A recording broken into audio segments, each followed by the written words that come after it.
Arc 18, Queen, Part 1.1. The empty vault loomed before us, dark and fetid. It's that bad? I asked. Do we need to contact the PRT and Protectorate? Get the heroes on board? No, Dinah said, quiet. Not immediately. The others looked at her. I couldn't see her, but I had a pretty distinct mental picture. A pre-adolescent girl, thin, with straight brown hair.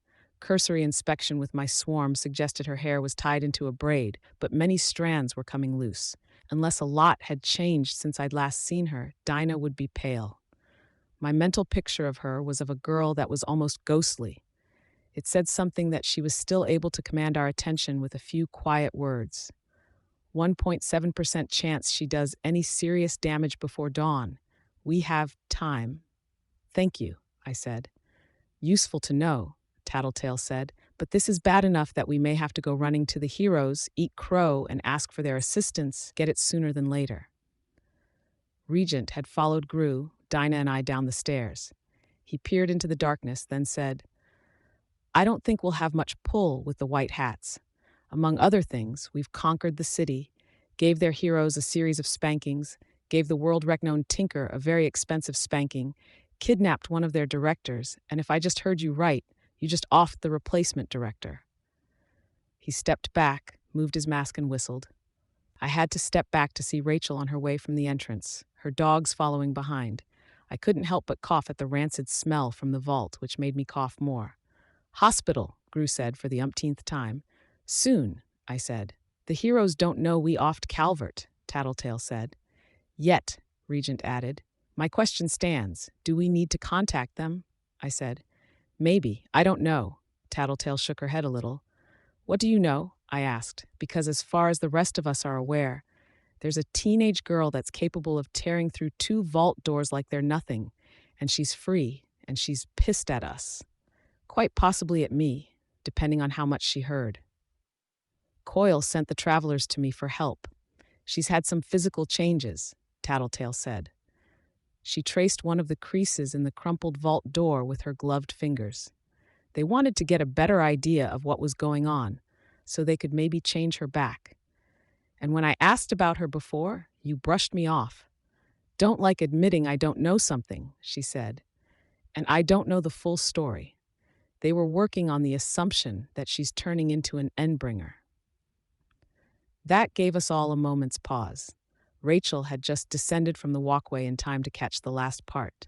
She grabbed Bastard's chain to keep him from venturing into the vault, but her attention was on Tattletale. Seriously, Regent asked. No, well, it's what they were thinking. It's not what I think. Elaborate, Gru said. When I saw Leviathan, I got the distinct impression that the Endbringers aren't human and never were. Noelle? She's human. So I've got 2 running theories. Theory 1 is that she is turning into an Endbringer, with her body serving as the host to a growth that's eventually going to shed off the Noelle bits and go full monster. And Theory 2? Gru asked. Someone's doing their level best to make their own Endbringer. Who? I asked. Tattletale shrugged. No clue. Could be any of the major players. To figure out which one, I'm going to need time with the database on capes we downloaded from the PRT. Even then, I'm not sure it covers the high clearance stuff we need. Off the top of your head, I asked. Who could it be? The Protectorate might have been aiming to make an Endbringer with the idea that it could fight the other Endbringers, only for things to go sour.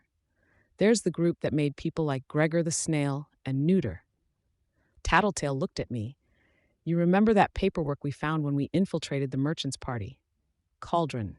Yes, there's also any number of megalomaniac tinkers out there who might have tried something. Bonesaw, Rattenfänger, Jamestowner, Blasto, Mosaic, Monstrum, some non-tinkers like Chrysalis and Nilbog, bunch of others. Too many, Gru said. But their powers don't fit this scenario that well, so it would have to be some alliance between 2 of them, or one would need to get a hold of the tools and blueprints from one of the others and reverse engineer it. Or one had a second trigger event and their powers expanded. A lot of ors, Gru said. Too many possibilities, Tattletale said. We could be on the complete wrong tack where I'm overthinking it, or I'm overlooking the most obvious possibility that she's just unlucky. What if we ask the kid? Regent asked. He turned his attention to Dinah. Only if she's up to it. I said. Head hurts, still fixing things, putting all the worlds in the right places, Dinah said. She was clutching my wrist as though I were a life preserver, and she was going to drown if she let go, but she stared at the ground as she spoke. But I'll help now. I fear I won't be useful for much longer. I fear? Who talk like that? Why not? Regent asked. I'll get sick without the candy, soon. Withdrawal, Gru said. Dinah nodded. Fuck, I said. We need to get her to a hospital so they can see her through it. I can see it, she said, and her voice was smaller. There wasn't any inflection when she spoke. The only indication that she had any emotion at all was the changing volume of her voice. More volume as she got more confident, less as she drew into herself. I see myself getting sick, and it's so clear a picture. So many pictures, it's almost as bad as being sick right here and right now. There's ways they can help you through it, I said. I looked it up. The hospital can put you under, so you're not awake for the worst of it. She squeezed my wrist a little tighter. It's okay. I can see the chances and I know I'll be okay, so long as it's just once. Ask me questions. Tattletale glanced at me. Go ahead, I told her. Chance she's turning into an Endbringer? Tattletale asked. Those aren't the kind of odds I can give, Dinah said. It has to be something I can picture. Scenes. I thought so, and that'd mean I can't really use it to pin down who's behind Noelle's situation. Dinah shook her head. Chance of trouble in the next 24 hours, I asked. Violence. She attacks us. She attacks other people. 99.346301%, Dinah said. What happens in that not even 1% chance? Regent asked. I can't go looking. I have to ask and figure it out from there, which hurts if I do it too much. Or someone else asks, which makes it hurt less, because I can focus on the numbers and just the numbers. Okay, Tattletale said. Chance she runs? 23.311%. That doesn't add up, Regent said, unless I'm way worse at math than I thought. She does some damage and then flees, Gru suggested. Tattletale nodded confirmation. Chance someone stops her? Tattletale asked. Defeats her? Kills her? Dinah shook her head. You don't know? I can't see it. Okay, Tattletale said. That means we probably can't stop her with sheer firepower. Didn't see it. Okay, thank you, by the way. Tattletale said. Appreciate it. You're quite welcome, Dinah said, dropping her eyes to the ground. Quite welcome. Dinah kept phrasing things in a funny manner, an old-fashioned or proper way. It wasn't quite like how Coyle spoke, but there were similarities. Was it a side effect of spending way too much time around Coyle? I didn't like the idea of that either Coyle had molded her or that she'd spent enough time in a pliable mental state that she'd adopted his speaking patterns. This situation is bad, Tattletale said. We can't take her on, but we don't know enough about her to plan against her.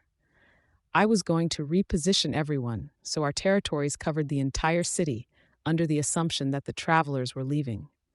Now I'm suspicious they'll be staying, which complicates matters, and I don't want us spread too thin either. We could get hold of Ballistic, Gru said, get his version of events. He went back to his territory. I'll make calls and see if we can bring him on board, Tattletale said. I have 2 squads of soldiers that I'm keeping on retainer. They'll serve as my hands for right now, while I try and get myself sorted out here, establish this as my new headquarters. If you guys want to go to the hospital, maybe see about getting Skitter and Dinah looked after, I'll handle things on this end. We regroup at least an hour before dawn and we plan with whatever new information we have. No sleep tonight? Regent asked. No sleep, Gru confirmed. I turned to Tattletale. We don't have access to all of Coyle's resources now, or Calvert's for that matter. Can you find us a doctor who we can trust? Someone you can trust? No, but I can find someone not altogether untrustworthy. Arc 18, Queen. Part 1.2. We were just finishing sorting out who was going where when Tattletale called us with a name and an address. The group heading to the hospital consisted of me, Gru, Rachel, and Dinah. I had the smoke inhalation and breathing problems, as well as the pain in my chest and my eyes to look after. Gru and Rachel had been shot. As for Dinah, we needed to make sure there weren't any severe problems before we sent her home. Regent headed back to his place with Imp for backup. Dinah, Rachel, and I settled in the back of one of Coyle's trucks with Bastard and Bentley. Gru took the wheel. I focused on canvassing the area with my swarm as Gru drove. Dinah had assured us that things were safe for the rest of night, but I couldn't ignore the existence of a dangerous pseudo-endbringer with a very good reason to want to hurt me. "You're quiet," Rachel said. I turned my attention to her, then realized she was talking to Dinah. "I considered saying something, but you would get upset," Dinah said. Again, the low volume. "Huh?" Rachel said. "Why?" Dinah paused for long seconds. I wondered if she was trying to work something out with her power. "I was going to ask if I could pet your puppy, but it's not my place. He's not mine. He's not a dog. He's a wolf. He doesn't react like a dog will. And I'm trying to train him before he's old enough that he won't listen, and I don't need people mucking that up." "Okay," Dinah said. There was no fight there, no resistance, total compliance. Rachel put one boot against the edge of the bench across from her, a foot to the right of Dinah. As far as I knew, Rachel didn't take her eyes off the girl. "Rachel," I said, "just curious, but you're hoping to eventually adopt your dogs out, right?" "To good owners. So?" "Just saying, but as much as the owners need to adapt to the dog and understand the dog, the opposite is true." I couldn't read Rachel's expression.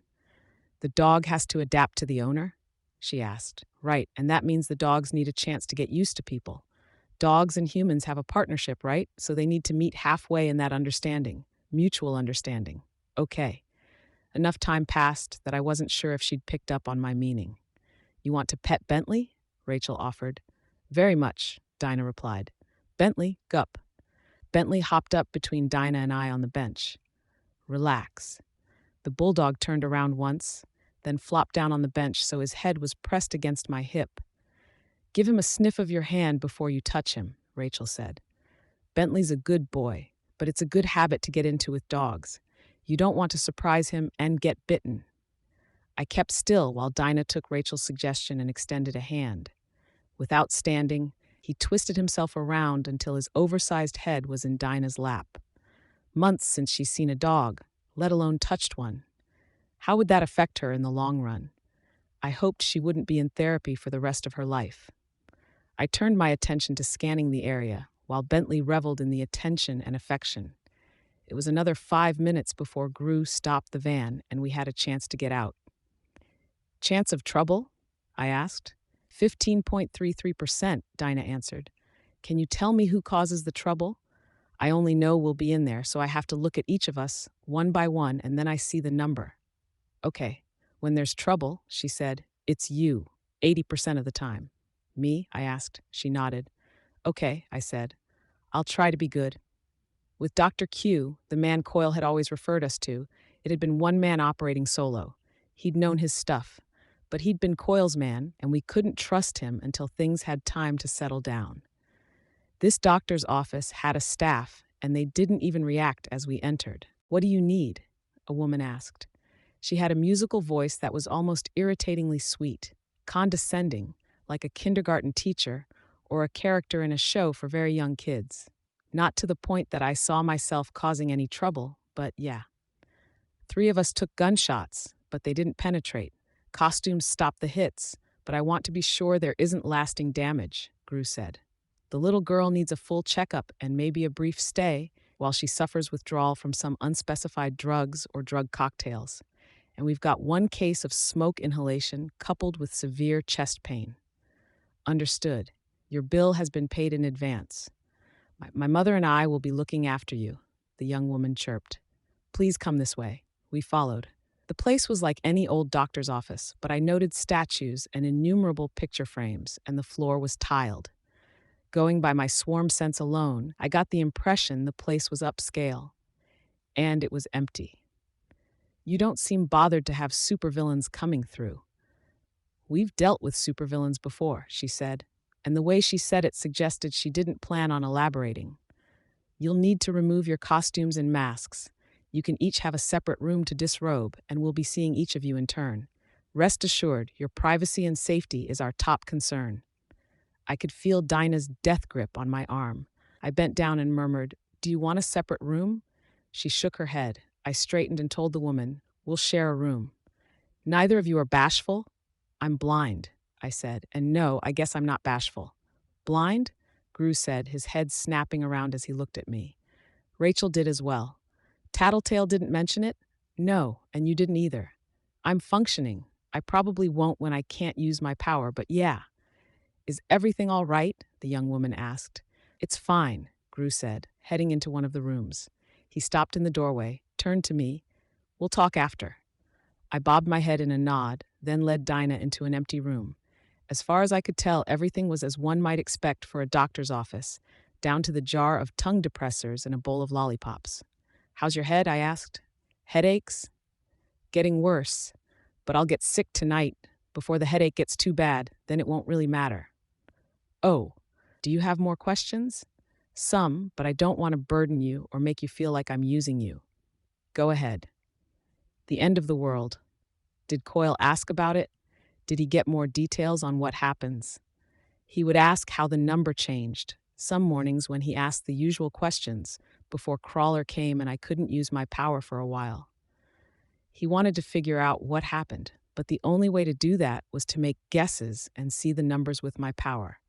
Every day, he'd always ask the same sorts of questions about whether one thing was safe or whether another was safe and chance of success for this plan or that. There weren't many questions left for the day after he was done asking all those, so it was slow. I worked to take off my armor, unstrapping the armor to uncover the zipper. It wasn't easy, with the pain in my chest, and when it hit me, I'd have to suppress coughs to continue listening to Dinah. I guess he figured he'd be around long enough to figure it out. Dinah didn't respond. What's the chance the world ends, Dinah? That these billions die because of something Jack Slash does? Has the number changed? It's changed, 97.79073%. 97.8, it's higher. What did you and Coyle figure out in terms of 20 questions? People are spread out. I know you're there. You're different, but you're there. And the others? Sometimes there. Can you give me more details? How am I different?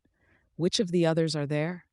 I don't know. There's too many capes and too many capes with powers that make it fuzzy, because some powers make it harder, and a bunch of those powers together make it impossible. I don't know what happens to start all of it, and I don't know much of what happens during, but billions are dead afterward. Damn. Okay, you said we're spread out?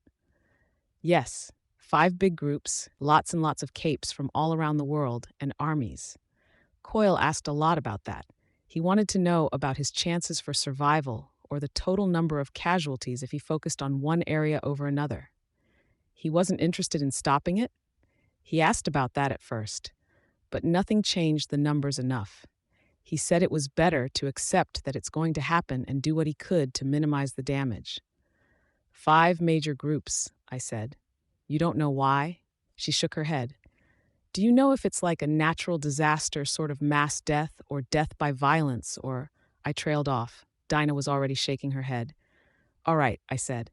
I finished pulling my costume off, grunting at the pain in my chest, then sat on the bed in my bike shorts and tank top. Dinah sat beside me. She looked up at me, and there was a hint of surprise in her voice. You're burned. Yeah, just a bit. Is it bad? Not bad, but it looks painful. My chest hurts more, I said. Then, as if I were reminded of it, I coughed, hoarse. We sat.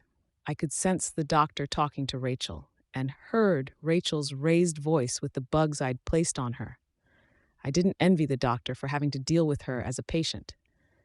Theoretically speaking, I said, just in the interest of problem solving or figuring out what's going to work or not, would the chance of this happening change if I just drove around America and killed everyone in my power's reach?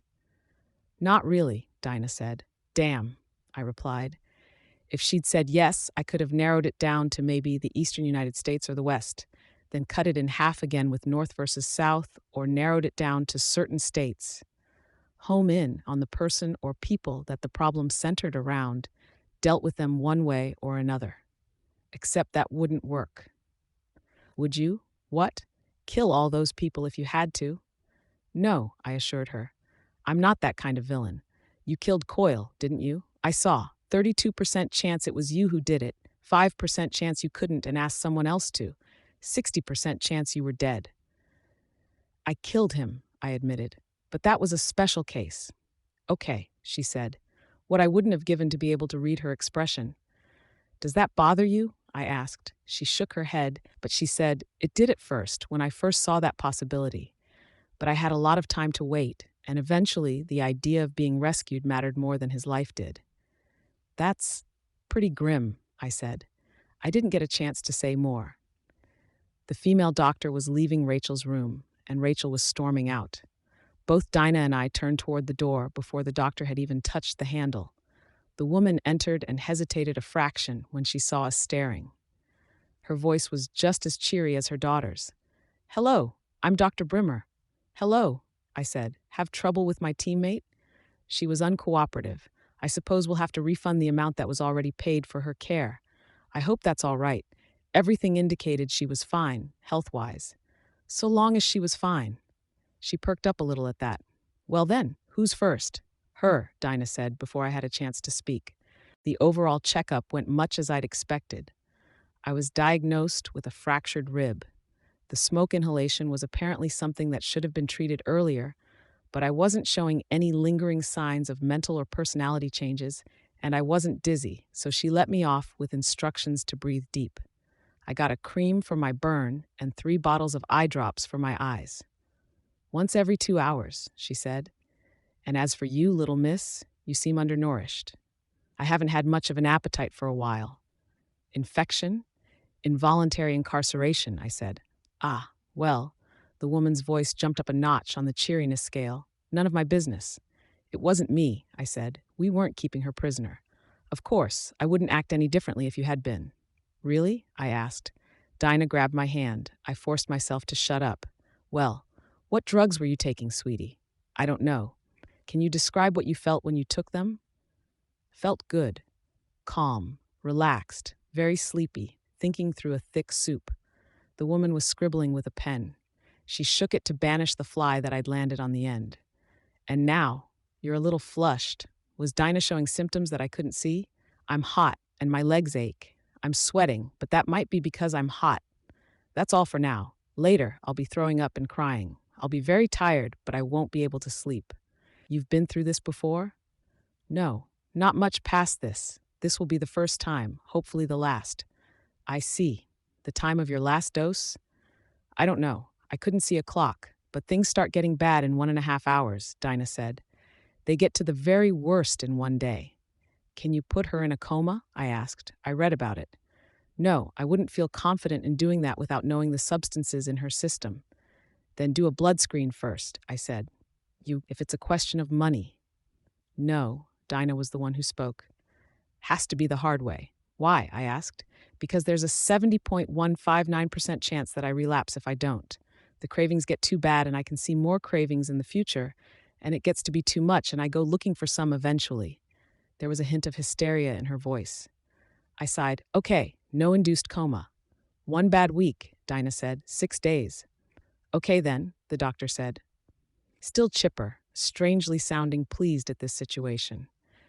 I'll go prepare a room so you have a place to rest. I'll grab some things to help quiet your tummy, too. A moment later, she was gone. I can stay with you, I said. At least tonight. You need to go and help the others with Noelle. I will, but first I'll see you through tonight, okay? She nodded. We sat in silence for a few long moments. The doctor stopped in to say something to Gru, and there was something about her voice, the higher pitch. Hey, Dinah, since I can't see, can you do me a favor and tell me if you see anything around here that says Medhal? Medhal? No, I don't think so. Why? These guys are too comfortable around supervillains, and this place is too expensive. Medhal was the company that Kaiser ran, and he also ran the biggest gang of villains in town before Leviathan came. I'm just wondering if this was the place the white supremacists went to when they needed medical care. Oh, I don't know. If it is, I'll have to have words with Tattletale, and I guess I can see why you saw me possibly causing trouble. If they said something to Gru, that'd probably do it. Dinah nodded. I sighed. A week to recuperate? 6 days. 8% chance I need another day to rest. Her voice seemed a touch tight, maybe a little anxious. I wasn't sure I could blame her. I'm not leaving you in their care, okay? We'll spend enough time here for me to get the details on what to do and what to look out for, and then we'll find another place to rest up. Okay, she said, and her voice was far quieter than it had been since we'd rescued her. It caught me off guard. The quiet. I'd pegged the changes in volume as being tied to her confidence, but the way she dropped her voice, it suggested she was anxious about something. Something she apparently wasn't sharing with me. Mind if I run a few more questions by you? I should save my strength, so only a couple more. She was still quiet as she replied. I wasn't sure if Dinah was aware, but the bugs I'd placed on her shoulders sensed the movement, the way she drew her shoulders in. She was afraid. Was it the impending withdrawal? Okay, I said. Chance we come out of this okay? 64.2% chance. And chance the rest of the city does? Not as high. It depends how I ask the question, but if I do. No, I get it. If you could ballpark it, 18.2258%. Okay, there's going to be some catastrophic damage then? It's very likely, I sighed. I still had to figure out what we were doing about Noelle. There were roughly 8 hours before we had to address that issue. 5 or 6 hours before we really needed to act on the knowledge, calling in help, hiring assistants, or notifying the heroes. This was a threat just one step below an endbringer. Hopefully Ballistic would brief us on her powers, and Tattletale could get us on target as far as her location or weak points. Tattletale might have been the ruler of Brockton Bay in a general sense, but I was still team leader of the Undersiders. I was blind. We had a pseudo-endbringer to tackle, and the lives of everyone in the city potentially hinged on it. Just had to consider my options. 58.5, Dinah said, and there was a hint of emotion in her voice. What? What's that number? It's my chance of getting home. Why is it so low? She shrugged.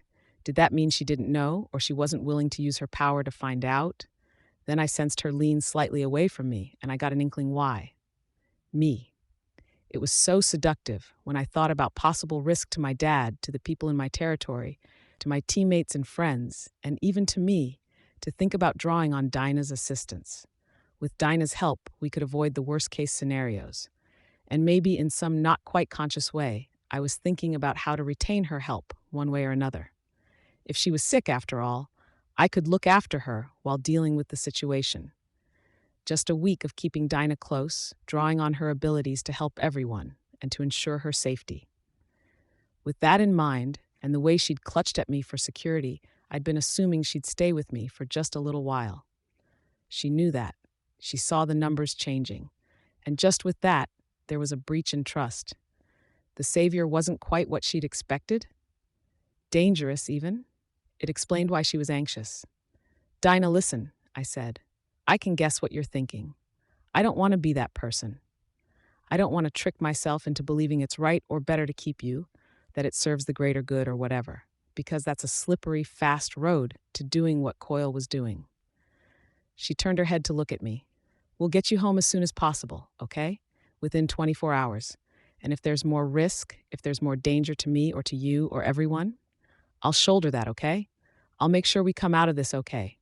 You can go home. You deserve to go home. A full minute passed before she responded with a murmured, "Thank you." Arc 18 Queen, Part 2.1. They won't take me back. They will. I saw it, Dinah whispered. Before I ever met Coyle, the fear in their eyes. When I said the numbers and I was right. They're scared of me. They were relieved when I got taken. They won't want me now that I'm free. They will want you. Just wait, I said. They'll welcome you with open arms, and there won't even be a hint of fear. I look weird. My hair's all dry and dull, and I haven't been eating that much. I always felt sleepy or edgy and was never hungry, even when my stomach was growling. And maybe I didn't eat some because it was my only way of fighting back, the only time I could choose something, even if it was bad for me. It doesn't matter. It does. There was a note of desperation in her voice. They'll see me, and I'll look different. And they'll think about all those moments when I left them feeling nervous and how there's a bunch of stuff I haven't even mentioned because it's that bad. I'm not even human anymore. You're definitely human, Dinah. Then why do they call us parahumans? Doesn't the para part mean half? Paraplegic, only half your body works. Parahuman, half human. Not exactly. It means beside, which is how it's used with paraplegic or paragraph. It can also mean extra or beyond, like paranormal. We're next to human, or more than human, depending on how you look at it. I think it's pretty apt. Powers, in a lot of ways, make the best and worst parts of our humanity stand out. And that depends on the choices we make. Your parents can't judge you for stuff you didn't choose. How do you even know that? Which? The meaning of the words. My mom taught English, I said, so I was always sort of introduced to that stuff. And after she passed away, I maybe started paying more attention to it because it's the sort of thing she would have done, a way of remembering her. Are you an orphan? My dad's alive. I don't have as much contact with him as I should. Why not? It seems like every time I get closer to him, he gets hurt or put in danger. Or I only get close because of the hurt. I don't know. You should get back in touch with him. Parents are important. I know. My parents won't take me, she said. She made a croaking noise, and I touched the bucket she was holding to ensure it was in position.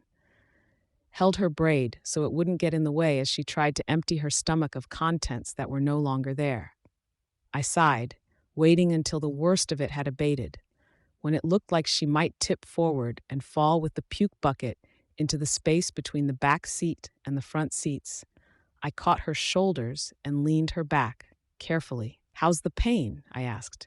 It ends later. I know it ends, but how is it now? Hurts all over.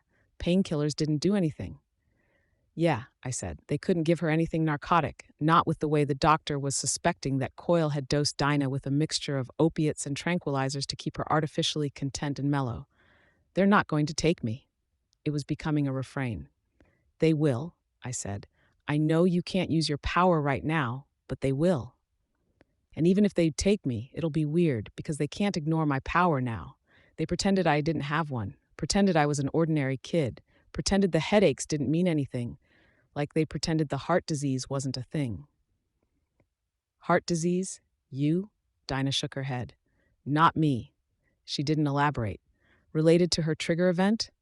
Don't worry, I said. I might have gone on to try to reassure her, but I wasn't sure what to add. I didn't know her parents. They'll turn me away. I'll have to come to stay with you, or tattletale. And then it's like it was with Coyle. Not as bad. No drugs, no being locked up.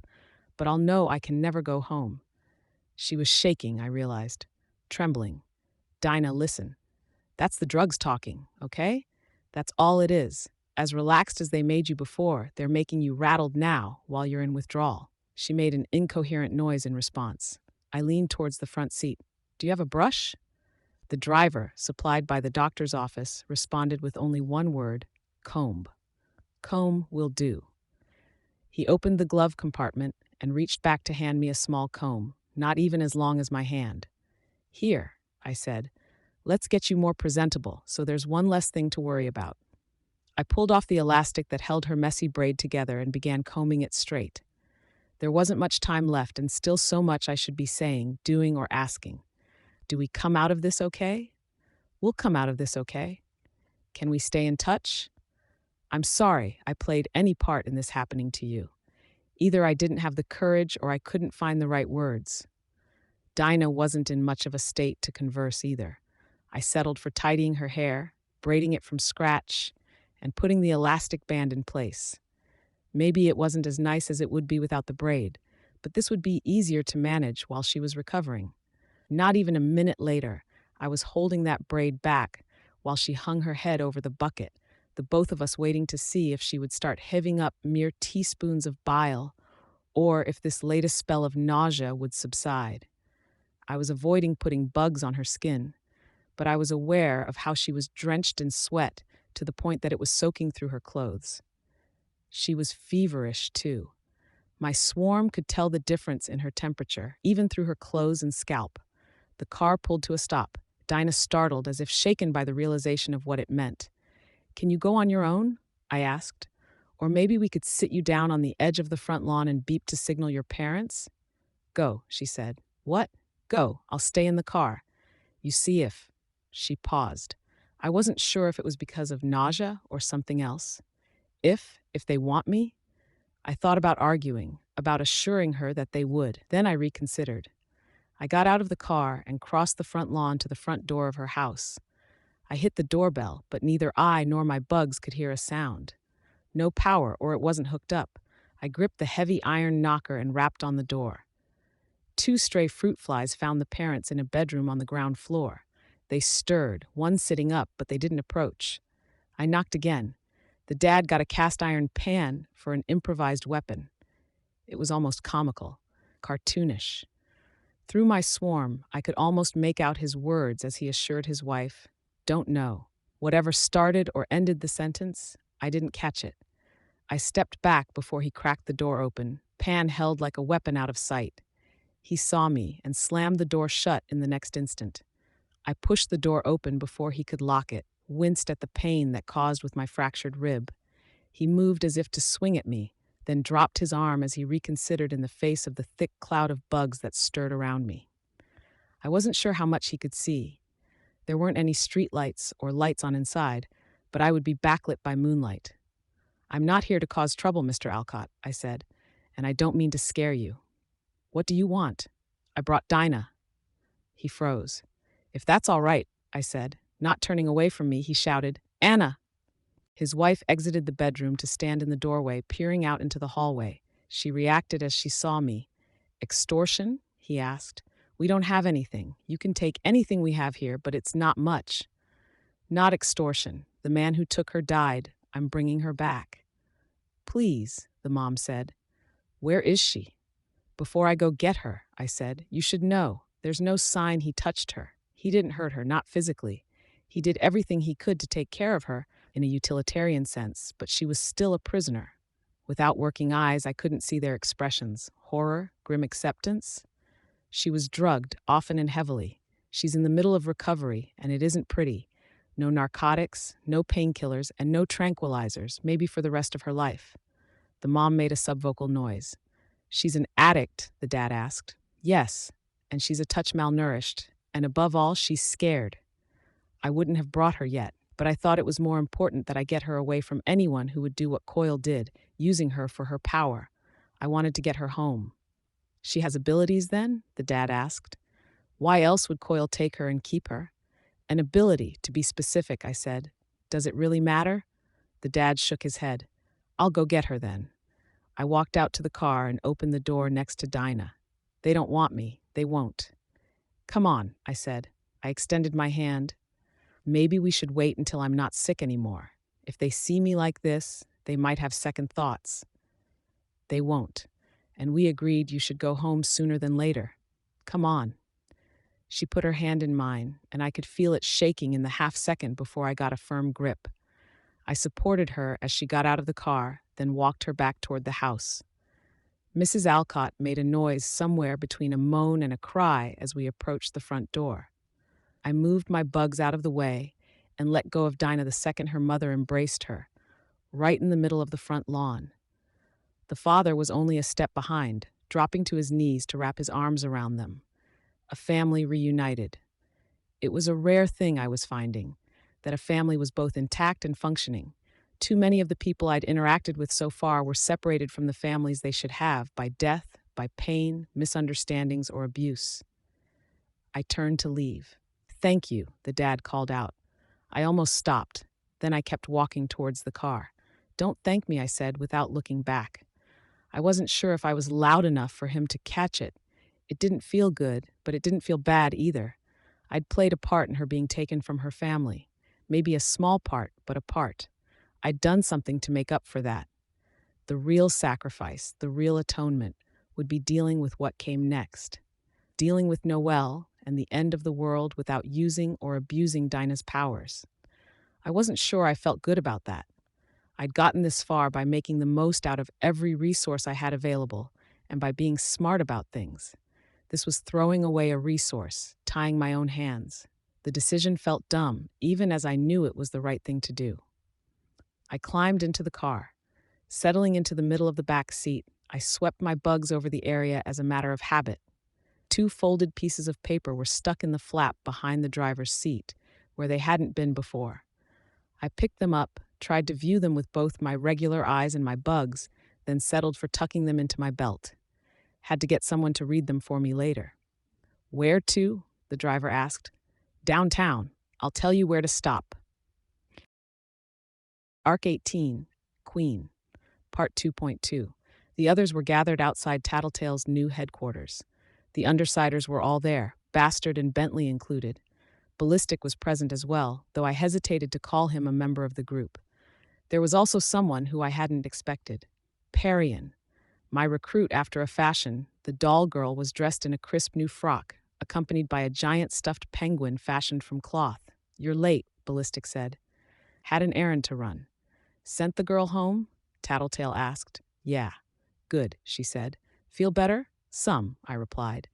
I turned to Parian. "Didn't expect to see you here." Tattletale got in touch. I apparently missed a lot. "You're up for this?" "No, but I want to know what's going on in case it affects my territory." "She's taking over my shelter and the surrounding area," Tattletale said. "Makes sense," I said. "Glad everything's getting sorted out," Gru said. "But we've got an hour and 40 minutes until dawn, and we really need to deal with the present situation." Tattletale said, "Let's talk as we walk then. We have one sighting of Noelle. She left 10 minutes ago, and I doubt we'll run into her, but we could get info, something that'll let us track her, or we'll at least be in the right general area." "Sorry, Skitter.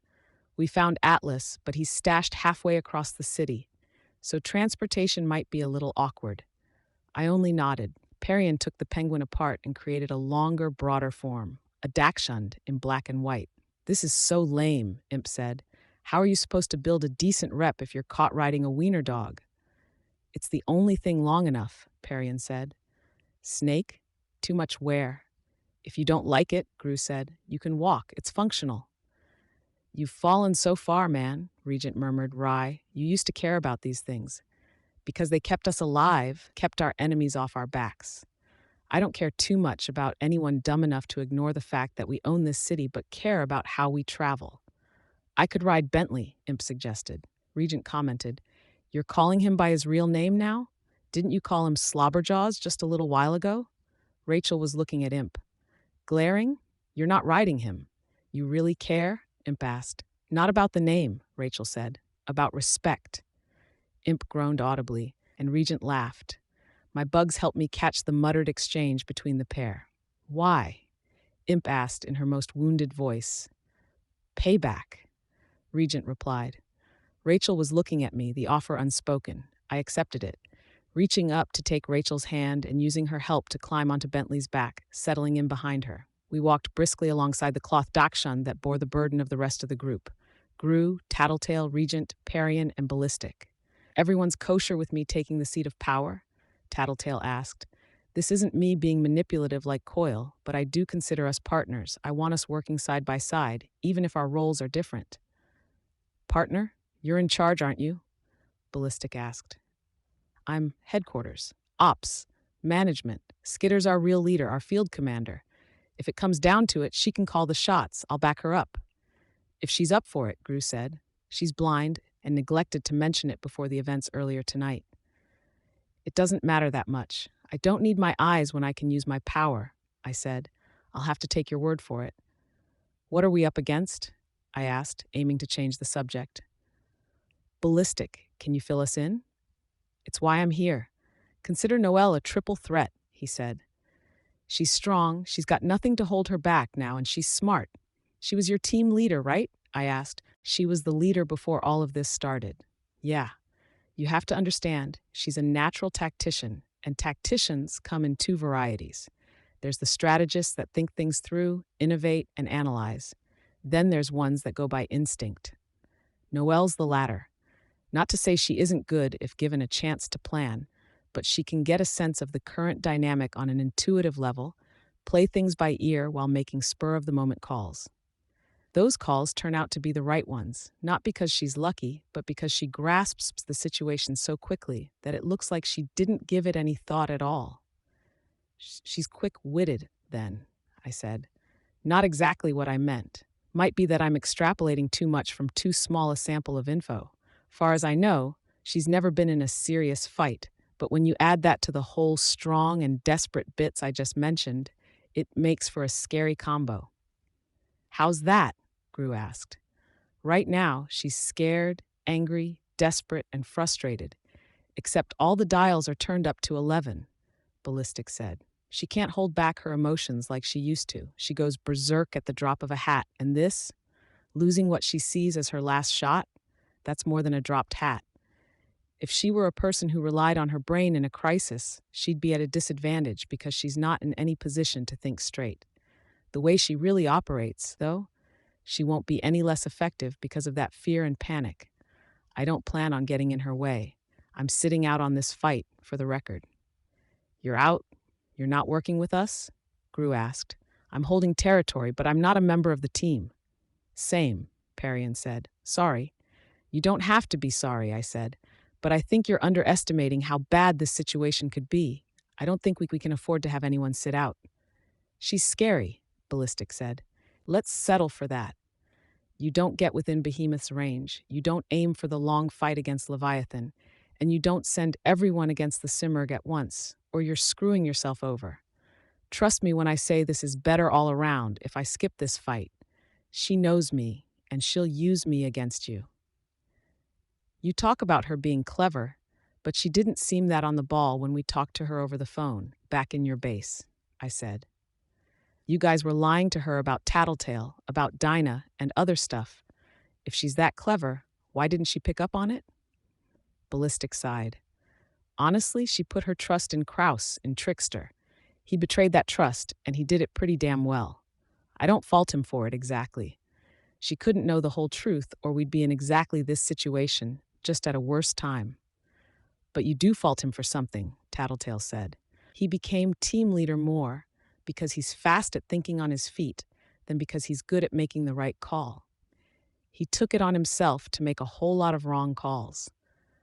I let a lot of that slide because he used to be a friend, and maybe because they weren't blatantly wrong, just a little disagreeable. But at some point, every call was a disagreeable call, and every word out of his mouth became a white lie. He started lying to us for what he saw as our own good. Not Noelle with her delicate state, but us. And you realized he was never going to change, Tattletale said. His focus would always be on Noelle and himself, no matter what happened. Yeah, we shouldn't discount Trickster, by the way, either as a threat or as a possible solution. I hadn't forgotten the possibility that he'd stick around and make life harder on us, Gru said. But solution? Yeah, whatever else, I'd say Noelle still believes in him. We can use that, if we're willing. And that's only if we can get him on board, I said. Ballistic nodded. What does she do? Gru asked. Ballistic sighed. Besides the ridiculous super strength, durability, and the regeneration. Besides that, Gru said. To put it briefly, if it's dead, she absorbs it and it becomes a part of her. Powers included, I asked. Don't know. Haven't had cause to believe it. In terms of raw material, raw mass? Yeah, she eats, she grows. But here's the thing. If she absorbs something alive, she clones it. More clones if she's angrier, we think. We don't have a large sample size of incidents. Clones, I asked. Isn't that an advantage for us? No, because whatever they are, the extras come out wrong. They come out ugly. Their powers don't always work exactly the same way. They're screwed up in the head, but all that aside, they're stronger, tougher. They have the memories of the parent. Sometimes that means they're just homicidal. Other times it means they're just as sane as you are, but their priorities are reversed. They want to end your existence, kill everything you want to protect, hurt everyone you care about, and dismantle your life. Evil twins, Regent said. She makes evil twins. Ballistic nodded. And that's why I'm sitting this one out. She'll come after me if she sees me, especially if she heard the bit about my defection. If she gets me, that's even worse, because the clones she'll get are capable of killing anyone and everyone here, easy. Bitch spoke for the first time. Animals too? Animals too.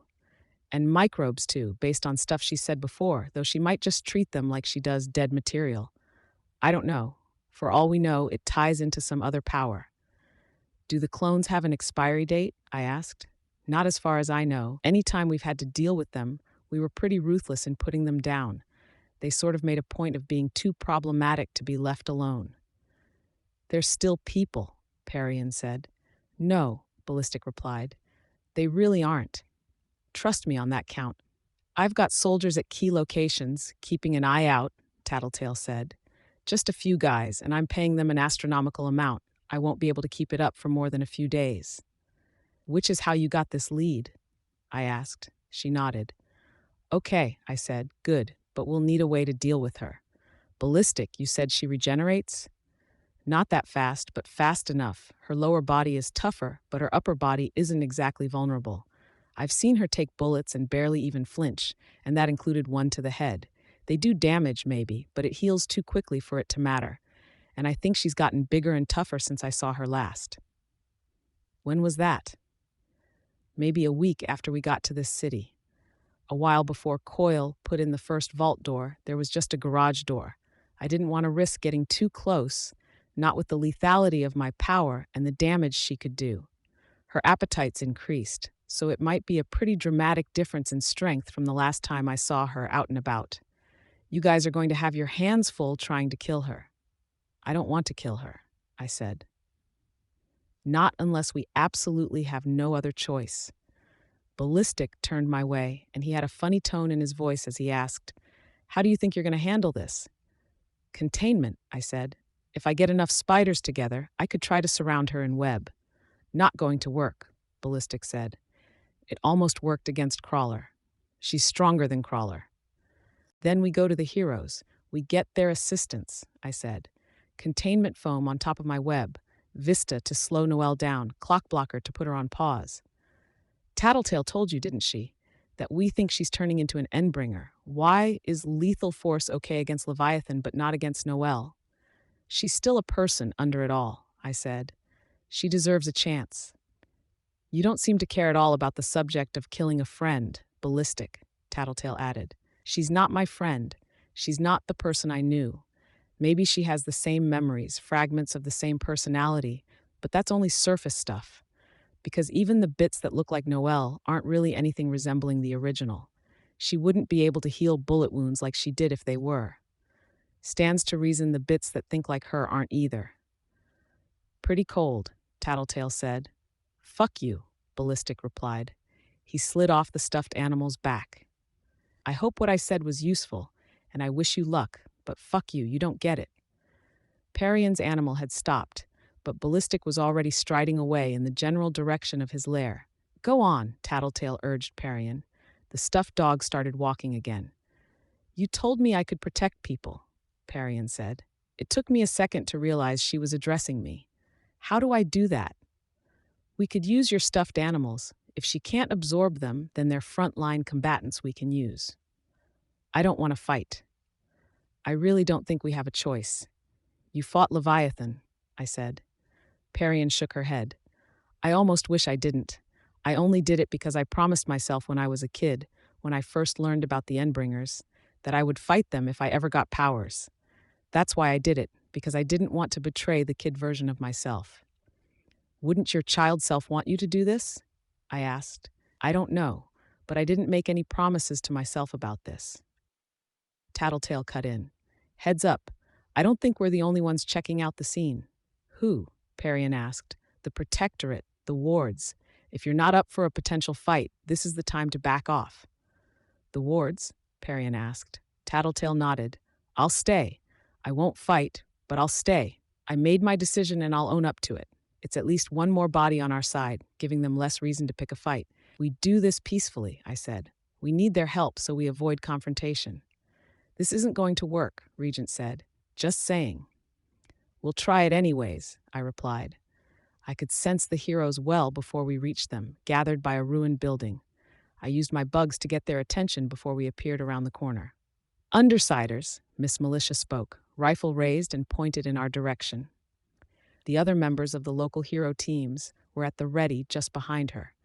I noted Flechette gesturing, Parian shaking her head. Miss Militia, I responded when I realized none of the others were responding.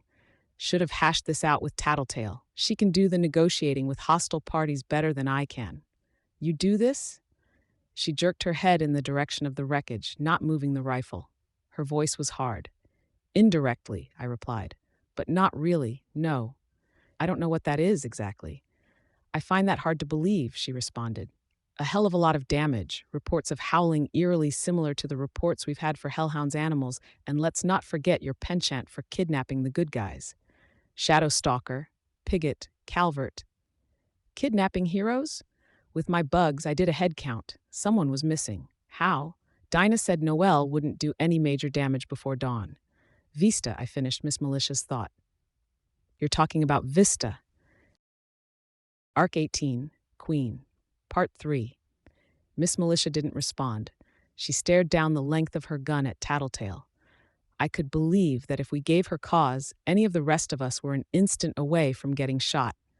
We had bulletproof armor, but there wasn't anything saying she wasn't using the fanciest armor-piercing rounds.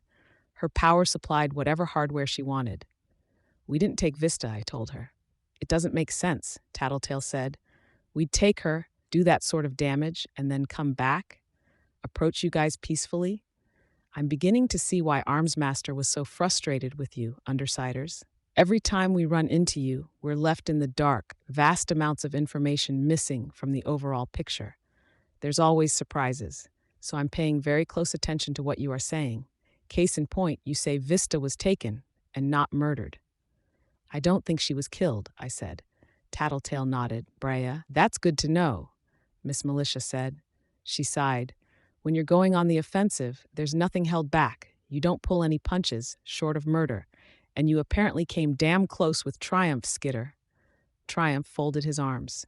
She continued, if you're not trying to kill us, you're approaching us with open arms, asking for help, putting us in a situation where we can't accept without breaking our rules, but refusal comes at a cost. It's that second bit, Imp said. Some of the heroes wheeled around to find her standing on the opposite side of her group. I managed to hide my own surprise. Imp added, we're here because we need help. This is a nasty one, too. Miss Militia turned back to me, and her voice was a little harder. I thought so. It's your pattern, except there's always information missing, information withheld. You said you were indirectly responsible for this? You caught that, Tattletale said. She looked at me. Should we dish out the dirt? Yeah, I said. Have to anyways. Full disclosure, Tattletale said. We were working for Coil. The travelers were too. Miss Militia didn't move a centimeter. Some of the other heroes did. He's dead, in case you weren't aware, Tattletale said. And the travelers are a little upset because they were counting on him to help them out. I could imagine Tattletale smiling. She's misdirecting them. They think he died at the debate, but she's talking about the real death.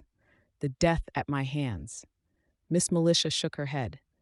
I doubt this was the travelers. We heard howling, and this wasn't Genesis. Analysis of her file by some of our top guys suggests she has limits to the strength of whatever form she's chosen. Strong, yes, but not enough to tear half the wall off the front of a building in the time the witnesses described. I would, however, believe Hellhound's dogs could do it. Besides, Genesis has never been on record shape-shifting to resemble someone or something. Never? I thought. She crafted her bodies in a dream state. I knew she'd made a body that resembled her real self, but the rest? Did it take too much effort to get the aesthetic details exactly right, to the point that it cost her in other departments? When the Slaughterhouse Nine attacked, I said, do you remember who they targeted? Armsmaster, Regent, Hookwolf, Panacea, 2 more. With the appearances Mannequin and Burnscar made in the boardwalk, we belatedly discovered Hellhound was another, and we were theorizing you were the last of them, Skitter. I got in their way too many times, I said, but they didn't want me. But the last one was Noelle. Her gun shifted a fraction towards me. I wasn't sure she was aware she was doing it. Noelle? Tattletale spoke up. The Travelers have 2 other members who don't see much action. Oliver handles their day-to-day stuff, finds and prepares places for them to settle down, gets food, looks after Noelle. Noelle. New York, Miss Militia interrupted. She's the one that's responsible for the disappearance of those 40 people? I wouldn't be surprised, Tattletale said. The reason the Travelers have been operating like they are, I told Miss Militia, going for the quick and easy cash grabs and constantly moving, it's been for her sake. Trying to find someone who can help. They found Coil, or Coil found them, and they thought they had the answer they needed. Except now Coil's dead. Noelle's snapped, and it's very possible Vista was her first captive. What does she? Triumph started. He stopped as Miss Militia raised one hand. You're good at this, Undersiders, she said. But I do learn my lesson. I won't get caught up in your story. I know you'll have to give me the details if this situation is as serious as you say, but let's postpone that for a minute. Why don't you start off by explaining how you're indirectly responsible for this? I turned to Tattletale. She gave her head a small shake. What aren't you telling us? Miss Militia asked. Stuff, Tattletale said, surrounding the circumstances of Coil's death, but getting into the particulars would create more problems than it solves, for you guys and for us. I dunno, Assault said from behind Miss Militia. I doubt staying quiet is going to help you much. Did you have something to do with the explosion at the town hall? Miss Militia asked, and there was a note of anger in her voice. The way things went wrong, the deaths of those reporters, the injuries sustained by the retired director and the candidates? No, I said. I swear on everything I stand for that we, didn't play any part in planning or setting that in motion. You can understand if we don't take you at face value on that, nice as it sounds, Assault said. If it helps, Tattletale said, get your hands on the evidence from the scene, some of the blood and bits from the bodies, send them out of town, discreetly, get another lab to run DNA tests. Why? Tattletale shrugged. It's pig meat, almost all of it, glued together with transglutaminase. Human bone and human blood, probably, but if you look for it, you'll find antifreeze. Antifreeze? Glycerol. It's how they store it at blood banks. You're saying it was staged, Miss Militia said.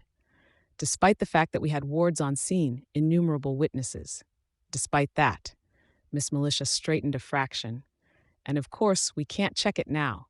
So you're expecting us to work with you in the meantime, help you with whatever problem you're suggesting you're partially to blame for setting in motion, and when the lab tests come in, long after the situation's resolved, we'll find you were lying. Assault added, and somehow, conveniently, you come out ahead when all's said and done, a handful more of your enemies injured or dead. There was a hint of emotion punctuating the end of the statement. Battery. Telling the truth, Tattletale said. This situation's serious, I told Miss Militia, and if you do what we're suggesting, I can assure you we don't wind up in a better position at the end of this. Why's that? Miss Militia asked. It was Gru who answered her, breaking his silence with his deep, eerie voice. Because we're recommending you call in the big guns. Call in everyone. Class S threat, Tattletale said, or damn near. The tip of Miss Militia's gun wavered as she started to react and then stopped herself.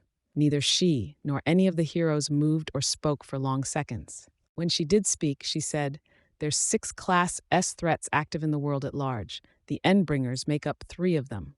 The Slaughterhouse 9 as a group are a 4th. You're saying this Noelle is on par with one of them? She's a nascent Endbringer, I said. Bullshit. Triumph shouted, not a half second after I'd said it. Fuck me, one of the wards said. It was only after he opened his mouth again that I saw it was Weld. Please tell me this is another one of Tattletale's mind games. Explain, Miss Militia demanded. She's maybe a nascent Endbringer, Tattletale said. It's one theory. Her powers are transforming her, and she's getting less human, getting tougher and more desperate every day. Coil was keeping her contained, with heavy vault doors and promises of a fix. Now she's free and she's pissed. And this hypothetical individual has Vista? Clockblocker asked. It's very likely she has Vista, Tattletale confirmed. Coil's precog said she wouldn't cause any real damage until dawn. That's 1 hour and 29 minutes from now. I guess this kind of incident doesn't count as anything serious. You have Coil's precog in your custody? Miss Militia asked. Dinah Alcott? I took her home, I said. Her powers are currently disabled, so resist the urge to go to her and ask her for help with this situation. Everything she's been through, she deserves some peace. Assault, Miss Militia said.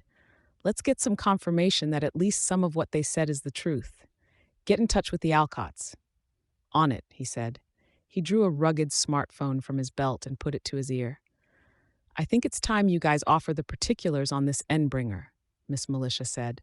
She's as strong as Leviathan, physically, Tattletale said. She's not as tough, based on what I've seen. Have you read the notes on what I told Alexandria after Leviathan's attack? About the density of Leviathan's body? Miss Militia nodded.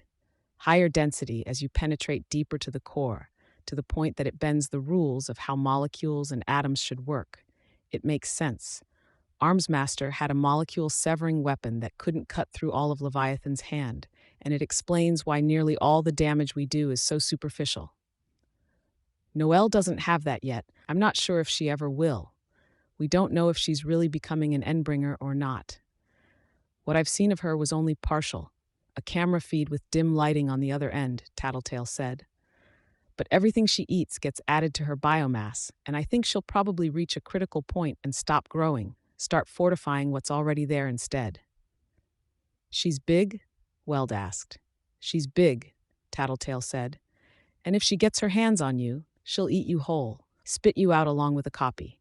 Copies with powers like yours. Stronger, tougher, meaner. Understand? When this fight starts, it starts for real. She duplicates people, Miss Militia stated. And the duplicates aren't on our side, Tattletale replied. You're going to have to call for backup at some point. It's just a question of whether you do it before shit goes down or after. When you do get in touch with the PRT heads and get the A-OK to call a red alert or whatever it is you do, you're going to want to be very careful about the kind of cape you request, because we might wind up fighting them. Assault had finished his phone call and was waiting for Tattletale to finish talking. Miss Militia turned her attention to him, and he said, Story checks out. Kids at the hospital recovering from a long stint of drug abuse. The situation they're describing is too dangerous to be ignored. We'll move forward with this. Tentative cooperation, Miss Militia announced.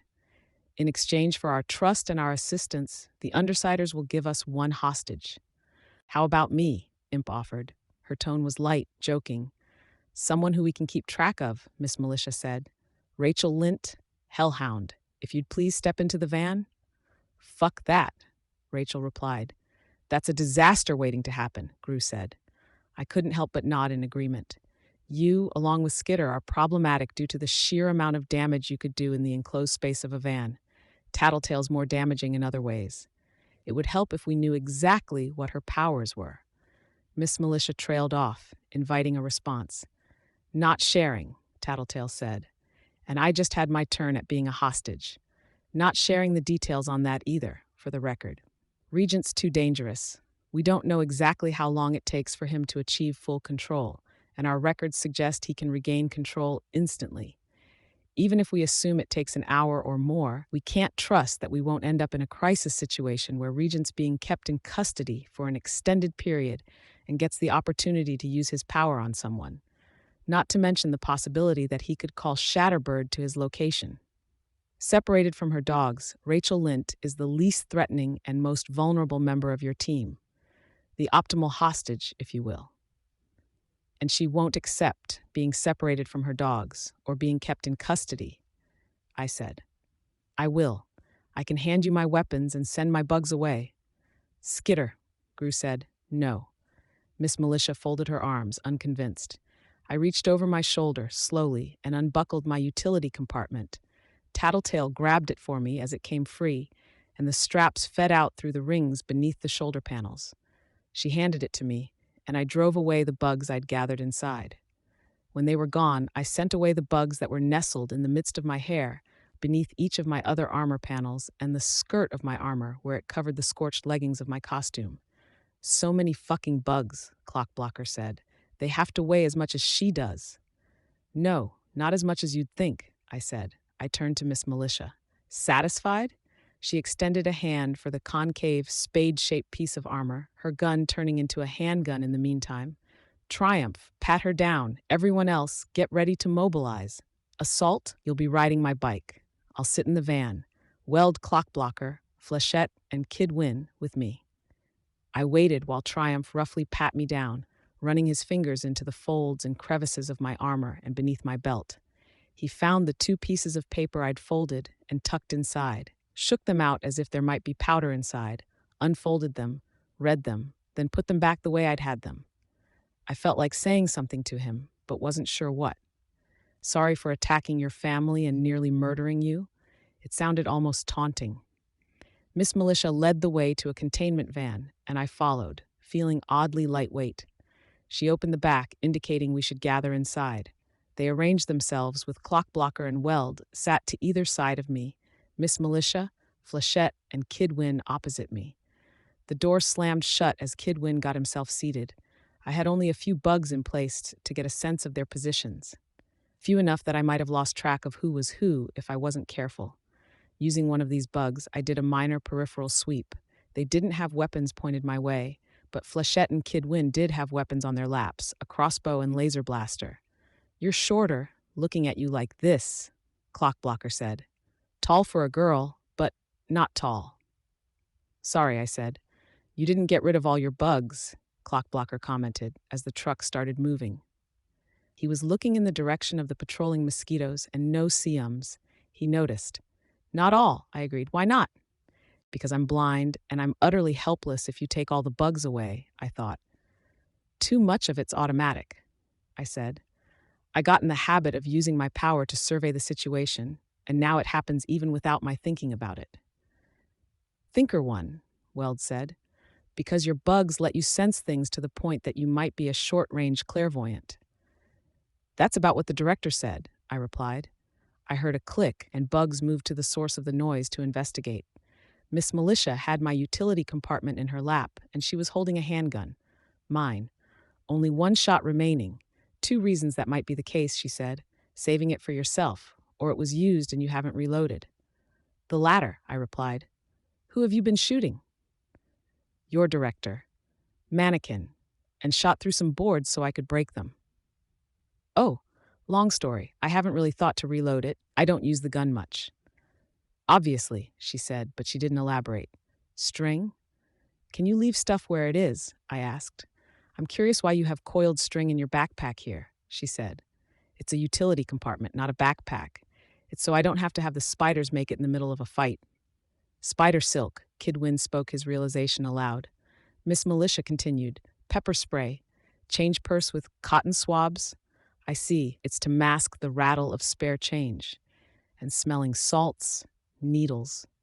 Please leave everything where it was," I said, a little firmer. I'd collected a few bugs on the various objects she'd withdrawn from the interior of the compartment. I sensed her putting things back, watched to make sure she was putting everything back properly and in the right place. Clockblocker, though, leaned across the back of the van and picked up the baton. "You've got stuff like this that's high quality, but then the other stuff's so mundane," Clockblocker commented. "Odd for someone half the nation's paying attention to." "I wouldn't know," I said. "Not really watching TV these days. You guys took over the city, which is something that's usually limited to psychos like Nilbog or the third world nations. I guess with Coil gone, you're queen of the local underworld. Or is it Tattletale who's taken that position? We're partners." "You sound so matter-of-fact about it," Clockblocker said. "You're not ashamed, guilty, or proud." "Stand down, Clockblocker. She was gracious enough to be our guest. Don't provoke her," Miss Militia ordered. "I'm not bothered," I said. "I'm more annoyed at you picking through my equipment. And I don't feel anything about being in charge. It is what it is." "And you're not afraid at all, being a hostage?" he asked. "Should I be?" "You violated the code by association when you took control of someone, the same someone who you saw unmasked. You violated the code again when you attacked Triumph's family. So what's stopping us from tearing off your mask right now? The same code you've disrespected and broken." "Look me in the eye," I told Clockblocker, turning my head to face him, "and tell me you don't think Shadow Stalker was a deeply damaged, broken person before we ever got our hands on her." He faced me square on. "She was also a hero." "She was a hero because the other choice was juvie," I said. "In the months leading up to our kidnapping her, she was using real crossbow bolts, shooting them at people, Gru included. If I remember right, she wasn't supposed to have or be using any lethal ammo, on penalty of jail time." "Do you have evidence?" Miss Militia asked. "Would it matter? Does it matter? Judging by what I saw, in my limited interaction with her, she was pretty psychotic.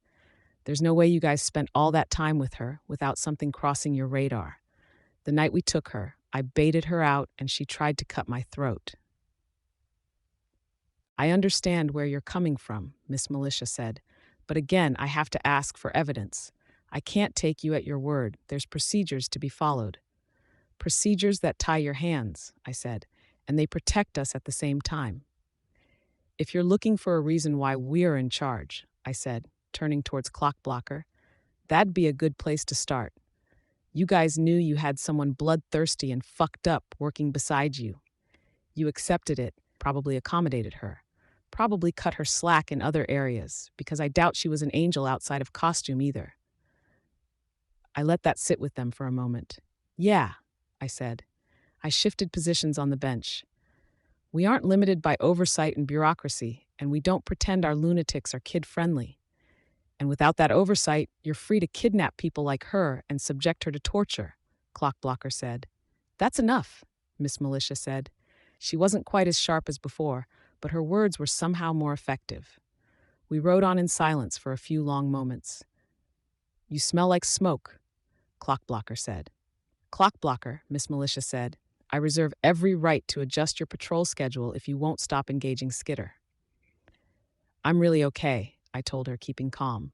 If I'm ever going to shake the idea of Skitter being this unpredictable, dangerous felon, it's now. I'm not going to flip out and hurt someone because I don't like what they're saying.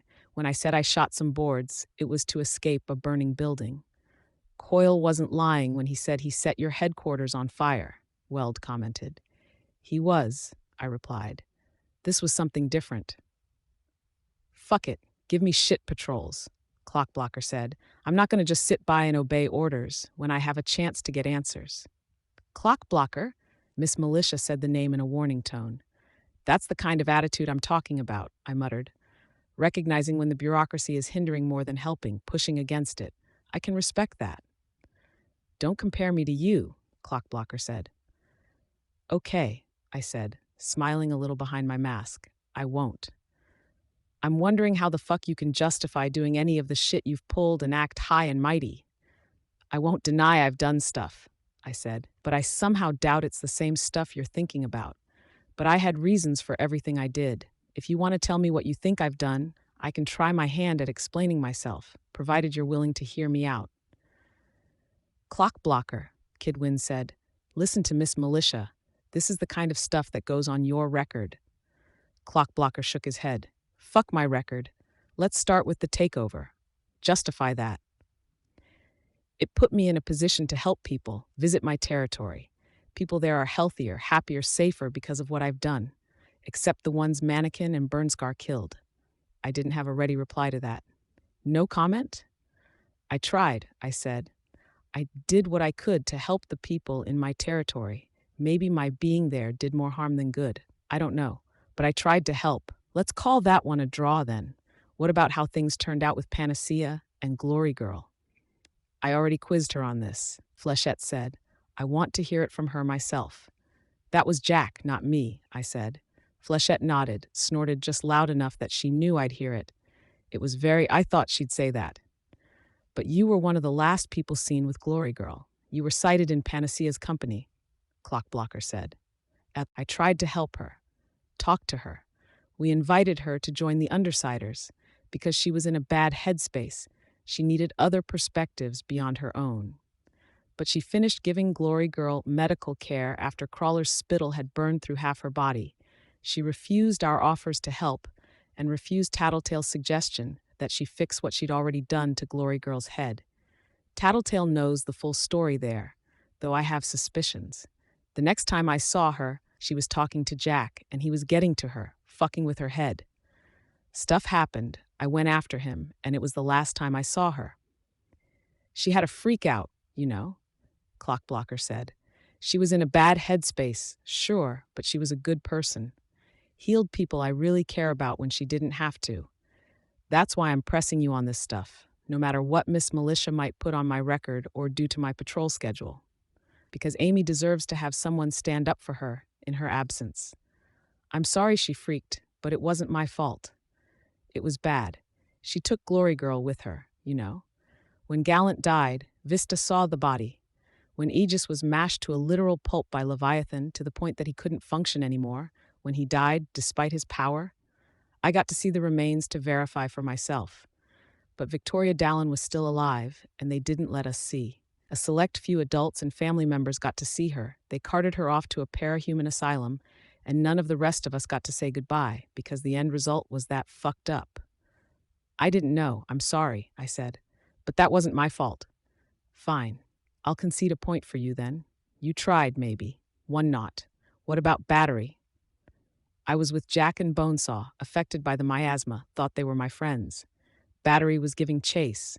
Around the time I figured out what was happening, she got attacked by the mechanical spiders. She was fine when I left her. Assault blames you, probably why Miss Militia didn't have him riding in the van with us. Okay, if I'd been in a better headspace, I would have backed her up, but there was the possibility Jack would get away, and the miasma. It fucked with all of us. Fine, let's call that another draw. Can't judge you either way with that stuff in play. Triumph? His family. Didn't know he was Triumph until we were in the thick of it, I said. But I did it for Dinah. It doesn't excuse it, but I did it for her. How's that work?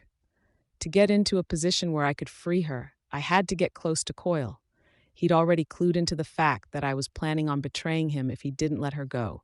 Put the screws to me, basically. Forced me to do what I normally wouldn't. It had nothing to do with keeping control of the city? I hesitated. I didn't say that. I could try to justify it, explain how I really felt like I was doing more good than harm and what all that meant. But it would take too long, cover too many details I'm not willing to share, and I'm not 100% convinced I'd buy it myself. I'll concede that one to you, not in a position to defend or explain it. One all, then. Let's talk Shadow Stalker. We're back to that? I asked. She was an asshole, dangerous, didn't even like her, but she was still a teammate of mine. Some of your teammates might fall into that camp, so maybe you know how I feel. Maybe. But like I said, we weren't holding ourselves up as paragons of virtue. You guys were. Our focus right now is you. You who drove Shadow Stalker into a corner to the point where she flipped out on her mom and tried to hang herself with an electrical cord. What? I'm not sure how to respond to that, I said. Do you feel bad about it? I'm genuinely curious. I feel less bad than I should, I said. But yeah, it isn't nice to hear. Because of what happened, because she was still reeling from the time she spent as your meat puppet, she attacked her mom, who called the authorities. They caught up just in time to catch her in her room, electrical cord around her neck. Cost Shadow Stalker her probation, meaning she got stuck in some parahuman detention center until she's 18. And word is her mom doesn't want her back when she's finished the 3-year sentence. Last straw and everything. Her life? Put on hold, her family shattered. Maybe she was damaged like you said, but you took her captive and tormented her until she went off the deep end. I'm not happy she was pushed that far, I said. That's ugly. You're right, but getting her off the streets? Yeah, that's worth it at least. What I don't get is, why? Was the data from that computer really so important? Coyle needed it, and I needed Coyle happy. Either he'd like my work enough to free her on my request, or he'd trust me enough that I could catch him off guard and help her escape some other way. I'm sure Dinah would be thrilled to hear that, Clockblocker said. Some other girl's life ruined for her sake. How does a supervillain warlord react to that sort of news, by the way? Finding out a heroine tried to hang herself? Do you sit in your swivel chair, stroking your tarantula, and pull off your best maniacal laugh? One more enemy out of the way? I didn't know, I said. Not until you told me what happened to her. That seems to be a recurring theme, he commented. You do stuff, you have reasons, like your apparent feeling that, oh, it's okay because she was a violent personality, but you don't pay attention to the ending, to everything that comes after. A whole lot of people have been screwed up and hurt in your wake, Skitter. I react like you see me reacting. I don't enjoy it. No maniacal laughing here. But you plan to continue doing what you're doing. I'm not entirely sure what I'm doing in the future, I said, aside from stopping Noelle. That's a good point to end this particular discussion, Miss Militia cut in. I will be adjusting your patrol route and noting this minor infraction on your record, Clockblocker. I hope you're more or less satisfied with this discussion. More or less, Clockblocker said, handing the combat baton to Miss Militia. Unless our local supervillainess-in-chief wants to pursue further debate. I think I was ahead by 2-1. No, that's fine, I said. I left it at that. No, I'm not entirely sure I want to hear the full details on any of the other stuff. Quit while I'm only a little behind. If he knew me a little better, I wondered just how targeted those questions could get. I'd killed a man, and I still didn't feel bad about it. I didn't feel anything in particular when I thought about it. In a way, I'd taken the perspective that I didn't feel bad about it because it wasn't wrong. He was a bad person, irredeemable, and it had been the only option. Except now Clockblocker's words and his tone were resonating within me, and I was left just a little less confident about the conclusions I'd come to, in terms of the stuff we'd discussed and all the little events that had added up over time. I'd made peace with who I was and who I was becoming, in part because my peers were limited to other villains and civilians who I could dismiss because they didn't have the full perspective of life on the battlefield. My dad was among those civilians. It almost pained me to admit. I wasn't entirely certain I felt so peaceful now.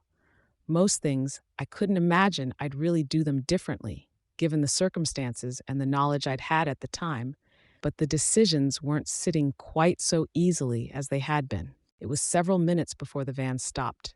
Assault was the one who opened the door, and Clockblocker held the front door of the PRT offices open for me, in a very ironic manner.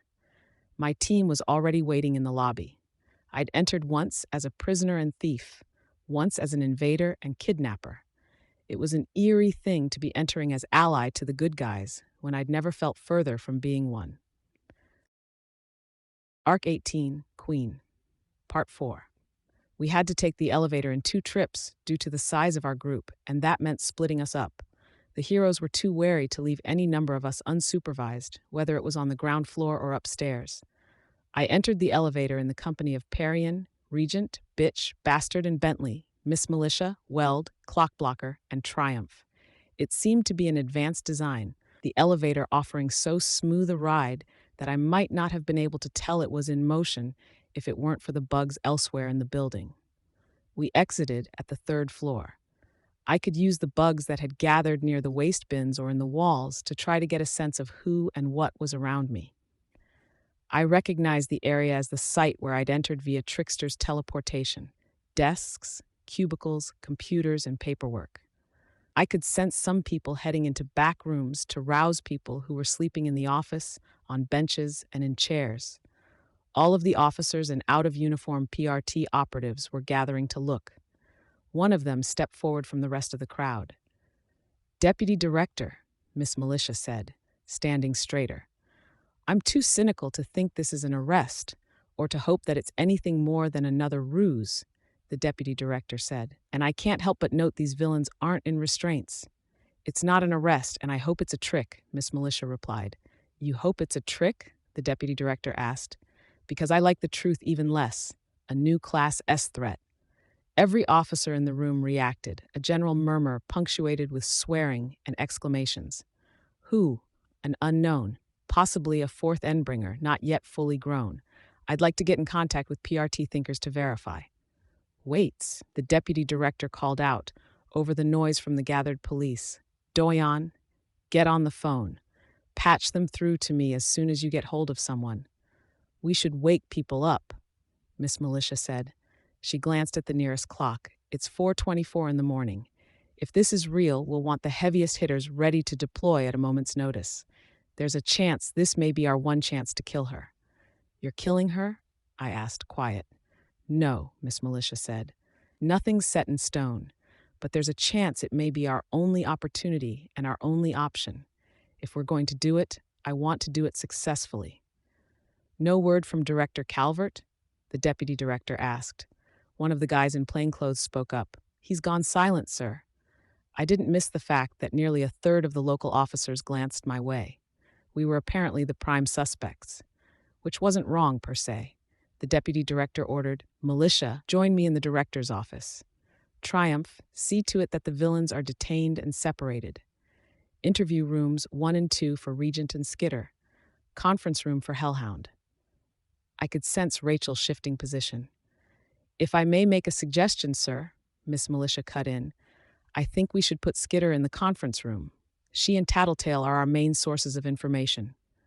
"Not complaining," I said, "but Bitch, or Hellhound if you want to call her that, may be more comfortable in my company.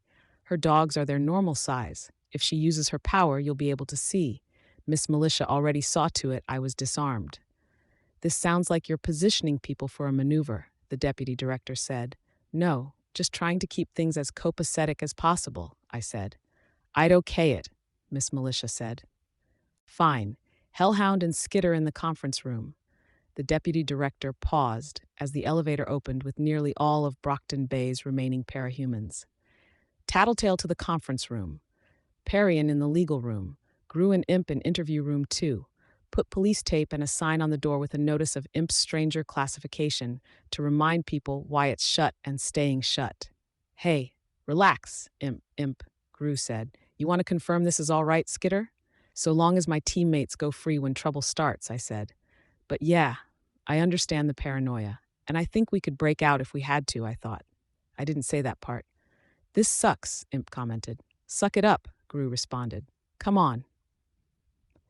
We split up with Rachel, Tattletale, and I settling in the conference room at the end furthest from the door.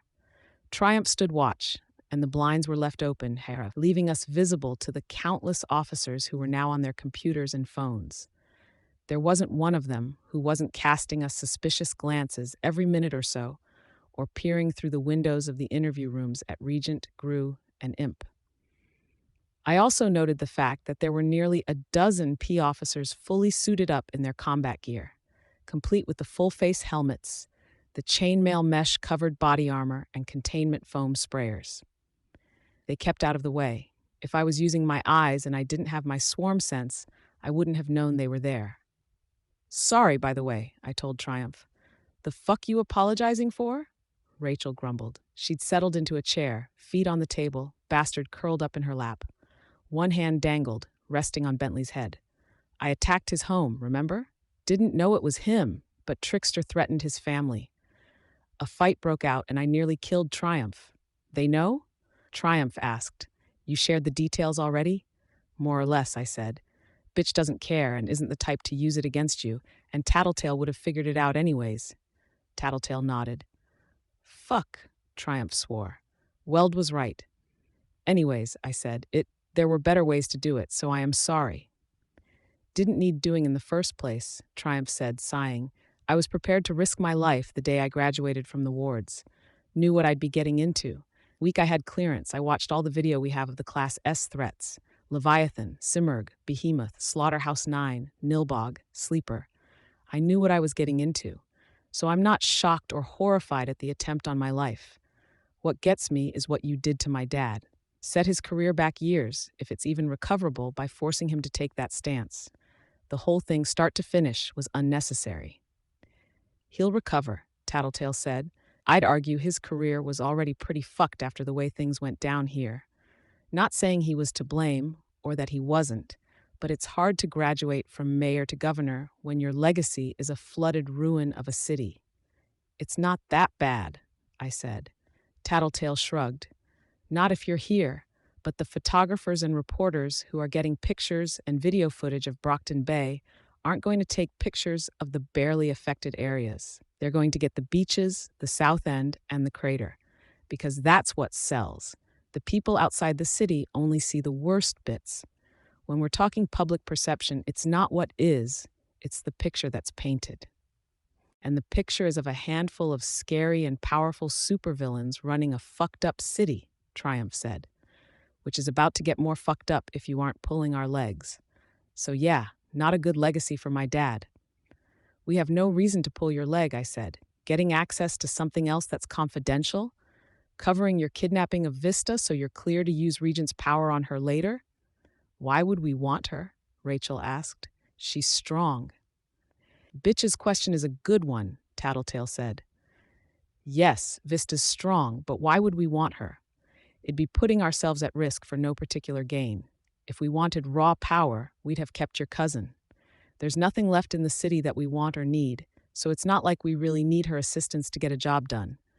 We have money, we have resources, and anything that's worth anything is destroyed or taken by now. Then what do you want? Triumph asked. Security. We have all of the basics. Shelter, food, warmth, companionship, money. Anything we do from here on out's going to involve better securing ourselves where we're at. We want to stop visiting villains from getting a footing anywhere in the city unless they're joining us. Keep the peace, so we keep you guys off our backs. I wouldn't mind a system like the Yakuza of Japan's yesteryear, where we support and involve ourselves in local business, legally, to the point that nobody will be able to shake us. That's terrifying, Triumph said. Why? Because we're bad? Ooh, spooky. Tattletale waggled her fingers at him. If we do it right, we won't have to extort anything from the locals. We can do more to stop the drug trade than any of your guys. Then we disappear into the background, make enough money off the side benefits of our powers and investments to live a life of comfort. Mobilize only if and when there's a new threat. Build trust with you guys. Ensure that any new parahumans go to either your group, go to ours, or they get dealt with some other way. Ensure that anyone like Hellhound who needs more elbow room or freedom is somewhere they're comfortable, where they won't do any real harm. And she's okay with that? Triumph asked. Being benched? Give me my dogs, don't bother me, don't get in my face, I'm okay with whatever, Rachel said. Her arm was moving. It took me a second to realize she was scratching Bastard. Calmer than you were a week and a half ago, if that's the case, Triumph said. Dunno, Rachel replied. That was then. This is now. Triumph sighed. Weld and Clockblocker joined us. Clockblocker handed Triumph a can of Coke or something like it. They behaving? Clockblocker asked. Pretty much. Tattletale mentioned Dinah, but it wasn't to fuck with me.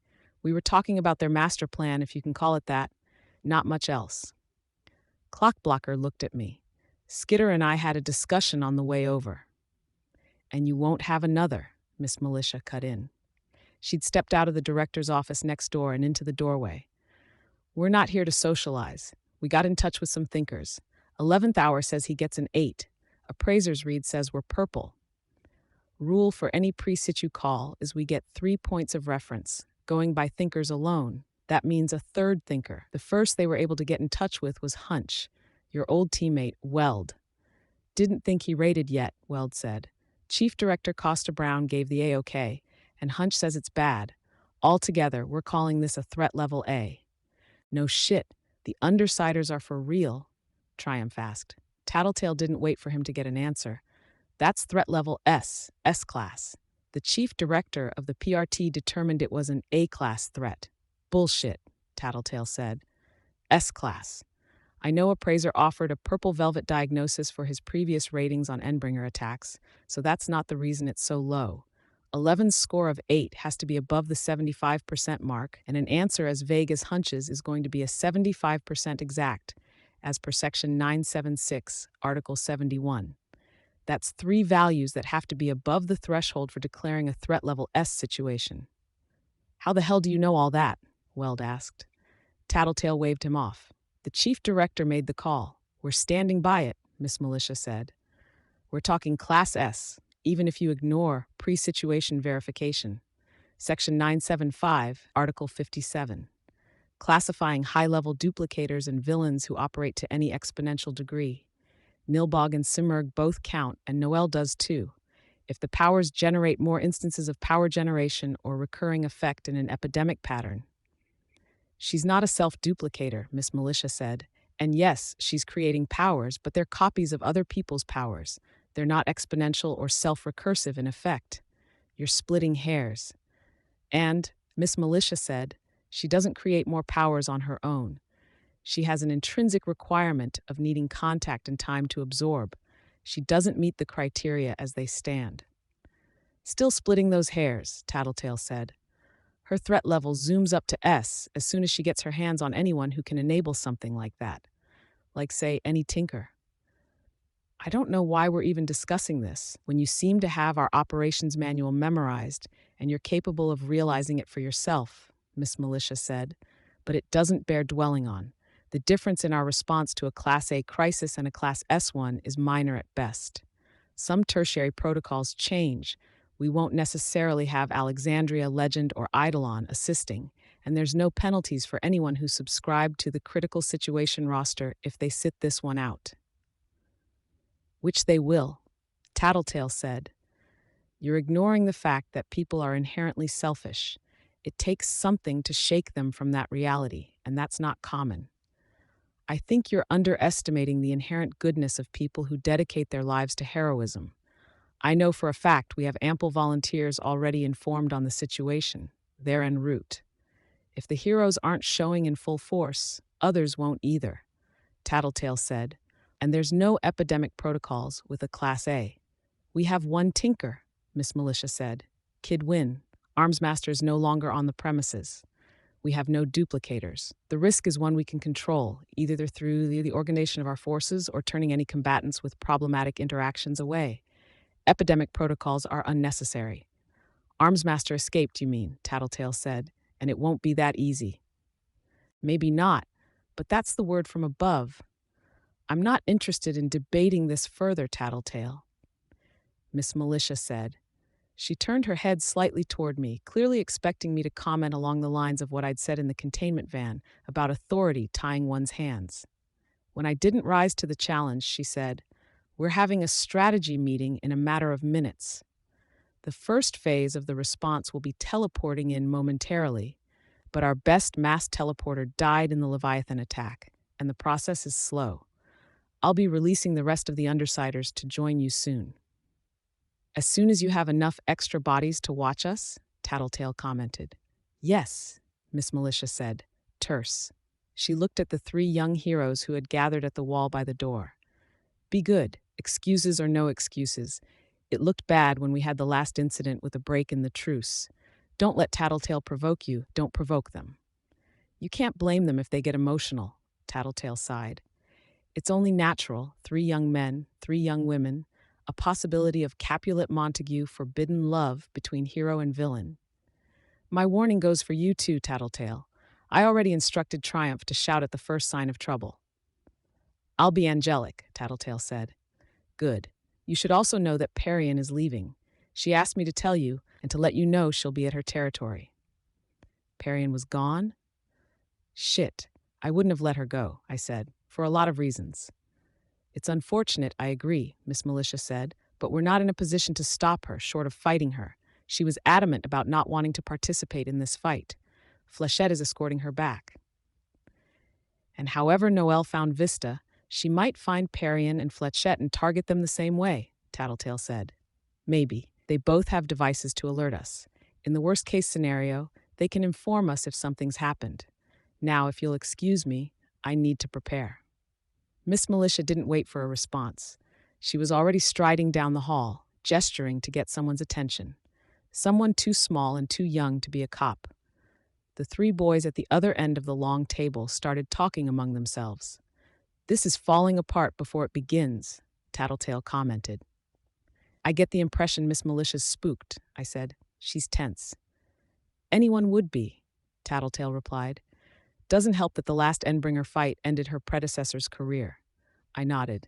"Our muscle's gonna suffer in this fight," Tattletale said. "Your bugs, bitch's dogs, they can't hurt her if she absorbs things on contact. Not unless we want clones of bitch's dogs running rampant." "The heroes have long-ranged fire," I replied. "Kid Win, Miss Militia, Triumph, so bitch and I adopt a support role. The dogs get our key players around the battlefield, if bitch is willing." Rachel grunted something that could have been agreement, and I might be able to tie Noelle up without the bugs touching her. Gru can slow her down. Regent could do the same. I finished. Regent couldn't use his power against Leviathan. Can you imagine him getting Leviathan under control? "I'd rather not," I admitted. "There's a sweet spot as far as rep goes. Having a pet Endbringer puts us in the too scary to be allowed to live category.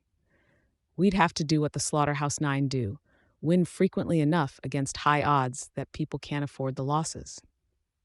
"Would mean we have to go mobile," I said, "so we have time to recuperate while the enemy tries to track us down. Anyways, enough what if. Let's get back on topic." Tattletale nodded. "Imp, for this coming fight, rescue," I said. "The enemy won't target her. They might not target anyone she can get in contact with. Fallen allies, captives, Imp gets them to safety." Tattletale nodded. The tone of her voice shifted fractionally as she said, "You guys can chime in at any point here." The young heroes had stopped talking and were listening in. "I don't know what you want us to add," Clockblocker said. "Interactions," I said. "Maybe we put you on Bentley's back. We won't have to kill Noelle if you can tag her. We'll be able to keep her frozen long enough for us to erect some form of containment." "Me? On the dog? You scared?" Rachel asked. "I think anyone would be a little scared. You can't tell me they aren't a little intimidating." "Your power nullifies any threat they could pose," I said. "If it closes its teeth around my arm, the fraction of a second it takes my power to kick in is going to buy it time to dig in just a little. Jaws clamped on my arm, I freeze it, sure, but then every time it unfreezes, it closes a little more before I can freeze it again. No thank you." "He's scared," Rachel said. She scratched the top of Bastard's head, and I realized she was talking to the wolf cub that was sleeping in her lap. "You're the stuff of nightmares." Clockblocker snorted, then got caught up in a murmured conversation with Weld and Triumph. They were facing our way as they talked. I tried to ignore them, focused on taking deep breaths, controlling the intake so I wouldn't start coughing and humiliate myself in front of the local heroes. "You okay?" Tattletale asked. "Coughing less, I feel like I've maybe got the worst of it out of my lungs and throat." "I meant you. You've been quiet. You weren't saying as much as you normally might when I was talking to Miss Militia." "Thinking. Important you keep doing that," she said. "But not if it's getting you like this. Unless you're putting together a master plan." I shook my head. "No plan. Just fatigue and—" I stopped. Each and every officer in the next room was turning their heads. I used my bugs to feel out the subject. A hood with the warmth of a faint natural glow from beneath, with the same effect around his hands, with his loose sleeves. I noted that a glass helm like the one Clockblocker wore fit over his face beneath the hood. People went out of their way to clear out of his path, to such an extent that I might have thought they were in front of an elephant and not a man. Eidolon entered the conference room and grabbed the seat just to the right of the one at the far end of the table. He swept his cape to one side before he sat down. "Didn't think you were coming," Tattletale said, "with it being just a Class A threat." "The infamous Undersiders," Eidolon spoke. His voice reverberated slightly, an effect similar to Gru's. "And the famous Eidolon," Tattletale retorted. "While we're doing the reverse introductions, I thought I told Miss Militia that we shouldn't bring in anyone we can't beat in a fight." "Don't concern yourself over it," Eidolon said. "I can render myself immune. We won't know until it happens," she replied. There was a pause. "Tattletale, are you looking for a chink in the armor?" "You can't blame me, can you? If we wind up having to fight you, then it might be all over, so I'm gathering intel." Eidolon didn't reply. "Okay, sure, fine." Tattletale raised her hands in surrender. "It's cool." Eidolon turned away to follow the murmured conversation between Weld, Triumph, and Clockblocker. Tattletale rested her elbows on the table, rubbed at her eyes. "Tired?" I asked. "Exhausted. Been using my power all night, my head's throbbing, and this whole business with Noelle hasn't even started." "Take a nap," I suggested. "No time, and I do want to make sure I have some ideas in advance for anyone we might have to face. Noelle is going to target Eidolon. If we fight him, we'll have to use his weaknesses against him." "Tattletale," Eidolon cut Clockblocker off mid-sentence, his voice carrying across the room. "Could you elaborate?" "Don't worry," she said. "No weaknesses you don't already know about." "Is that so?" "You're losing your powers," she said. "Not fast enough that it matters today, but enough that the difference is appreciable." It was hard to read Eidolon's body language with the few bugs I'd permitted myself. He was leaning forward slightly, and his upper arms pressed against the fabric of his costume as he flexed or clenched a fist. "And how would you know this if it were true? Because any other day, with you heroes being as short on teleporters as you are, you'd be helping bring people in. You're conserving your strength. It might even be a long-term fear, like you've only got so much power to use over your lifetime before it's all spent. Candle that burns twice as hot or something. Simple deduction? Did you consider that I am not teleporting people because there's a shortage of volunteers? That would contradict what Miss Militia said, and she wasn't lying, and it doesn't fit the overall picture. Alexandria." Eidolon slapped his hand down against the table. A force field expanded from the impact site, forcing Rachel and I out of our chairs and against the wall. I slumped down to the ground, grabbing my rib, and coughed painfully. The force field had kept Rachel and I out, but Tattletale was inside with Eidolon. The sounds from within were muffled, but I had bugs on both Eidolon and Tattletale, and I could almost make out their words. Tattletale was speaking. Reason you, this situation a Class A threat isn't because it doesn't fit. Did it is because Alexandria wanted an excuse, not you came because you needed to prove something to yourself. Test, measure of your power and situation, work best when danger. This is best challenge you'll have. Treading dangerous waters, Eidolon spoke. There was no growl in his voice, no anger, irritation, or emotion at all, only calm. It made him easier to understand. Can live with danger? It's interesting. Awfully interesting. Why Alexandria is not coming, me? Secret. Eidolon said something, but his tone had changed, and I wasn't able to switch mental gears fast enough. You? Tattletale asked. Years? The fuck? Rachel snarled. Bentley growled as if to accompany her words. He was already growing. Relax, I said before I started coughing again. They aren't fighting. He knocked me over. I could see Miss Militia and Assault at the other end of the room, but the force-field bubble was blocking us. What happened? Miss Militia shouted.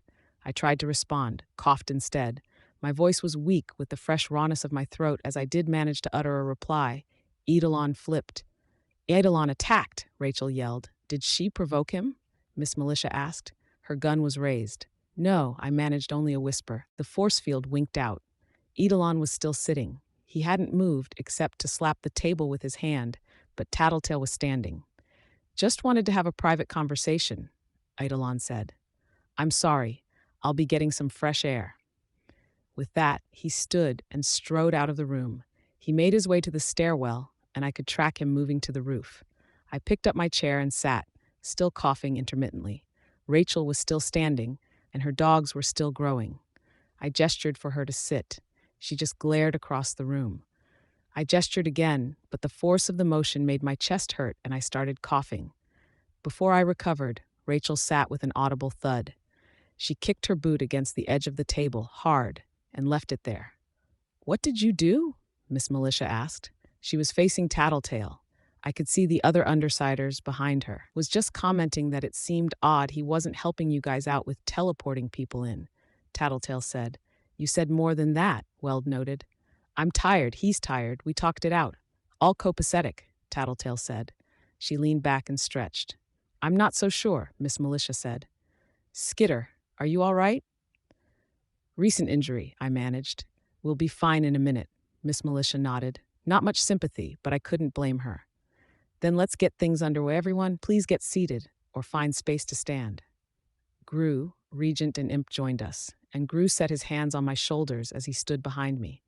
He rubbed my exposed back where the armor panel was missing as I coughed hoarsely once or twice.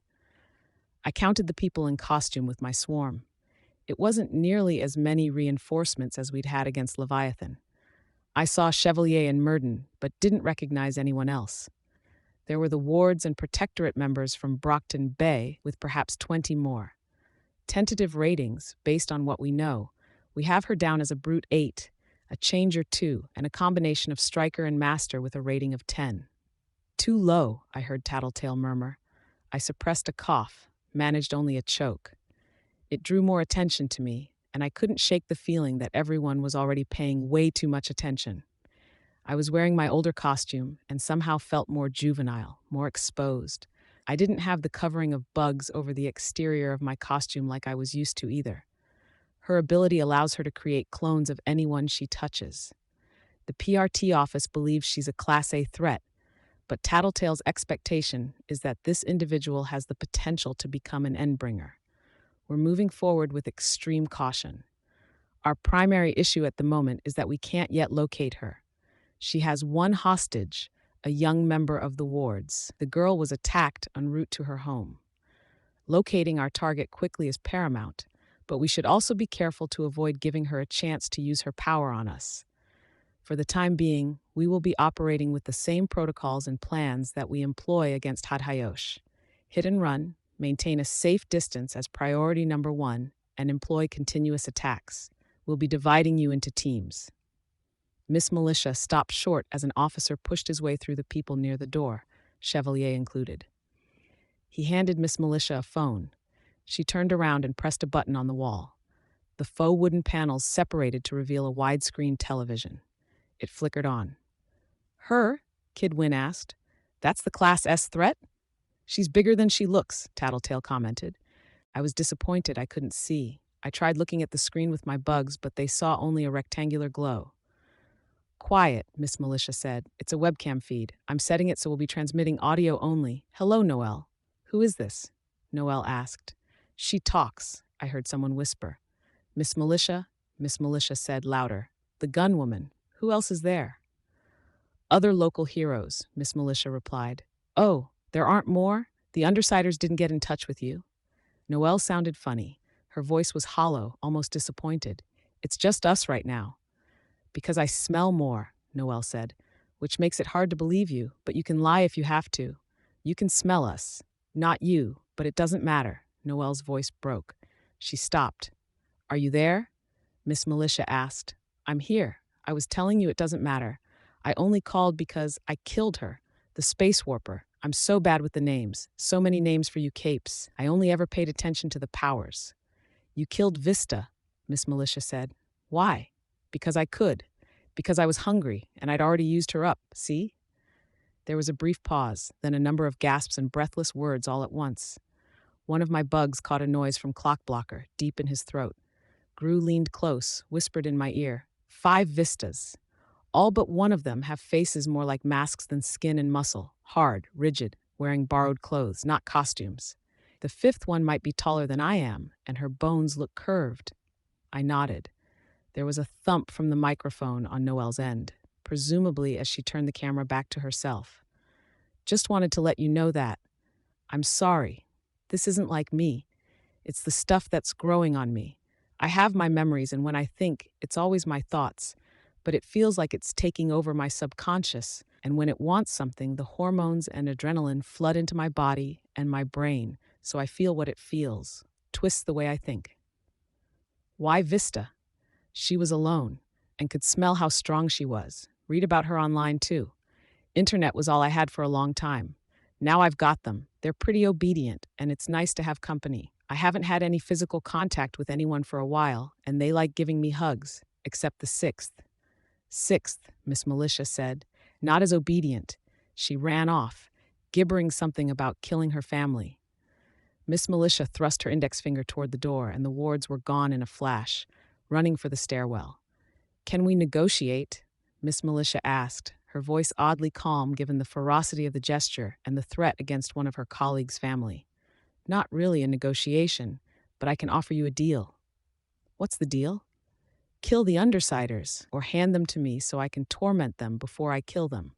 You can do it any time you want to. Just knock them out, or hurt them, or find a way to tell me where they are. If it's a choice between hurting one of you or hurting one of them, I'll hurt them. I promise. If I've taken someone hostage, you probably have a little while before the hostage is dead. Just know that I'll trade you any of my hostages for any Undersider, any time, any situation. When the Undersiders are all dealt with, I'll sniff out and kill all of the clones I've made. Then I'll let you try to kill me, or imprison me. Do whatever. I don't care anymore because I don't think I'll be me much longer. I don't think I'm even me right now. Not the me I was, I'm rambling. They took away my only chance to get well.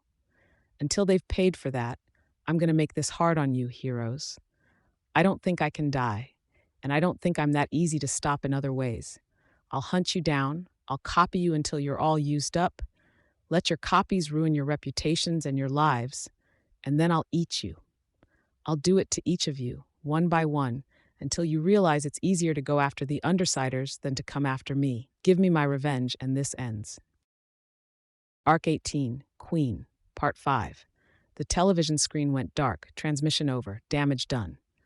Well, Tattletale said, funny thing is, that was only the second worst thing she could have done to screw us over. That so? Asked one male cape I couldn't identify. Oh yeah. I was worried she'd disappear for a few days or weeks, leave us to go looking for help. Then we'd look crazy when she didn't show, and whatever concessions we'd made to get you on board would cost us, like how you have us in custody right now. Either she's not as smart as Ballistic implied, or she's feeling some kind of pressure. I'd lay odds she's losing the inner struggle for self-control. Someone slammed his hands down on the end of the table, interrupting her. I sent bugs in that direction to identify the speaker. Does it fucking matter?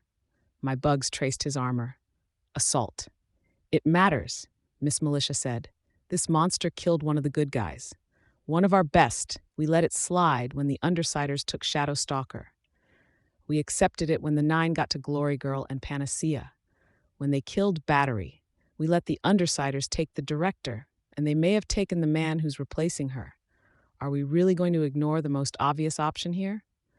You're saying you want to turn the Undersiders in. They broke the code. They'll break it again.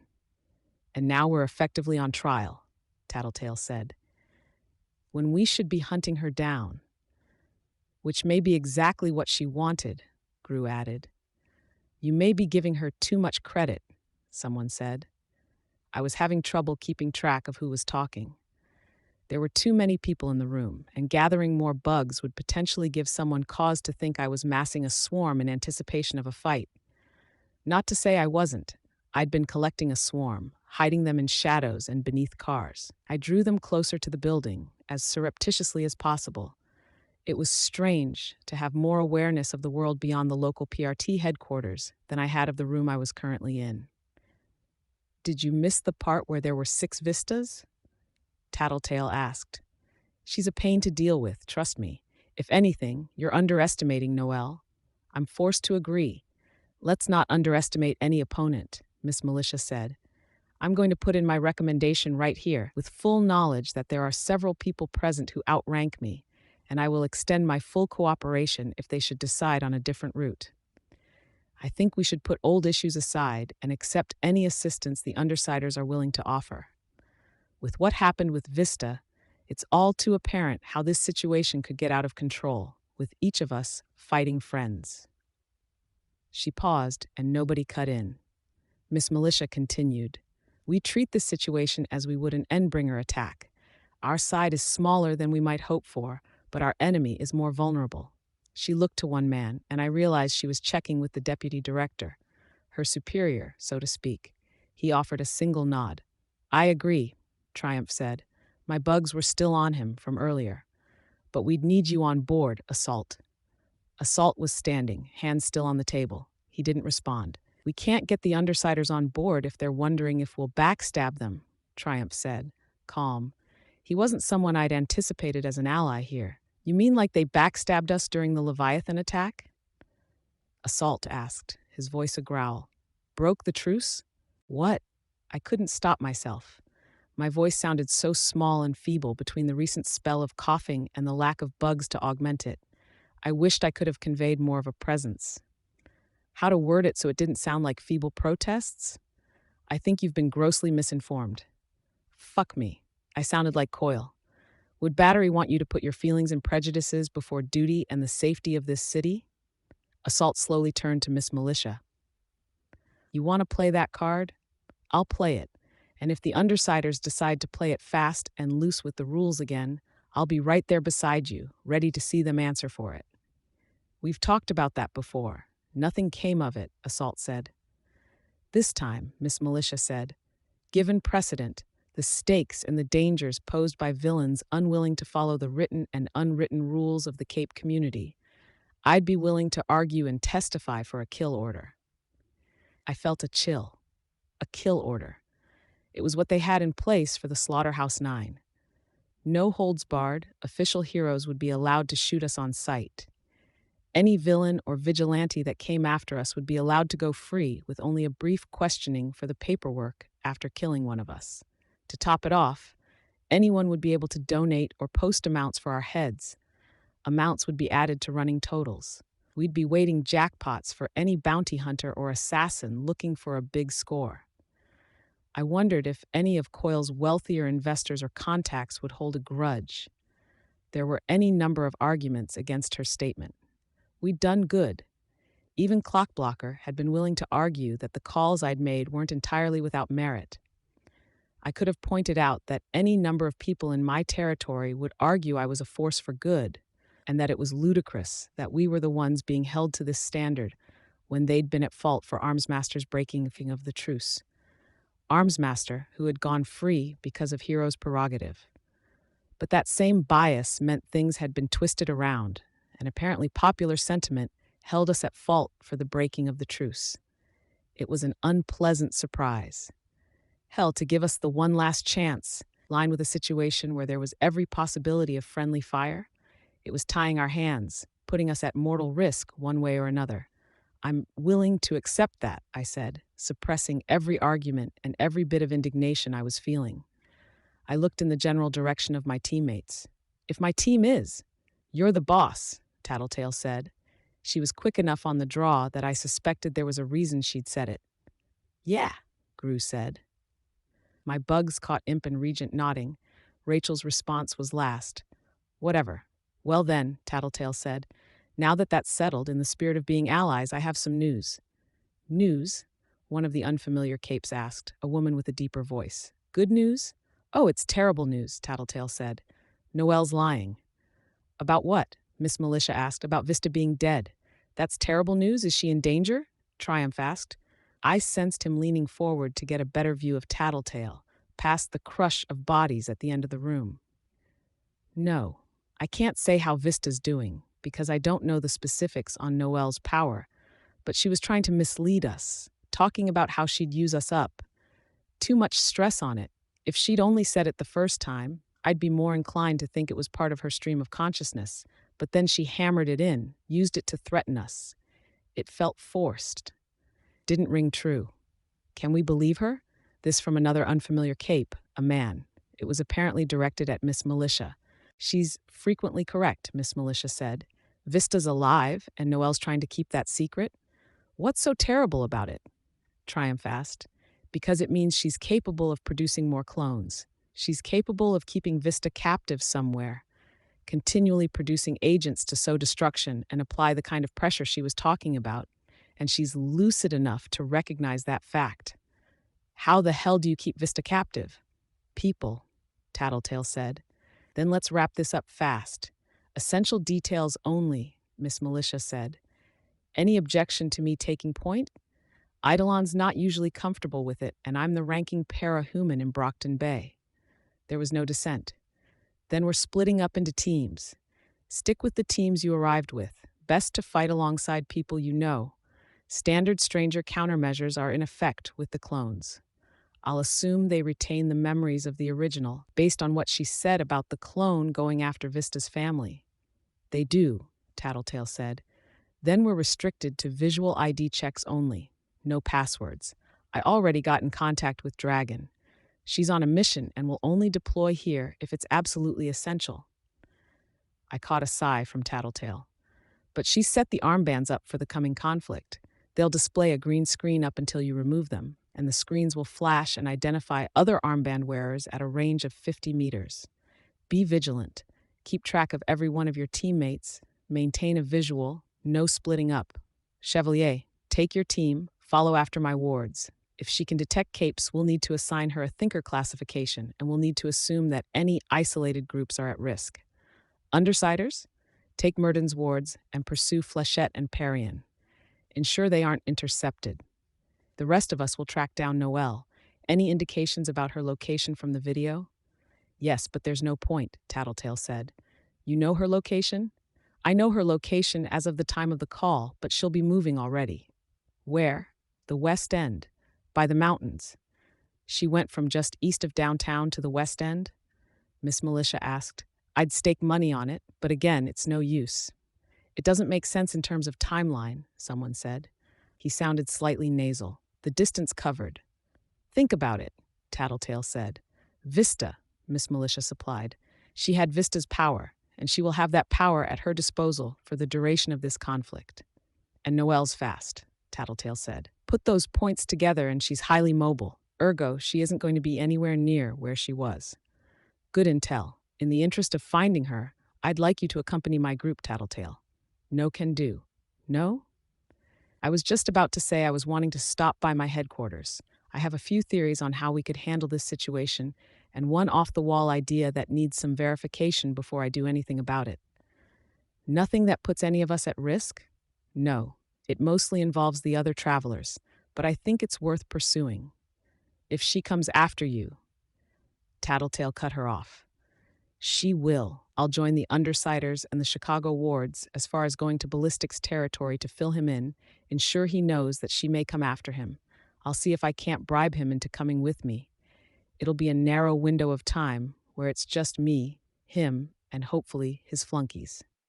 You make a high-value target, I said, especially with Ballistic in tow. She wants you dead, and she wants his power. I have ideas. Don't worry about me. Tattletale turned. Miss Militia, I'll be in touch by phone so you know where you're going. Fine. I'm ordering more capes to patrol the area around you, then, if you're sure you'll be a target. Are there any other isolated parahumans in the city that we aren't aware of? Scrub, I said. He's working under Ballistic, Tattletale said. I'll get him on board by any means. He's one of the few people short of Flechette who can deal guaranteed damage to an Endbringer or Endbringer Light, and I have ideas about him and how I could use him. Scrub? One of the visiting capes asked, the deeper-voiced woman. Uncontrolled matter annihilation bursts in his immediate vicinity, I said. Ex-member of the Merchants, a local gang of dealers and users. Blaster 8, easy if not a straight 10, despite his relatively short range, Tattletale supplied. But I'm not sure he does what Skitter thinks he does, and that's why I want to talk to him. See to it, Miss Militia said. Anyone else? Circus Leet Uber, Gru said. They were leaving, but... They're dead, Assault said. They're very much alive, Tattletale retorted. And they would have gone west to leave the city, the same direction Noel went after targeting Vista. I think that speaks for itself. Miss Militia nodded. It does. If anyone has any questions, communicate them while on the move. Go. The capes began flowing out of the room. We had seated ourselves at the furthest point from the door, so we were stuck inside until the way was clear. A small group of younger capes hung back. Miss Militia had left us a contingent of out-of-town wards. I couldn't get much of a sense of them just with what my bugs could give me on their costumes. They probably weren't a full team from a city as big as Chicago. They'd be limited to the ones who'd agreed to fight an unknown, A-class threat. 3 boys and a girl. They were watching us, and I couldn't even guess at their expressions without the ability to see or feel things out with my bugs. I was getting tired of this, and my fatigue was wearing on my already thin patience. Bitch, I said, do me a favor and clear that window. She didn't respond, but she didn't hesitate either. She was on her feet as soon as she'd lifted Bastard off of her lap and kicked the plywood free of the frame before anyone could protest. I brought every bug I'd had outside the building into the room. They swirled around me, the Undersiders, and the handful of capes on the far end of the room. I could sense 3 of the 4 wards getting into fighting stances, noted how 2 of the boys and the girl shielded the one other boy, forming a loose triangle formation between him and us. The movements of the bugs gave me the ability to feel them out, drawing a complete map of what they were wearing and carrying. The boy in the very front, the tallest and largest of them, would be a tinker. The rods that supported his heavy gauntlets were oiled, suggesting they were pistons, and I noted the presence of blunt-tipped spikes inside his gauntlets. The setup wasn't unlike the blades in Mannequin's arms, but these weren't extending into his body, and I somehow got the impression they were intended for something very different. His armor was heavy, supported more by engineering than by his own strength, and his helmet covered his face, but not the back of his head, with a single lens on a telescoping nozzle, dead center. The other boy in front was narrower, with flowing clothes. He sported a surprising lack of equipment and weaponry. It gave me the sense of someone who thought of their body as a weapon. The girl was similar, but I did note that her gloves were reinforced for striking, a framework of some sort of metal, with rivet-like bumps over each knuckle, each etched with a fine design I couldn't make out, and metal filigree feathers at the edges. She had padding with a similar design and near-identical feathers. The one in the back wasn't in a fighting stance. He stood with his legs together, heels touching, back straight, one palm extended toward us. He wore a mask that covered one eye and put an oversized lens in front of the other, with spikes radiating from it like the rays of a sun. His costume was a very lightweight covering of layered and interlocking metal plates, more stylized than functional. But there was a coat-tail length of cloth extending behind the back, hanging to his knees. I was careful in how I condensed the bugs around me. I kept my team obscured as I pulled the bugs away from the four wards, leaving enough bugs on them that I could covertly follow their movements. They hadn't been stung or bitten, and they didn't have a clear shot as the bugs moved away from them. It meant, at least, that they'd get a chance to realize they weren't under attack. The bugs filled the necessary pockets of my costume, then carpeted the exterior, including my mask. They connected to the ends of my hair and moved beneath it, giving it more volume and helping it come little alive, the ends moving in the absence of wind. Where I had excess, they trailed several feet behind me like the hem of a royal gown. "That's better," I said, augmenting my voice a touch. It was. I felt more centered, more secure, and confident with the bugs close. I just alarmed the people we'd be working with, but a small show of power would help ensure we got respect and cooperation. "Your names and powers?" Tattletale asked the Chicago wards. She gestured toward the door, and we started walking briskly toward the exit. "Tecton," said the power armor wearer. He had to raise his voice to be heard over his heavy footfalls and the rattle of furniture around him. He indicated the boy to his right, then the girl. "This is Wanton and Grace. Our ranged attacker here is Raymancer." "Isn't Wanton a kind of noodle?" Regent asked. "And Raymancer?" Imp asked. "They're really running out of stuff to call superheroes." "Play nice?" Gru warned. "Yeah," Tattletale said. "A wonton is a kind of dumpling, not a noodle. Get it right." "Wanton," Tecton said, stressing the pronunciation, "is a breaker stranger class cape. He can turn into a localized telekinetic storm. Raymancer is our long-range fighter. The three of us are more close combat types, but Raymancer manages to make it work. Grace is a martial artist. She's got a power spread, faster perception of time, enhanced agility, and a striker class enhancement for select body parts at a time, invulnerability to both powers and general harm, as well as increased effect on contact." "And you, Tinker?" Gru asked. "Tinker and Thinker both, architecture and geology sense. Armor lets me ground kinetic energy like you might do with electricity. These are piledriver gauntlets," he patted one gauntlet, "for creating fissures, generating localized earthquakes and other controlled demolition." "Having Tinkers against Noelle is probably our safest bet," Tattletale said. "Because she won't copy their gear," I said. Tattletale nodded. "Good. Thank you, by the way, for sharing." Gru spoke to the wards. Tecton nodded. Our groups had reached the door that led into the stairwell. There were officers handing out armbands, and the elevator was in use, forcing us to wait as people got their armbands and hurried downstairs. "You need our info?" "No," Grace said. Her voice was hard. "We know who you are." Imp cackled. "We're famous." I hung back a second as one officer held an armband and my armor compartment out to me. I gripped it, but he didn't let go. He wanted to play it that way. I let my bugs drift away from my armor to surround it. He acted as if I'd set it on fire, letting go and backing away. I handed it to Tattletale as we passed through the door to the stairs, then strapped on my armband. I spoke into it, "Skitter." How had things gone with Leviathan? My username would appear. I held my armband to Tattletale, and she pressed a button. "No trackers hidden in your stuff," she said. "Want help putting this on?" "Please." When we're at the bottom. We were at the tail end of the group, and consequently we were the last ones out the door. The dogs were already mostly grown, and we paused as Bitch increased Bentley's size to the point that we could ride him. "We have too many people and not enough dogs," Gru commented. "We'll drive," Tecton said. "Just need to requisition a van." "I'll ride," I said. "Rachel?" She nodded. She was up first, and she gave me a hand in getting up. I had to fight coughing for a minute. "Assault's going to try to screw us over if we cross paths," Tattletale said. "I suspect it," I answered. "And if this goes south, they will come after us. The bit Miss Militia said about battery, that loses its cachet when people start to feel like the people of this city would be better protected if they turned us in than if we were helping. We're going to have to stay on top of this. Turn around. I'll help strap on your armor." I nodded and turned around. I moved my bugs out of the way as she fiddled with the straps, threading them through the appropriate areas. I blinked a few times, looking towards the nearest light source to try to gauge if my vision was any better. No improvement. Short of a thorough check by an ophthalmologist, I wouldn't find out if I'd regain my sight or how much I'd recover if I did. Everything I'd been through, and I got the long-term injury as a civilian.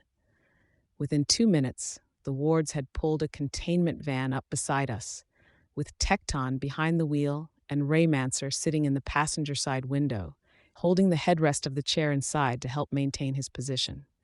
The back popped open, and Imp, Regent, Tattletale, and Gru climbed in, ballistic as our first stop, then Parian.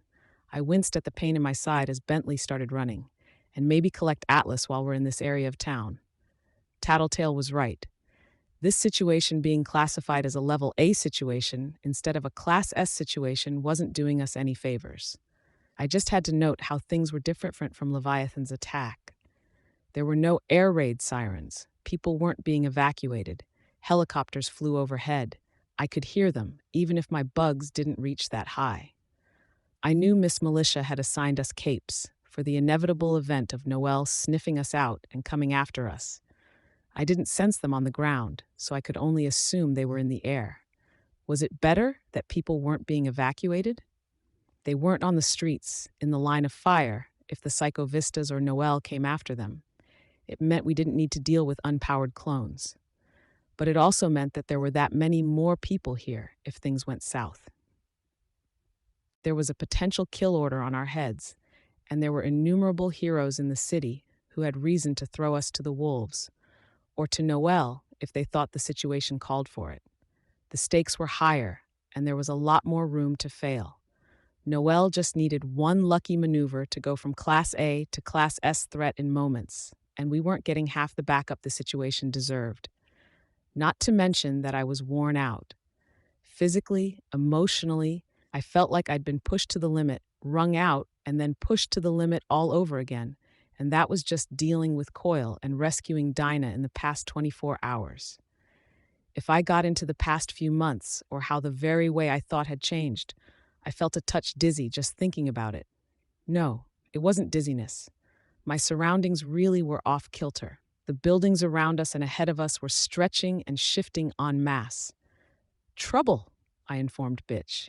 I used my bugs to notify the others in the containment van, Vistas.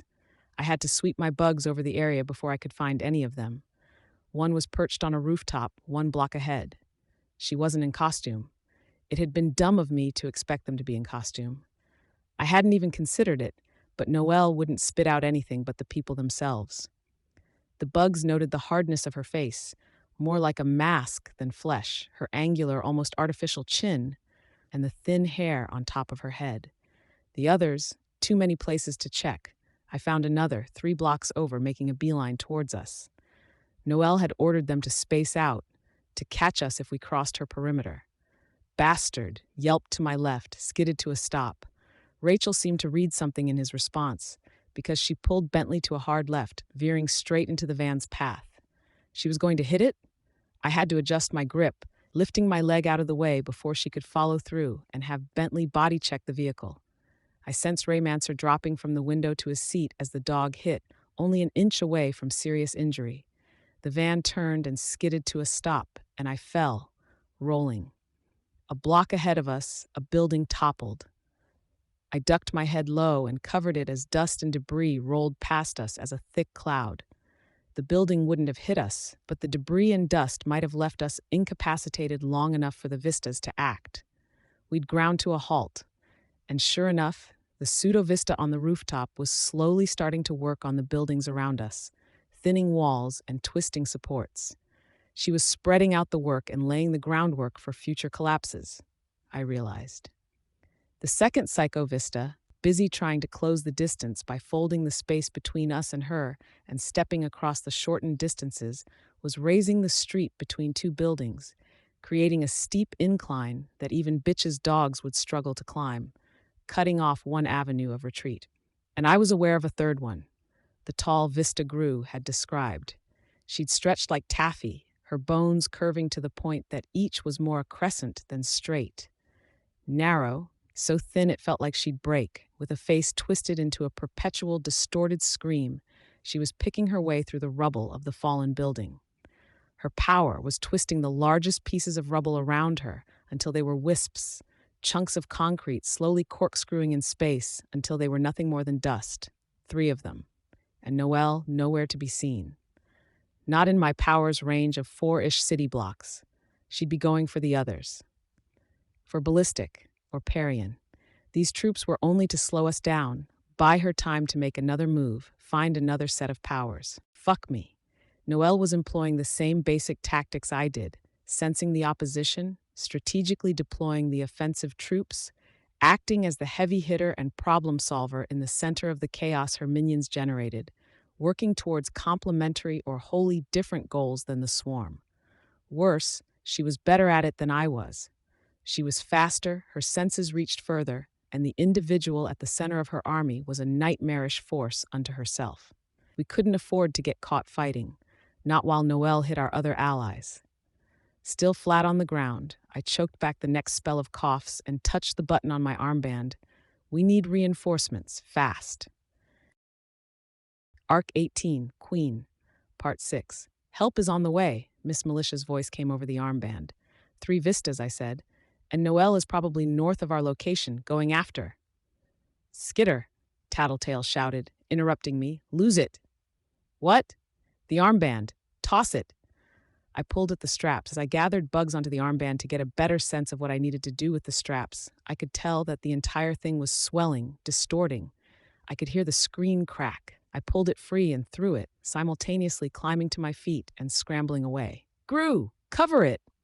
Tattletale shouted. Use your power on anything that one breaks down. Gru threw out a stream of darkness, then dissolved the darkness that wasn't covering the area where the armband had been. Without the ability to see, I had only my bug's senses to go by, but I could track where he'd laid down the darkness by the way the air seemed thicker. From Tattletale's words, I'd expected an explosion, but it simply twisted away into wisps of thick smoke. It's radioactive, Tattletale intoned. Everything she's dissolving like that. Unless I cover it? Gru asked. Unless you cover it, should cancel out the effects. But you did want me to let you know when I'm making an educated guess. This is one of them. Tattletale said. I hope I'm right. We could win this fight and still wind up dying in a hospital bed a few years from now because we got too close as that stuff dissolved. Oh shit. Doesn't matter, does it? Regent said. World's ending in a few years anyways. Let's avoid the extreme radiation poisoning, I said, regardless of whether the world's ending or not. The other undersiders in the Chicago wards were out of the van, and we were collectively backing away from the negavistas. More specifically, we were retreating from the one who was creating the radioactive dust. The first one I'd noticed was still on the rooftop, spreading out her efforts, thinning walls and twisting supports. Her progress was slow, but I was willing to bet that half of the city block would be collapsing onto us in a matter of minutes, if not sooner. If I had to guess, her power operated in a different manner than the original vistas. It affected a wider area, it was slower, and she didn't seem to be suffering for our presence. The bugs that I was sending her way were having a hard time approaching. They kept veering around, so they flew clockwise around her instead of straight. I had only a few bugs attacking her, but the same effect that I'd seen with her face had hardened her skin, and there weren't many places left to attack. Her mouth was little more than a lipless slit across the lower half of her face, firmly closed, and only the smallest bugs could get at her eyes. She barely flinched at the bites and stings my swarm was delivering. Meager as my efforts were, they still should have left her blind, filling her eye sockets with ants and no-see-ums, but her power was still steadily working on the buildings around us. Another peculiarity of her abilities, the ability to sense the layout of whatever structures she was affecting. Did that extend to sensing us? The second one had arrived, creating footholds and handholds to ascend the section of road she'd raised into a vertical wall, 12 feet high. She was now perched on top, crouching. In the time that it had taken me to lose the armband, she had started to work on cutting off our best avenue of retreat. The road we'd traveled on to get here was raising behind us, bulging upward into a similar barrier. As far as I could tell, her powers were most in line with the regular Vista, and she seemed to be reacting most to the bites and stings. I wish that would make me feel more confident about these circumstances. That left the freakishly tall one, the Vista with limbs that zigzagged, who was apparently turning matter into radioactive dust. She'd climbed past the wreckage of the fallen building and now stood on solid ground again, facing us. "We off the radioactive one first?" Tecton suggested. "No," I said. I used my bugs to draw an arrow in the air. "Priority's the one on the roof, over there. There's a third one?" he asked. Apparently he hadn't caught my message to Miss Militia. "She's going to bring down more buildings if we don't take her fast," I said. "Raymancer," Tecton ordered. "Handle it." Raymancer stood like he had before, feet together, one arm extended. I didn't sense any energy blast or ray from his hand. The Vista didn't act as though she'd been shot either. "She bends light," Wanton asked. "She's bending space," Tattletale said. "You won't get a straight shot." "Don't need one," Raymancer said. His second shot left a shallow crater in the Vista's chest. She sprawled onto the roof, hands pressed to the injury. The thinning of the walls didn't stop. "How the fuck does that work?" Regent asked. "The laser didn't even." "She's still alive," I called out, interrupting him. There was a small explosion as Raymancer directed a shot at the radioactive Vista and missed. I could sense how the barrier behind us abruptly stopped growing, and how the space to one side of her warped to let her evade more easily. "Vista to our 3 o'clock is assisting her," I said. "Grace," Tecton shouted. "Leaving rooftop to you. Launch." Grace leaped toward him, onto the back of one outstretched hand. She had no trouble maintaining her balance as she placed the other foot on the back of his other gauntlet. She bent her knees and extended them to jump in the same instant the piledriver attachments on the gauntlets extended with explosive force. Most of the bugs I'd placed on her were torn free by the force of the wind ripping past her, as she turned into a human projectile. She had to have used her selective invincibility to augment her feet and legs so they weren't annihilated by the piledrivers, and she would be using her enhanced agility to ensure she stuck the landing. Except the landing wasn't going to happen as planned. If I'd understood what they'd planned, I would have warned her. Her trajectory shifted as she ran into the rooftop Vista's power. Grace fell short of reaching the rooftop. Very short. She hit the ground with both feet together, arms spread, and left a shallow crater around her impact site, a half-block away from the building. Grace was running toward her target a heartbeat later, unhurt. Some of the flying capes that had been assigned to watch over us were targeting the Vista on the rooftop, and I saw that as excuse enough to focus on other, more immediate problems.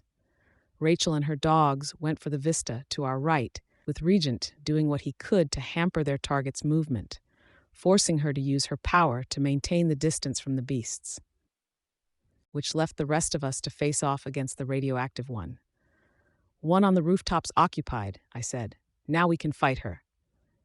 She extended her hand toward us, and the ground between us and her bulged, as though a cartoon mole had crawled beneath the pavement. Raymancer fired at her, clearly hoping to distract her, but each shot missed by a fair margin. My bugs were covering every inch of her skin, and I had them biting and tearing at her flesh. Her skin was hard, gnarled, and calloused, but I did the damage where I could at the elbows, knees, and neck, drawing blood. I tried to tell myself that she was a monster, a mockery of a real person, and she was too dangerous to be allowed to live. With that kind of unhinged mental state and her ability to irradiate people, I grit my teeth. No choice. Gru finished covering the bulging ground with darkness. Tall Vista didn't react. Her hand was still pointed at us. "It's a feint," Tattletale shouted. She spun around. "There?" My swarm moved in the direction Tattletale was looking. I found the bulge, a basketball-sized blister on the side of the containment van, felt it erupting a mere foot from Raymancer's head, a half-second before Gru's darkness covered it. Too late. Raymancer stumbled, coughing. Gru turned and extended a hand toward the tall Vista. With my swarm spread out around her, I could sense minuscule explosions appearing all around her. See the flashes of light with the bug's distorted vision. The individual detonations weren't much larger than golf balls, and even the direct impacts weren't enough to kill my larger bugs. How the fuck do you use Raymancer's power? Gru asked.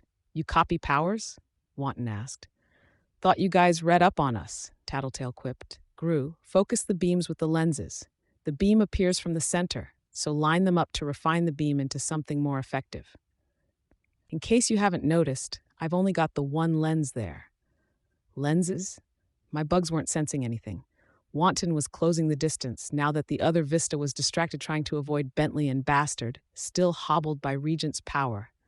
As he got halfway to her, the ground around her began to distort and twist into curls. Wanton disintegrated as he entered the area. For a heartbeat, I thought she'd used her power on him.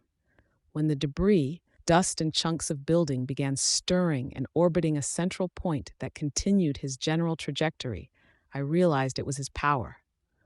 Wanton didn't hesitate as radioactive dust exploded around and inside his new body. If anything, it proved an advantage, as the dust provided more material to work with, and the damage to the street let him pull up chunks of pavement. He closed the distance to our opponent and began thrashing her. One of her arms snapped and dangled as one large chunk struck her. Gru's attacks weren't terribly effective. There were only half the number of explosions, but they were sufficient to kill bugs if they happened to hit one. He abandoned Raymancer's power and cast out his darkness toward the vista. A moment later, the ground under her feet was contorting, and dust was rising around her. To our right, Rachel and Bastard were closing in on the vista. Her foot was contorted by Regent's power, and her neck was craning at awkward angles, making it harder for her to focus on them and use her own abilities. She backed away, raised her one good hand in their direction, and promptly bumped into Imp. Before the pseudo-vista could react, she had a taser pressed to her neck. Rachel closed the distance, Bentley loping forward. My bugs caught her voice. An order, not too hard to make out, not with the context. Kill, Rachel said, her voice quiet. The bulldog picked up the vista in his jaws and bit down until an audible series of cracks marked the breaking of a dozen major bones. He shook her like a rag doll, no doubt snapping her neck and aggravating every injury he'd just inflicted. The girl was dead in an instant. Rachel's ordered him to drop the body, ordered Bastard to back away from the carcass, and then took hold of Bastard's chain. She started to wheel Bentley around to rejoin us, but I was already drawing arrows in the air. Wanton wasn't at risk from the radiation in his new form, apparently, but Rachel and her dogs were. There was nothing saying that any radiation wouldn't be able to penetrate the monstrous flesh and hit the dog nestled in the core.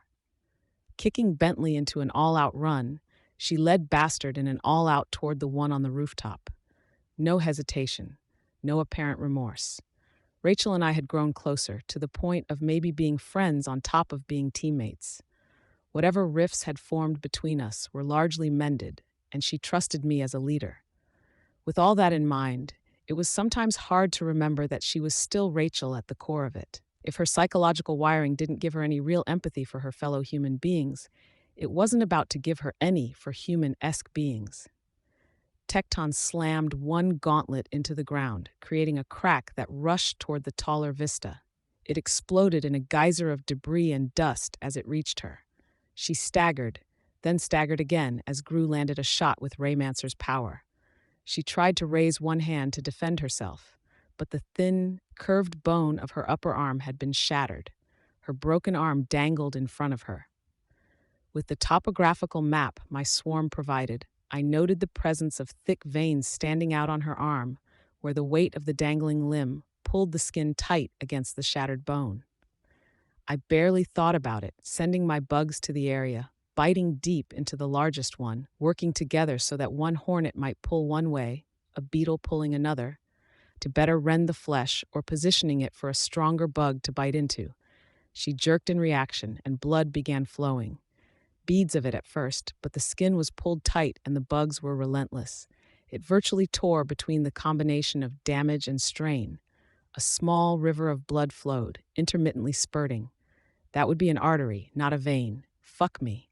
I tried to suppress the quiet horror that took hold of me as my bugs tracked the blood pouring down her arm, trickling off her fingertips in individual streams. Still fighting to avoid being brained by Wanton's telekinetic storm, The tall Vista let out a drawn-out half-moan, half-scream, equal parts despair and anger. It didn't sound exactly normal, but that didn't surprise me. What made my blood run cold was that she almost sounded like a young girl might, a little too close to reality for comfort. She went all out with her power, aimless, directionless. Street signs, mailboxes, piles of debris, walls, and sections of road began twisting and bulging. Gru laid down a blanket of darkness all around us, aiming to dampen the spread of the radioactive particles. I wasn't sure how that worked, but Tattletale thought it did, and I wasn't about to complain. I'd settle for a white lie if it meant we were able to stay focused on fighting, rather than the cancer we'd have 5 years from now. It took 10 seconds before the Vista collapsed. Only 10 seconds to bleed out to the point of unconsciousness. The blood continued pumping free, and nobody leaped forward to staunch the flow. I sensed some of the faster capes from Miss Militia's group making their arrival on the scene. The wound the rooftop Vista had sustained from Raymancer was shallow, the majority of it consisting of surface damage to her artificially smooth, thick skin and to her ribs. I'd only peripherally been aware I was doing it, but my bugs had seized on the opportunity to dig in and attack the more vulnerable flesh of the open wound.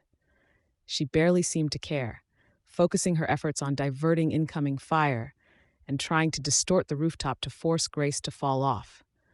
That changed when several bugs found a hole leading into the empty space surrounding her lungs. In that same moment, the Vista started trying to claw the bugs out of the shallow cavity. The distraction afforded one of the heroes a chance to catch her in the head with a gobbet of foam. A smaller containment foam blaster? Flying capes closed the distance and settled around her. There was a brief dialogue that I couldn't make out with the unfamiliar voices. Someone said something about foam, there were a few words of argument from a pair, and one pressed a finger to their armband, saying something about a captive. It was Miss Militia who responded through the armband. She gave a curt order, and several capes turned away. One of the capes who hadn't took aim and shot the fallen girl between the eyes. The fight was over. The heroes were already moving north in pursuit of Noelle. I signaled for Rachel to return. That moan scream the tall Vista had made was still ringing in my ears. It had been way too human for my tastes. There was no doubt she'd been going all out. Raymancer was on his knees, supported by Tecton.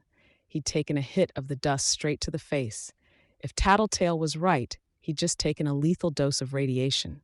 The clone hadn't even flinched in delivering the attack. I'd had fights like this.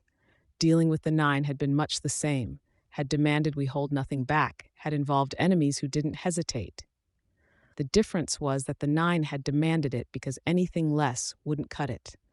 Fighting these clones, they were vulnerable. They only defended themselves so they could keep causing damage. When I tried to hurt them, they got hurt. It sounded so lame when I framed it like that, but it shook me.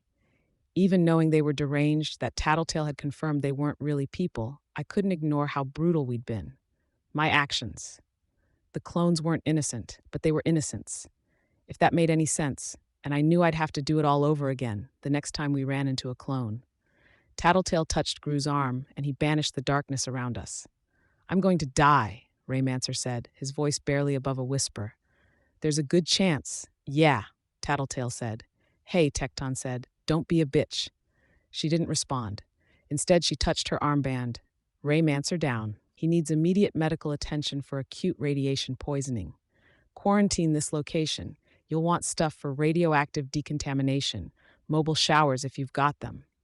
Oh, and Skitter's armband is out of commissison. We need a replacement before someone mistakes her for a clone." "Keep close to her, Tattletale," Miss Militia said, "and we'll deliver one shortly. Quarantine, civilian evacuation, and decontamination are en route. We're moving on to check on ballistic. Your man can meet us there. If they can track us with the armband, they can follow us to his headquarters," Gru commented. "He can move bases," I said. "Finding him fast is a bigger priority." "He won't like that," Gru said. "Going from a well-set-up base of operations to someplace improvised? He didn't want to come today. He deals with the fallout," I said. I waved as Rachel approached. She was still holding Bastard's chain. "Let's go." "Tecton?" Tattletale asked. I I can't leave Raymancer here, Tecton said. Wanton can watch him, she said. I looked at Wanton. He was still in his telekinetic form. To my swarm sense, he gave me the impression of a miniature galaxy with dust and various objects orbiting a central point. When he moved, the outer edges took longer to catch up than the bits closer to the center, almost like a jellyfish in water. Hey, W, Tectud, fight's over. He can't change back, Tattletale said. If he does, that dust he drew into his TK flower body is going to settle, and then he'll be in the same shape Raymancer is. Maybe everyone in his vicinity will. But they can stick him in a decontamination shower, Tattletale said. Just needs to hold himself together long enough for that to happen. Not to worry. 15-minute decontamination and he's clean. Longest he's ever held that form was 12 minutes. Then he'll need to hold together for longer, but we've got to get ahead of Noel before the next trap is set up. We need you to come with us. You want me to leave my team, Tecton said. We could run into more vistas. She warps space, distorts architecture. If the next batch is organized enough to cut off all avenues of retreat while keeping their distance, or drop more buildings on us, we'd need you to help. Rachel's dogs aren't going to be able to get us free if Vista buries us, or if she traps us under some bubble of stretched building. Go, T, Raymancer said. But you.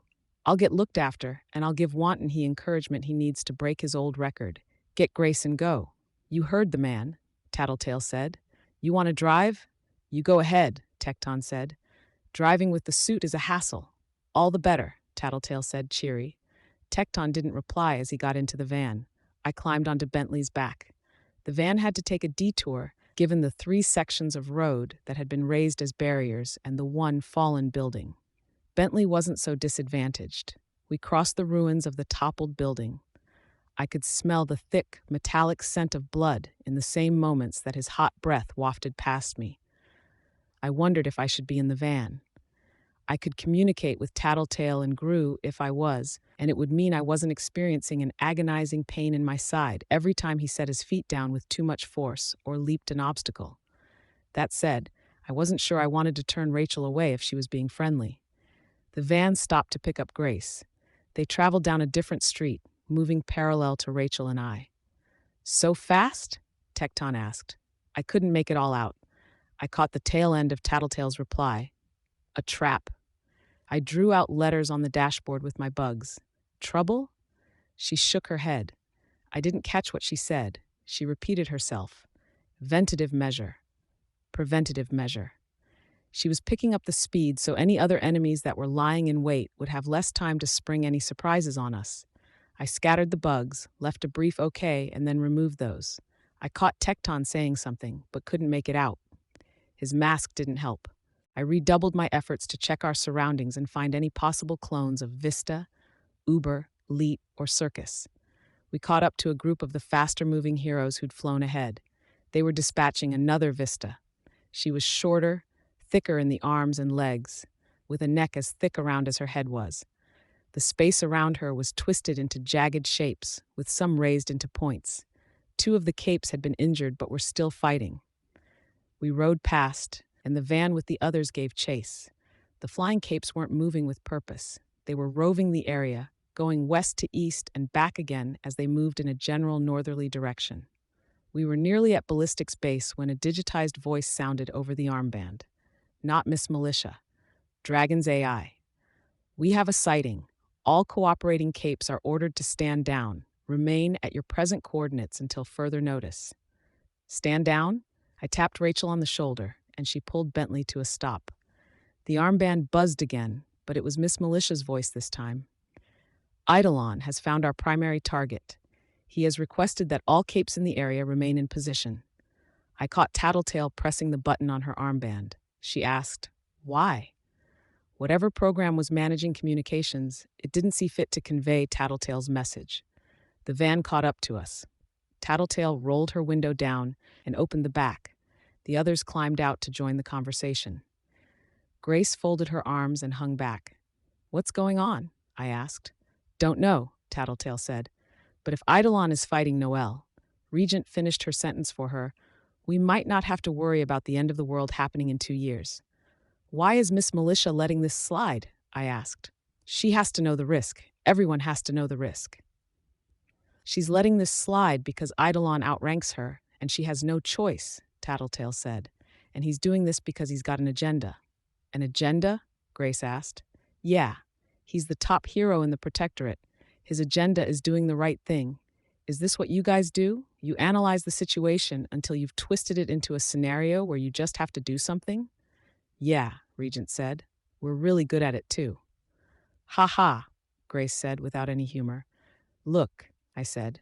Fine. You guys are helping us, so you get a say. If you guys are willing to hear me out and you decide that there's no merit to what I'm saying, we can go along with what you want to do. Hear you out? Yeah. Look, you can't deny that putting one of the most powerful people in the world in close quarters with someone who could turn Vista into those things is a fucking bad idea. Sure I can. Play nice, Grace, Tecton said. No, I'm going to make my arguments. He's not stupid. He knows what he can do, and he's heard what she can do. You don't get to be a member of the Triumvirate if you're an idiot. He's desperate, Tattletale said. He's losing his powers.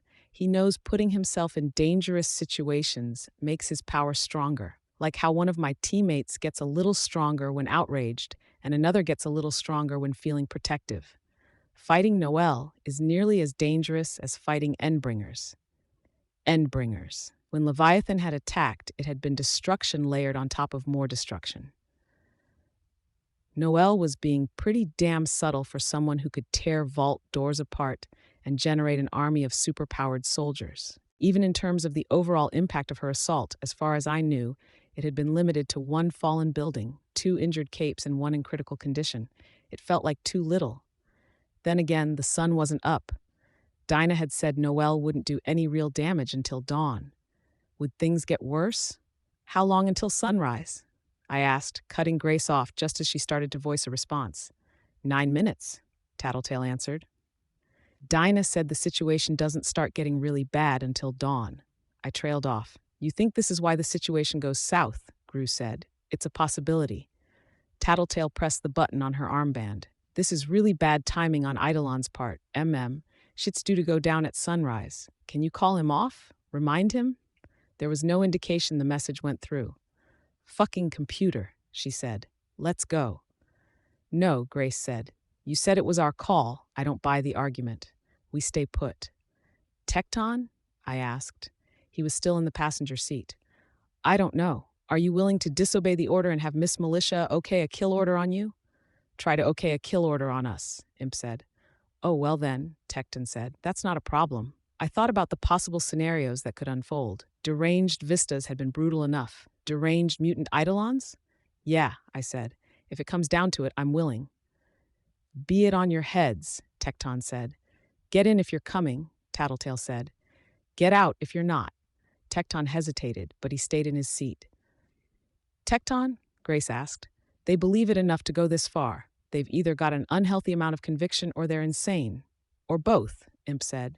Or both. If it's conviction, I can accept that they might know what they're doing.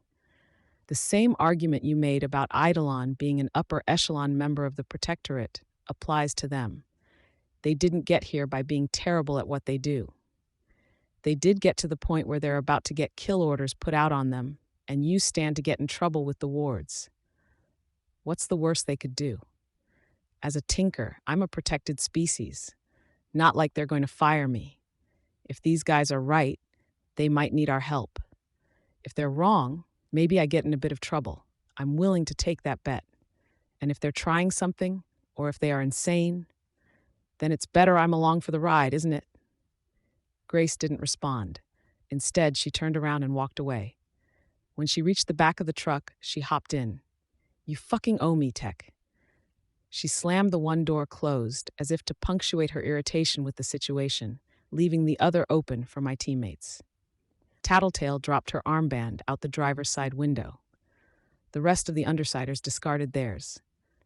There was a pause before Tecton and Grace followed suit, throwing theirs free of the van. That done, Tattletale put the van in gear.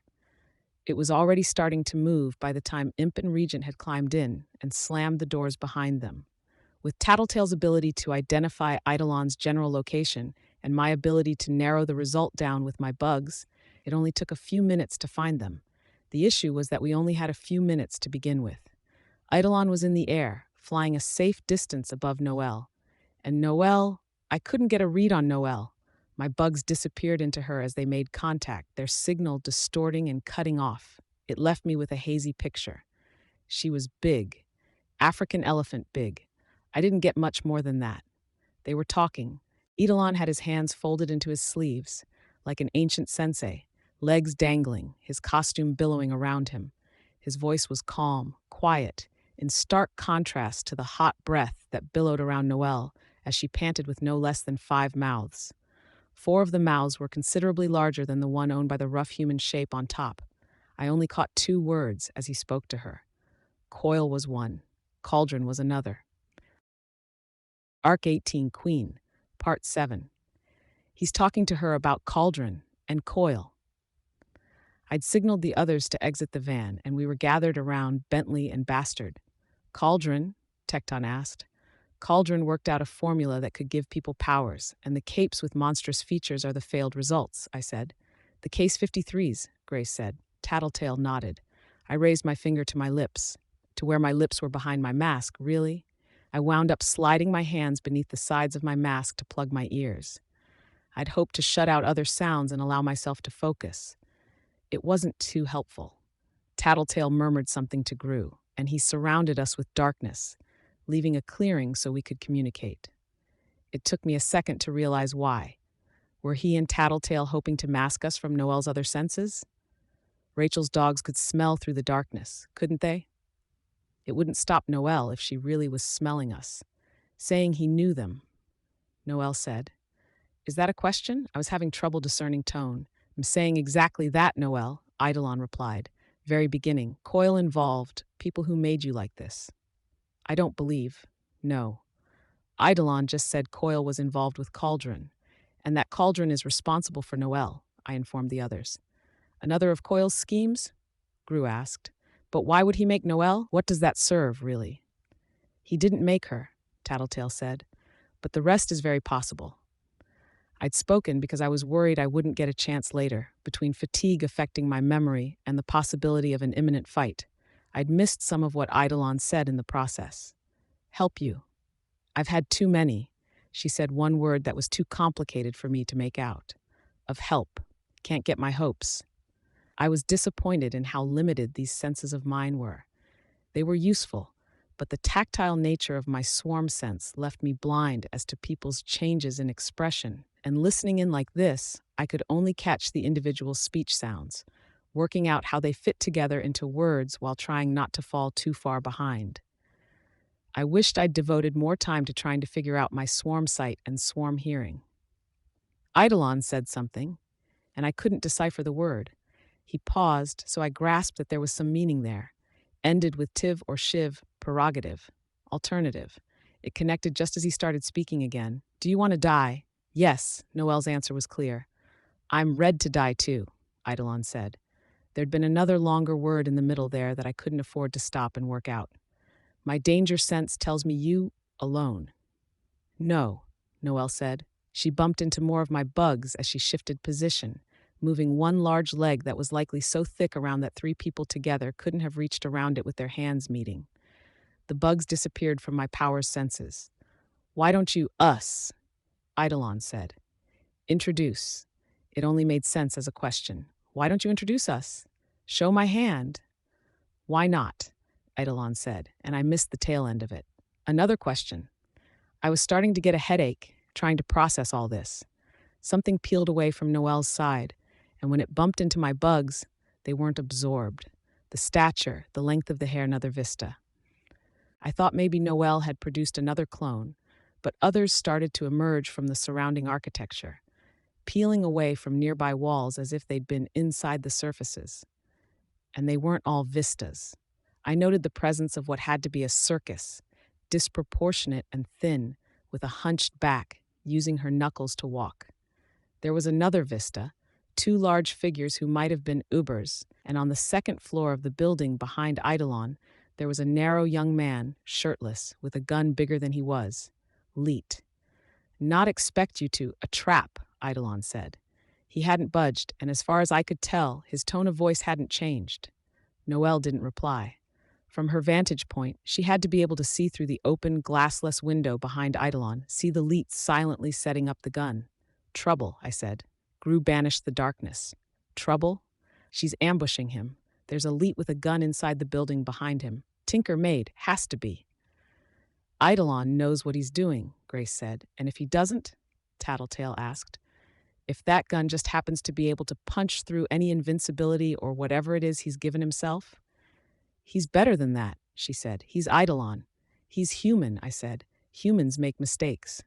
He's Eidolon, she repeated. I'm with Grace on this one, Tecton said. Too dangerous to go. She has a vendetta against you guys. It's not worth the risk that you'd throw his plan into disarray. Then why are we here? I asked. If things fall apart, he said, we can act then. Eidolon's powers are weakest just after he changes them. If she creates a clone of him, the clone will be picking the powers for the first time. There'll be a window of opportunity where we can take them out.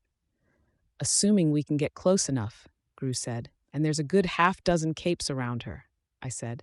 One circus, one vista that can apparently hide people in two-dimensional space, two Ubers and the Leet with the gun. We compromise, Tattletale said. Skitter, draw arrows on the ground, discreet but easily readable.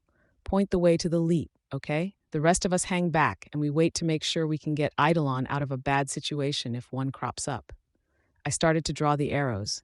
I was going to ask why, but I realized I was missing what Eidolon and Noelle were saying. Think you can win, Eidolon said. I hope I don't, Noelle replied. Want to die? Why fight? Can't think straight. My wiring is all screwed up. Won't let me give up. Too angry, too less. Ruthless? Restless? Leet was still setting up. He'd had to find a point where there was an open door, just so he had enough space behind him that the weapon could be positioned horizontally. The design was crude, hodgepodge. It resembled Squealer's work, just going by what I was interpreting with my swarm sense. That meant there was an excess of openings and gaps. The part that burned hottest had to be the power source. It was at the very back of the gun, at the point furthest from the mutant Leet. I sneaked cockroaches in through the gaps in the weapon's exterior and started them chewing through the wiring. You so sure that you'll be any calmer when they're dead? Eidolon asked. I'm not. I'm angry, and it's like have been taken off my emotions. My anger, my tie-in, the pain, the hate, so much deeper. It's not mine, not my emotions, so I can still think. They're both stalling, I said. Eidolon's picked the powers he thinks will win the fight, Tattletale said, and is waiting for them to get up to full strength. Noelle's waiting for her evil Leet to shoot. I'm trying to sabotage the gun, I said, but it looks like he'll be ready to shoot any second now. Tecton and Grace simultaneously looked at one another, but they didn't speak. What was that about? Was their faith in Eidolon faltering as I described the situation, or was it more about me? Less than a minute, Tattletale said. I'm pretty sure we don't have that long, I retorted. The words had only just left my mouth when Leet dropped to a position at the side of the gun, putting one eye to the scope. The entire weapon shifted on the tripod mount as he aimed. Eidolon's head turned slightly, as if he were looking at Leet out of the corner of one eye. Leet pulled the trigger. There we go, Eidolon said. The gun wasn't firing. He pulled the trigger again, and an arc of electricity ripped out from a space by the power supply, toasting half of the bugs I'd positioned on Leet and sending him sprawling to the ground. He was back on his feet seconds later, tearing one panel away to get at the sparking power supply. Tougher than a normal person. Attack! Noelle screamed. Her minions started to move on Eidolon, but it was Eidolon who acted on the command. He swept one arm out in front of him, as though he were brushing a curtain aside or waving away some bugs. There was a crash we could feel where we were huddled together, making the ground shake.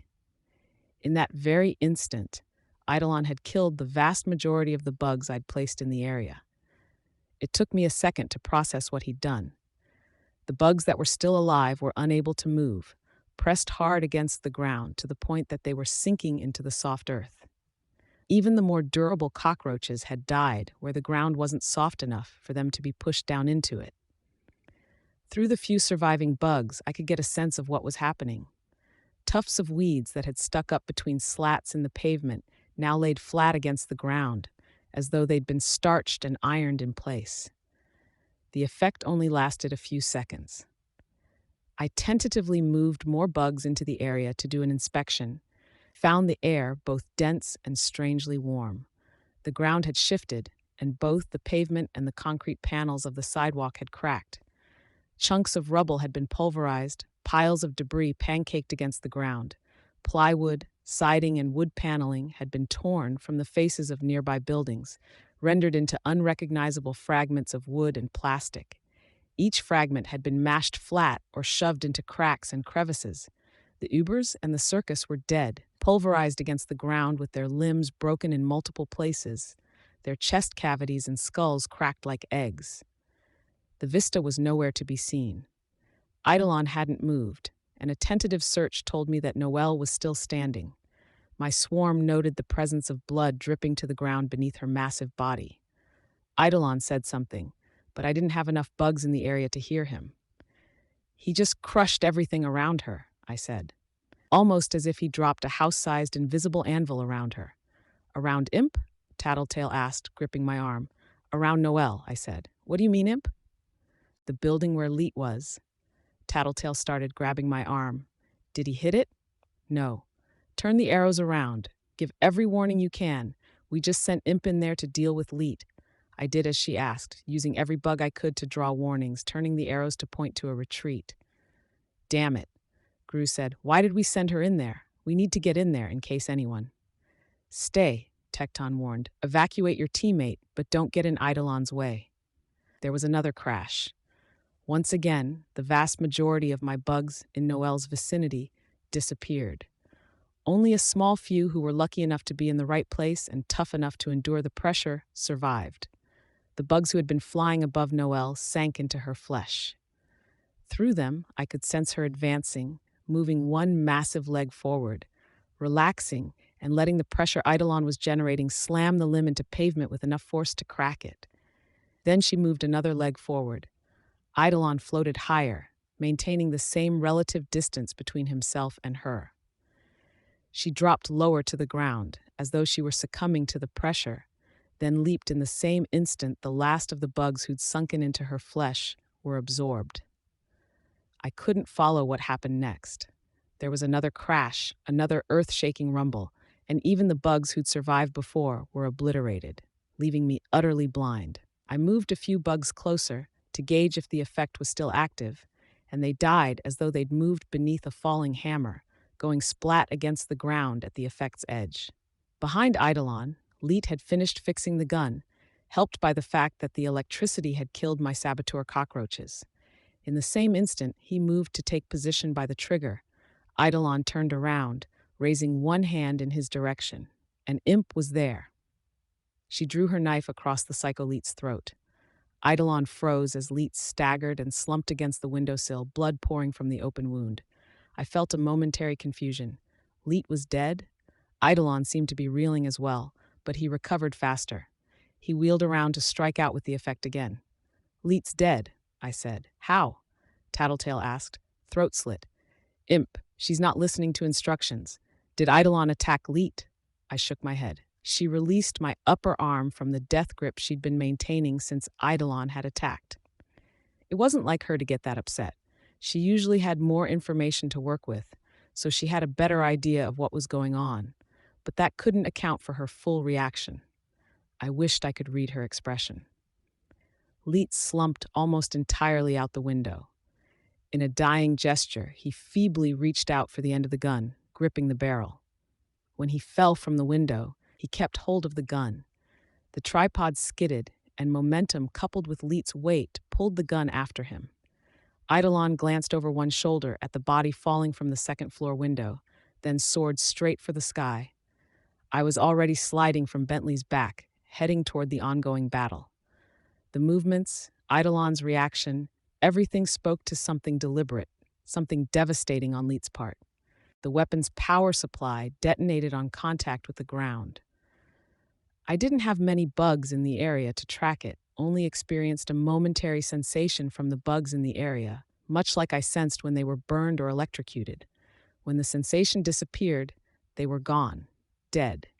I could see the actual explosion, a flare of white that I could most definitely make out with bug eyesight and with my own damaged eyes, a glow that rose above the buildings around us. No, Gru said just behind me. The both of us had stopped in our tracks in the wake of the explosion. My bugs flooded into the area to give me a better sense of what was happening. I caught Noelle stampeding toward a tall building. She had been in the blast radius, and she hadn't slowed down. I hoped she hadn't slowed down because she was damn fast. She wasn't in Leviathan's speed class, but she was moving at the sort of speed I might expect from a car on the highway. Maybe the comparison wasn't so apt, because she was a living thing. Like a predator, she shifted from a standstill to 80 miles an hour in a heartbeat. She was more like a rhino than a jungle cat, though, and she was ungainly. My bugs could track the vibrations of her footfalls better than they could trace her outline, and I could sense how her movements weren't synchronized. There was no pattern to how her legs moved. Rather, it was as if each leg had a mind of its own. Still, the sheer power of her movement carried her forward, while having 6 or more legs meant she always had several feet on the ground for balance.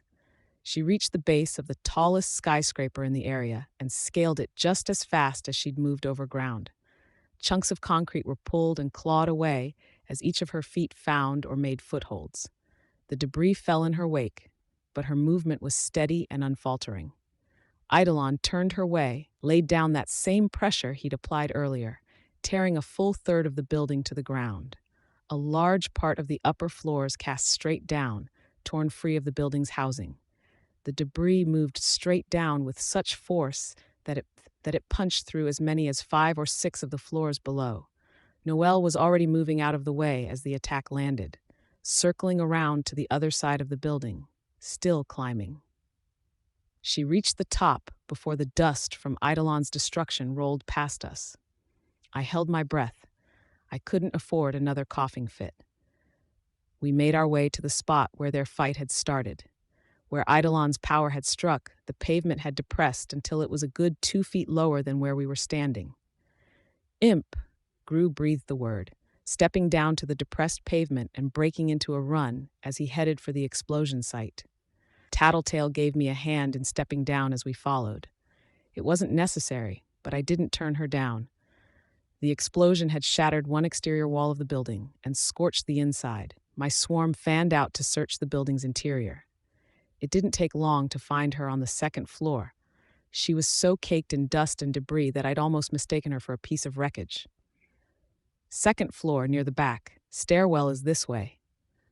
Noelle, I realized, was vomiting from one of the 3 mouths on her lower body. The slurry contained a human being, naked with ulcerous growths all over her body. Circus. And Noelle wasn't in contact with Circus. Fuck me, I said. Is she hurt? Gru asked. It took me a second to realize he meant Imp. I shook my head. I don't know. I was swearing because it's Noelle. She's creating clones, and she apparently doesn't need to be in constant contact to do it. She does, Tattletale said. Everything the Traveler said indicated it, and my power corroborated. She's touched people before and hasn't produced any of them in the time she was with Coil. Maybe it's a short duration thing, I said. We'd reached the staircase. I was a little slower than my teammates in ascending the stairs. My stamina was nowhere near where it needed to be, and my chest was aching as I breathed harder. It made talking harder. She absorbs someone and she can create clones for a little while after. Maybe, Tattletale said. We reached the top of the staircase. The floor wasn't entirely intact at the landing, so Bitch and her dogs hung back. With the damage the explosion had done to the exterior wall, I could feel the saltwater-scented air stirring my hair. We reached Imp's side. She'd slumped against an intact wall. I worked with Gru to clear away the pieces of wood and concrete that had joined Imp in being thrown against the wall. Turn around, Tattletale ordered Tecton and Grace. Tecton listened. When Grace didn't immediately obey, he grabbed her by the shoulder and forced her around. Gru took off Imp's mask. My bugs traced her, and I could sense the trail of blood running from one of her ears. Hey, Aisha murmured. Owie, are you hurt? I asked. Ear hurts, hurt all over where I hit the wall. That ear's a ruptured eardrum, Tattletale said. Shitty, Aisha said. Least I save money, not having a reason to buy surround sound when I get my own entertainment system. You're not so lucky. It'll heal, Tattletale said. Did you hit your head? Gru asked. No. Tattletale and Imp answered in the same moment. Gru smacked his sister lightly across the head. Idiot, you're supposed to listen when we give you orders. I know why you were giving that order, Imp said. You wanted me to clear out in case he smushed this building, except I knew I couldn't get out fast enough. I figured I'd take out that gun guy. Leet, I supplied. Leet, yeah. Gru cuffed her across the head again. Hey, Aisha said. Then she cringed or winced as if she was in pain. Ow. What? In a quieter voice, she said, Ear hurts when I speak too loud. Stop hitting me. It was the right call. You still didn't listen, Gru said. He took the mask from Tattletale and helped Aisha put it on. Imp stood, then wobbled. Dizzy. Ruptured eardrum will do that, Tattletale said. Let's go. We should see what we can do to help against Noelle. Gru and Tattletale supported Imp between them as we made our way to the stairwell. I turned my attention to the fight. Eidolon's holding his own. Told you, Grace said. He's using that pressure. Gravity, Tattletale said. Right. He's using supercharged gravity to try to pin her down and simultaneously take out any of the clones she spits out. He's staying out of reach with flight, and he said something before about a danger sense. Precognition, I guess? Didn't help him stop the explosion, Regent commented. It let him move well out of the way before it went off, I said. And it's helping him when Noelle tries to trick him. I don't even know how to put it. She's wearing a vista that can turn two-dimensional, and the vista is helping keep her other clones alive.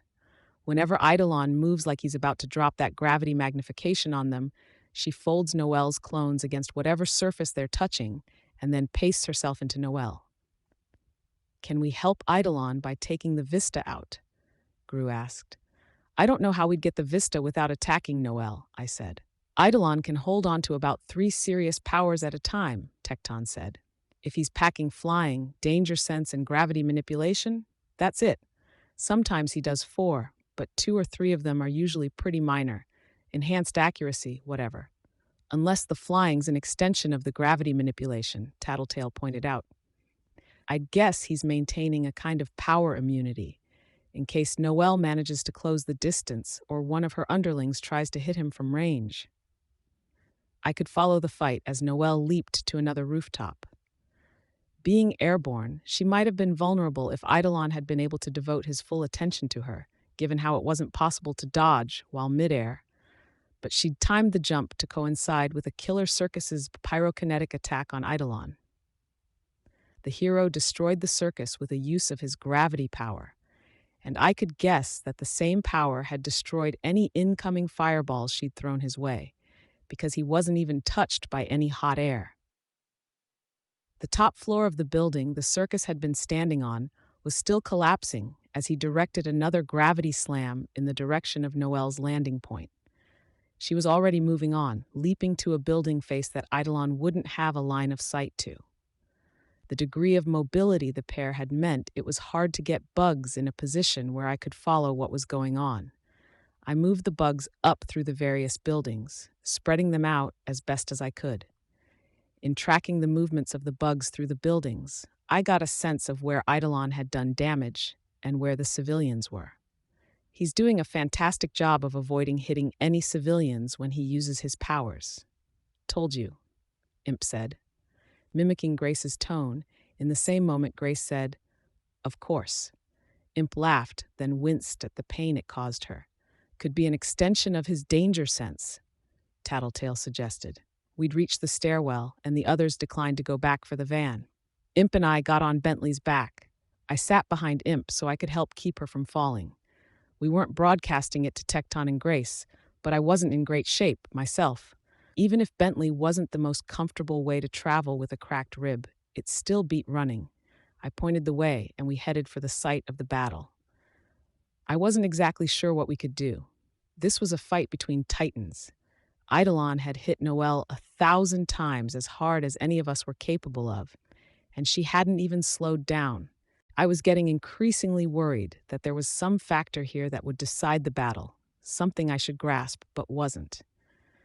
It didn't help that both Noelle and Eidolon had power sets that I didn't fully understand. Noelle was apparently pulling clones out of nowhere, despite not having contact with Vista or the other villains. Getting a sense of any given power and accounting for all the possibilities was hard enough, but Eidolon had a bunch of them at any given time, and they could change. Eidolon struck at one cluster of clones that were lurking in a half-destroyed building, then hit himself with a gravity attack. He and his costume were left untouched, but the bugs I had on him were annihilated. I was left blind. Why? The attack was pointless. There hadn't been any of Noel's servants in the area. Was he sending me a message? Did he want us to back off? Noel was consistently managing to avoid being struck by any of the gravity attacks, or scrambling out of the way of trouble after sustaining a glancing blow. She was keeping tall buildings between herself and Eidolon. He used the gravity manipulation where he could. He had changed up his tactics, sending chunks of building flying, then spiking them down to the ground with the gravity slams. He wasn't changing powers, though, even though Noel had adjusted to them. It was very possible he couldn't, that if he gave up one power for another, one more suited for the situation, he'd be too vulnerable while it grew to full power, or it would be too hard to catch up after the fact. One of the heads of Noel's lower body vomited up a slurry of flesh with two naked bodies in the midst of it. A Vista covered in fingernail-like plates of hard flesh, an Elite with one forearm and hand as big as his torso. The two clones were on their feet in seconds. The Vista ran in Eidolon's direction, while the Elite made a beeline for a nearby mall entrance. I sent a swarm of bugs after them, focusing predominantly on going after Elite. They weren't fast, but they would hopefully interfere with his efforts to build anything. We arrived at the edge of Eidolon and Noel's battlefield. As I drew a swarm together with the bugs in this new area, I found Eidolon and tagged him with some houseflies and wasps. Best if I knew if he was moving in our direction, so we could clear out of the way. "Circle around," I said. "We keep eyes on one another, but our goal is to clean up clones wherever we can, so we need a broad perimeter." "Got it," Gru said. Tecton nodded as well. Rachel signaled, and Bentley ran. Tecton and Grace moved as one pair, while Regent, Gru, and Tattletale formed another group. The Leet had entered a mall. The place had been looted, but he stopped somewhere long enough to grab some basic clothes.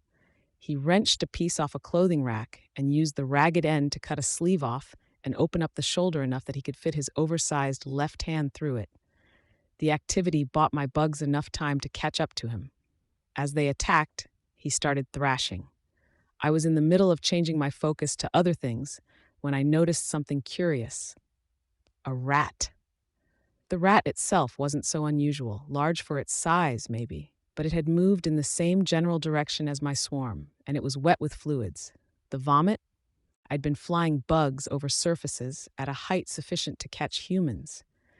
It was a waste of energy and bugs to fly them over the ground level, when I generally knew that a road was flat, and any obstacle that was shorter than 1 or 2 feet wasn't worth dwelling on. Moving my bugs closer to the ground, I found more. Rats, wet with the fluids of Noelle's vomit. She'd absorbed rats. She wasn't limited to cloning people. I made a point of searching the vermin out and killing them with my bugs. I'd played exterminator once before, not over so large an area, but I'd done it. I pointed the way to Noelle, and Rachel changed direction. Eidolon was dealing with the last Vista clone that Noelle had spawned. The girl wasn't going on the offensive, but she was using her power to move quickly, using every spare moment to raise lumps of pavement and concrete from the ground, sculpting them into rough images of Noelle. It would be sunrise now, but in the dim light they would be something that distracted Eidolon and potentially drew his fire. He paused in his attempted murder of the mutant girl and eradication of the statues, striking himself with another gravity slam. Again, he killed every insect I had on him. Was he aware of something we weren't? Noelle turned toward a group of people who were evacuating one of the buildings that had taken damage. Before I could open my mouth to shout a warning or take an action, she lunged into the lobby of the building. The people she touched were absorbed as quickly and easily as if she were quicksand. Some were almost drawn in. It took a minute and a half for her to form the clones within her. We closed the distance as her body swelled. When she'd reached critical mass, each of the 3 mouths on her lower body opened to heave out a tide of blood and gore, along with 18 or 20 people. Half of the people she'd heaved out had clothes. The other half had mutations. The mutants were on their feet as soon as they could find traction in the sludge. The innocents seemed as though they could barely move. One of the people was Vista, I realized. Not a clone. She was costumed. An extremity, a tentacle or tongue, extended from one of Noelle's lower mouths to wrap around Vista's midsection. The girl was hauled into the mouth and swallowed in a flash. "She's keeping them," I said. "What?" Tattletale asked. "The capes she keeps spitting out, Circus, Uber, Leet, and Vista. She's holding the 4 of them inside her so she can keep creating more clones." "She doesn't have to let people go," Tattletale said. "Fuck me. We won't be able to kill her without killing whoever she's holding inside her." As the mutant clones around Noelle began to thrash and strangle the near-helpless victims, their maker shifted position, stepping on arms and legs. Her body was oriented more towards Eidolon. I wasn't willing to sacrifice bugs to know her exact position, but I got the sense she was looking up at him, despite the fact that there were several buildings between her and him. She made contact with the bugs I had in her immediate vicinity as she twisted her body to look towards us. Then she ran in the other direction. "We rescue the people she just vomited out, clear away the clones," I said. I used the bugs I'd gathered near the other 2 groups to speak to them. "Then we signal Eidolon and chase Noelle. We need to get in contact with the heroes. Whatever Eidolon's plan is, it's not working." I could track the rats that were crawling out of the vomit. 12 of them, and they were homing in on people, savagely biting and clawing into any flesh they found. I made sure to cluster my bugs in as dense a swarm as I could afford, to keep them contained. The bugs I didn't devote to the task worked to disable and distract the more mundane clones. I might have missed it if I hadn't had the bugs pressed together to contain the rats. I had missed it already, countless times. Wasps, hornets, and cockroaches were crawling free of the slurry of flesh that Noelle had vomited into the building's lobby. They were attacking my bugs and any people they found. I couldn't sense them, and I couldn't control them. Arc 18 Queen, Part 8. I signaled Bitch to stop so I could communicate with the others. "I fucked up," I said. "What?" Gru asked. "How?" "She's been absorbing my bugs. She's spitting out some, and I can't control them. They're methodically destroying my swarm, and they're hunting down people and attacking them." "She probably absorbed some before she even ran into us," Tattletale said, "and she just needs one of a given type to make copies. I wouldn't blame yourself." "Did she absorb hornets, black widows, brown recluses?" "Maybe not," Tattletale admitted. "Okay," I said, "because there's homicidal hornets and spiders out there now, because of my fuck-up." "Don't focus on the mistake," Gru said. "Let's focus on making up for it." I took a deep breath. "Okay, Bitch and I will be going ahead to deal with some unpowered clones. I'll be in touch through the swarm. You guys keep moving forward, and I'll signal you about any clones that Eidolon or my bugs aren't able to take down." "Eidolon's gone quiet," Tattletale said.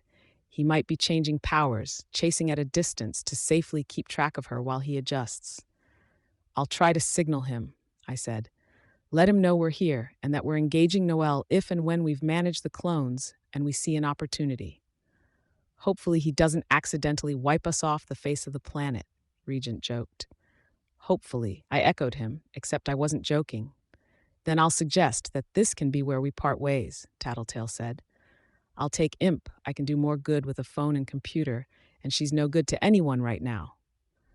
I nodded. I helped Imp climb down to the others. "Good luck." Bitch whistled, and Bentley sprang into motion once more. The people inside the building lobby were only now starting to recover from whatever Noelle's power had done to them. Their clones hadn't suffered any such drawbacks, though, and the abuse that had been heaped on the victims was more than making up for their recovery speed. They were helpless. None of the victims were standing. I reached forward, putting one hand on the chain that Rachel was using to keep Bastard close. She looked back at me. Clothesline. I raised my voice to be heard over the rushing wind. Rachel let some chain out and caught it under her left foot, forcing it lower. She managed to hook it on one of the growths of bone of Bentley's rib cage. We stampeded into the building lobby, through the hole Noelle had made, and Bitch whistled, flicking the chain as Bentley and Bastard passed through the space. Left, she shouted, while steering Bentley right. The chain was just low enough to catch the standing and crouching clones. The clones were caught by either the chain or by the bodies of their fellow clones, pulled back en masse, drawn together into a tangle of bodies and distorted body parts. I moved my bugs through their midst to ensure they were all mutants. There was only one innocent who'd been dragged along with them. His clone had a grip on his clothing and hadn't let go when the chain had caught it. Getting down, I said, sliding off the dog's back. I hurried to the mass of clones before they could get themselves in order, drew my knife, and slashed the hand that gripped the one innocent. I managed to pull him free without any of the clones hitting or grabbing me. I was left coughing by the exertion and the pain in my side.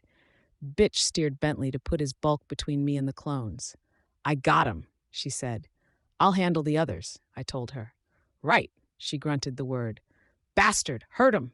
Bentley, kill, kill. The canines threw themselves into the mass of clones the chain had caught. There were 3 clones in the remaining group. One continued thrashing her alter ego, while the other 2 stood to face me.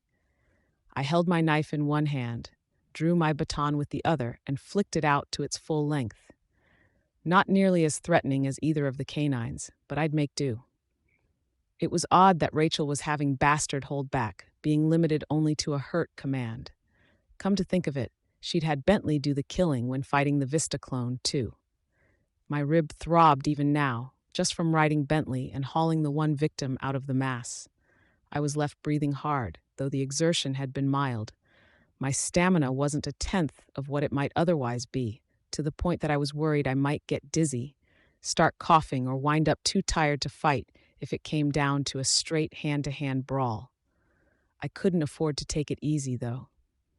Where I might otherwise have tried to distract them, or buy enough time for Bentley to finish off the others and deal with these guys, the person that the female clone at the back was thrashing wasn't going to last long.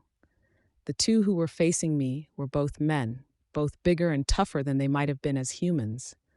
One fat, the other tall and broad-shouldered and narrow-waisted, to the point of being a caricature. My swarm was my best offense and my best defense. Here, my bugs went for eyes and ears, and that was excuse enough for the 2 mutants to charge me. They were half blind, and the mass of bugs that clung to me billowed out to mask my location. I started to move to my left, but I felt the fat one veer slightly in that direction and chose to head between them instead. The pair stumbled forward into my swarm, arms swinging wildly in a blind attempt to hit me. I ducked low, then moved forward to the mass of fallen and wounded. The female clone had her more normal self by the neck and was repeatedly raising her and slamming her down. If someone else's leg wasn't in the way, she might have had her head dashed against the ground. As it was, a beating was still a beating, and something vital was bound to give sooner or later. The clone looked up at me as I approached, still cloaked in a thick cloud of bugs.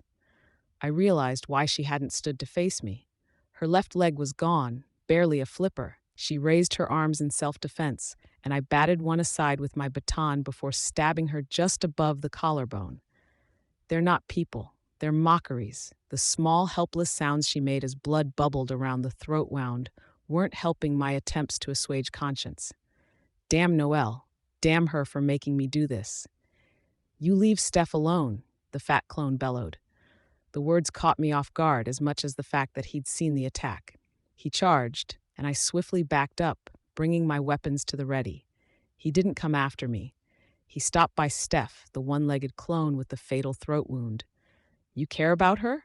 I asked. She's Steph, he said. What? My train of thought was interrupted further by the snarling and gnashing of Bentley fighting the clones.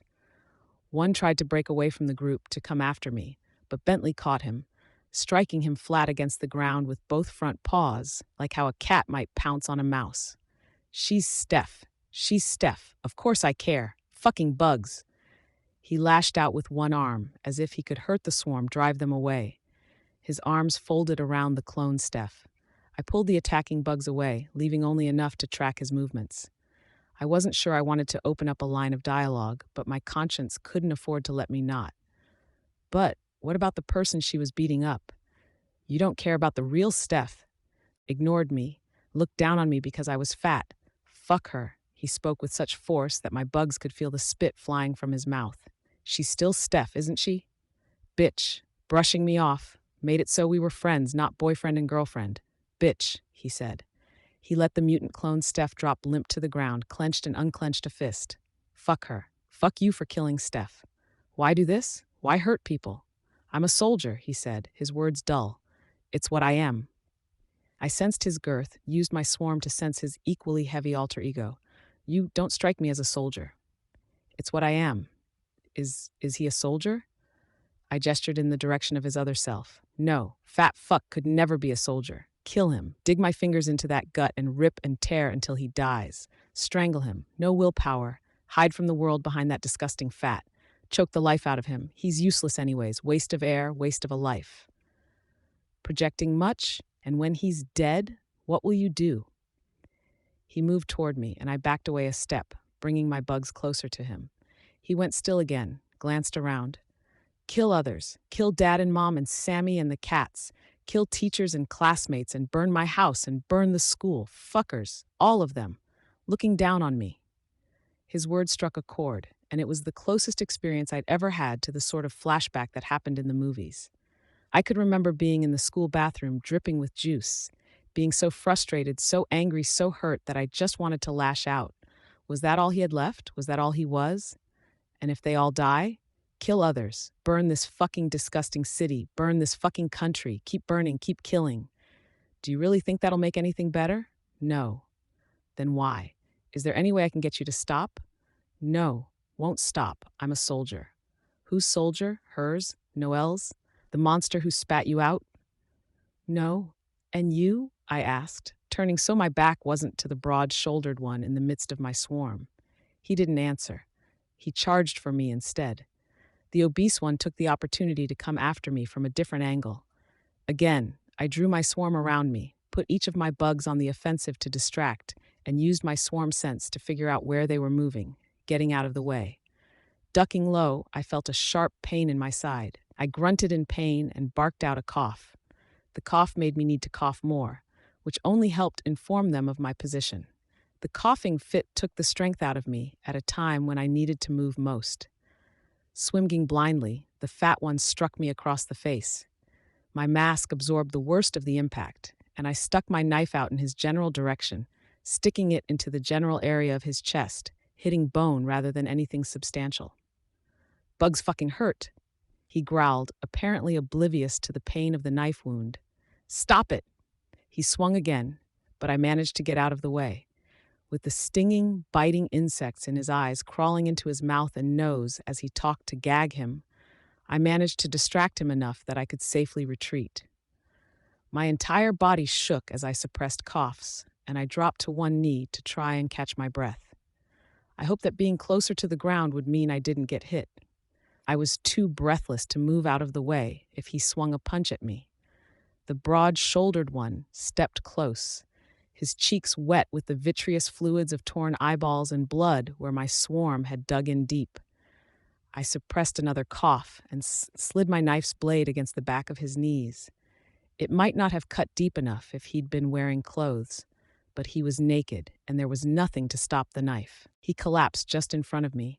I hesitated a moment, then stabbed my knife into the side of his throat. They're not real. Not real people. Bentley had finished tearing apart the other 8 or so clones, and at Rachel's instruction was closing in on the fat clone. I moved my bugs to give her a clearer view. I was ready for him to make a break for it. He didn't. He turned toward us, clenching and unclenching his fist. There's no saving them. Whatever had happened to their heads while they were grown inside Noelle, they're twisted. Their perspectives are warped. Stop him, I said. Finish them, Rachel. Rachel whistled, and Bentley leaped. The clone tried to come after me, but didn't make it 2 steps before the dog got to him. Feels wrong, I said. Rachel gave me a hand in climbing back up. She didn't offer a reply. It wouldn't feel wrong to her. I started searching with my bugs, looking in the direction Noelle had last gone. Without even the ability to tentatively feel Noelle out with my bugs, I was having trouble keeping track of her. Every passing minute meant that there was more sunlight, but even with that, I couldn't see Noelle. It was as though a painter was working with white and black paint, throwing handfuls of it onto a canvas from 3 feet away. It didn't convey a picture so much as a blurry, indistinct abstract. I should have been able to follow movement, to track Noelle by the way the patches of light and dark changed. The issue was that there were countless things moving across my radius. Water was running where some streets were still draining, plastic bags blew in the wind, and shadows shifted as the sun and clouds moved. Each changed the canvas, altered the blurry, muddy blotches of light and dark. I could hear Gru give an order, and his group started moving with purpose. Gru just saw her, I think, I said. I pointed the way. I'd started another coughing fit by the time we caught up with the others, and I could feel my skull pounding as if it had a 3-pound heart inside of it instead of a brain. She found some of the other capes who were holding position, Gru said, when I'd managed to get my breath. Lights in the distance. Fuck, I said. I was about to comment on how we were too close to ballistics headquarters for comfort, but remembered that Grace and Tecton were listening. I stopped myself before the words left my mouth and coughed instead. You okay? Tecton asked. Little worse for wear. Sounds like more than a little. I shook my head. As we got closer, I tentatively moved the bugs closer until I had them on the flying heroes. I made an effort to discover and eliminate the hostile bugs that Noelle had created and tried to find identifying details on the capes we were approaching. One of the heroes is a guy with an emblem. I think it's a book with chains around it, I said. Maybe Chronicler, Tecton said. 3 more flying ones, I said. One with antlers on his chest emblem. All guys? Tecton asked. When I nodded, he said, that'd be Strapping Lad, Intrepid, and Young Buck. And the one you mentioned before would definitely be Chronicler. Seriously? Regent asked. Strapping Lad? They're from the Texas Wards team, Tecton said, as if that was explanation enough. Lad, Intrepid, and Buck are all about the harassment, flying, teamwork, hitting hard, and adjusting their battle plans to match the enemy threat level, staying out of danger. Up until they get too close and she grabs one, I said. Could happen, Tecton replied. Eidolon's probably up there too quiet. Might be waiting for new powers to finish manifesting before he makes any moves. What can we do? Grace asked. I remember those wards from the Leviathan fight. Some of them, I said. They fly? All of them? Yeah, Tecton said. Then we support on the ground, I said. You, Gru, and maybe Regent can slow her down. Bitch keeps us mobile. We stay ready to move at a moment's notice if it comes down to it. Staying safe is a bigger priority than anything else. Noelle was limited to moving on the ground. It gave the young heroes a natural advantage. Each of them flew, and 2 of the 3 were armed with long-range Tinker-made weapons. The guns weren't anything flashy or spectacular, more the kind of laser weapon that a fan of science fiction might create, but the young heroes apparently thought it was worth keeping up the onslaught, and the guns didn't appear to rely on any ammunition or reloading. The one without the gun was apparently young Buck, going by the raised image of antlers on his chest emblem. He would fly around Noelle, close to the ground, then turn himself, his gear, and the bugs I'd placed on him into a living projectile. Or, maybe, he was using some kind of uncontrolled breaker power to go faster than the speed of sound, unable to change course or take any action while he traveled. Whatever he was doing, he flashed across the battlefield as a straight, living projectile before materializing again. The ground shook with his impacts he delivered to Noelle. The one I took to be Chronicler was casting out a hazy field around himself and the other 2 with the guns. The field shifted, drifting closer to the ground, and then solidified in a semi-solid image of the heroes, complete with the laser fire. A quick check with my bugs eyed that the shots were just as real as what the real selves were creating. The aim wasn't so hot. It was more of a replay of the actions they'd just taken than proper clones. Young Buck moved beneath Chronicler and passed through the field as he turned into a beam. When the images appeared, they mimicked the same beam attack, their paths a perfect parallel to the real young Buck. We stopped as she came into view. For the others, anyways. Fuck me, Regent said. Anyone else noticing what I notice? Bitches' dogs, Gru said. Not that similar, Rachel grumbled, but she didn't sound confident. Pretty fucking similar, Regent said. I leaned forward, hand on Rachel's shoulder, whispered, What is it? Her entire lower half. It looks like my dog's. Bit on the back doesn't look like it, though. More like a hand, but same look. Thanks, I replied. We good to go? Gru asked. Go, I gave the order. Tecton slammed his piledriver gauntlets into the ground, and a fissure opened beneath Noelle. The ground shattered around her, denying her the footing to move out of the way as Chronicler and Young Buck worked together to multiply Young Buck's offensive power. Tecton repeated the process, disintegrating the ground beneath her. I can't do a lot to her, Regent said. Only some of her is normal, and it doesn't really connect together. Try, or focus on the clones, Gru ordered. He sent a blast of darkness my way, enveloping me. I could feel the quality of my bug senses decline, my degree of control degrading. A moment later, he withdrew the darkness. Did he just want the view? The sense of what was where? Raising his hands above his head, Gru fired a thick stream of darkness at Eidolon. The hero moved out of the way before the beam made contact. Work with me, Gru growled. Damn. I can't throw darkness over Noelle without hurting our side as much as we hurt her. I need powers. Grace, you want to copy my power? There was a rumble as Tecton shattered more road beneath Noelle. With the way he directed the attack to place it off to one side, I suspected she was trying to climb out of the funnel-shaped depression the explosions had made. Given her speed from before, it was surprising how slowly she was climbing. Then it struck me, an antlion pit. The sides of the pit weren't giving her any traction. Any time she set her weight down, she only pushed the sand to the bottom. Let me test it, see what I can get, Gru told Grace. Fine. I scouted the area with my bugs and accidentally ran into Noelle with a handful of houseflies as she slid backwards into the pit. I wasn't going to agonize over the fact, but I didn't want to give her any more ammunition. My bugs did find a mess of vomit at the very bottom of the shallow crater. There's vomit, but no clones, I said. She's trying something. The two-dimensional vista. She's ambushing, Gru said. Ambushing who? Tecton asked. I don't know. Can you see them? I asked. When they're moving on a surface, are they visible? Why are you asking us? Grace asked. Tecton, I said. As much ground as you can affect now. He didn't hesitate, punching the ground and driving both pile drivers into it. There were no fissures this time. The entire area rumbled and the ground spiderwebbed with cracks in every direction, not leaving 2 square feet of ground untouched. Bentley nearly lost his footing, and Bastard growled until Rachel pulled on his chain. The first clone stepped out of a piece of plywood that had been placed across a shattered balcony door. An Uber.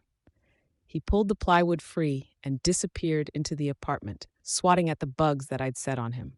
A circus emerged beneath the flying heroes, cradling a shattered arm. Bugs began drifting toward her, as if a strong wind were pulling them in. The normal circus packed a pocket dimension she could put things into.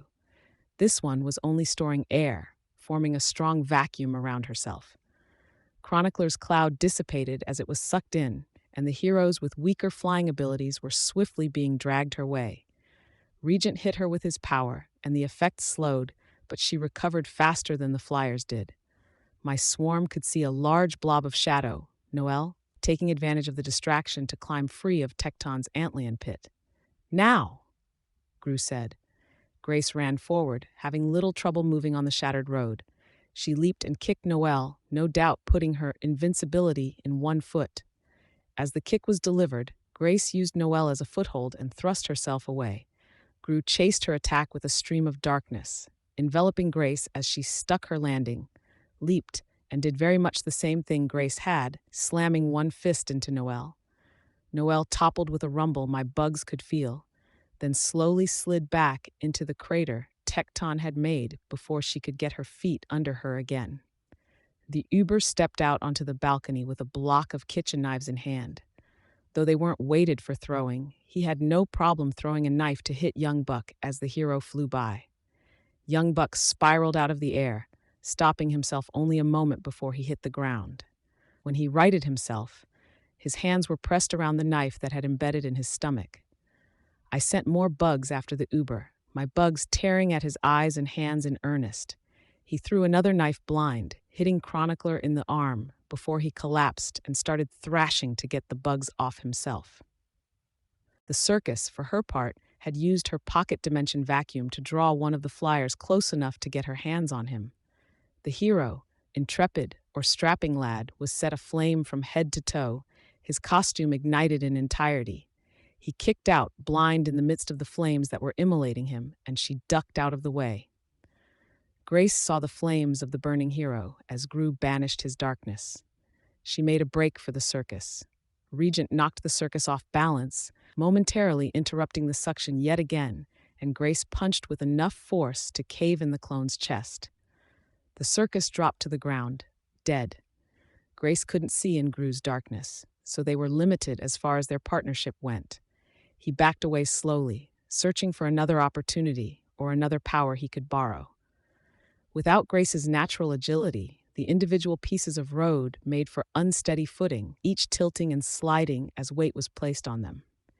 Noelle screamed with frustration and rage. As far as I could tell, she was still at the bottom of the pit. I couldn't follow what was happening, not without giving her more bugs to work with.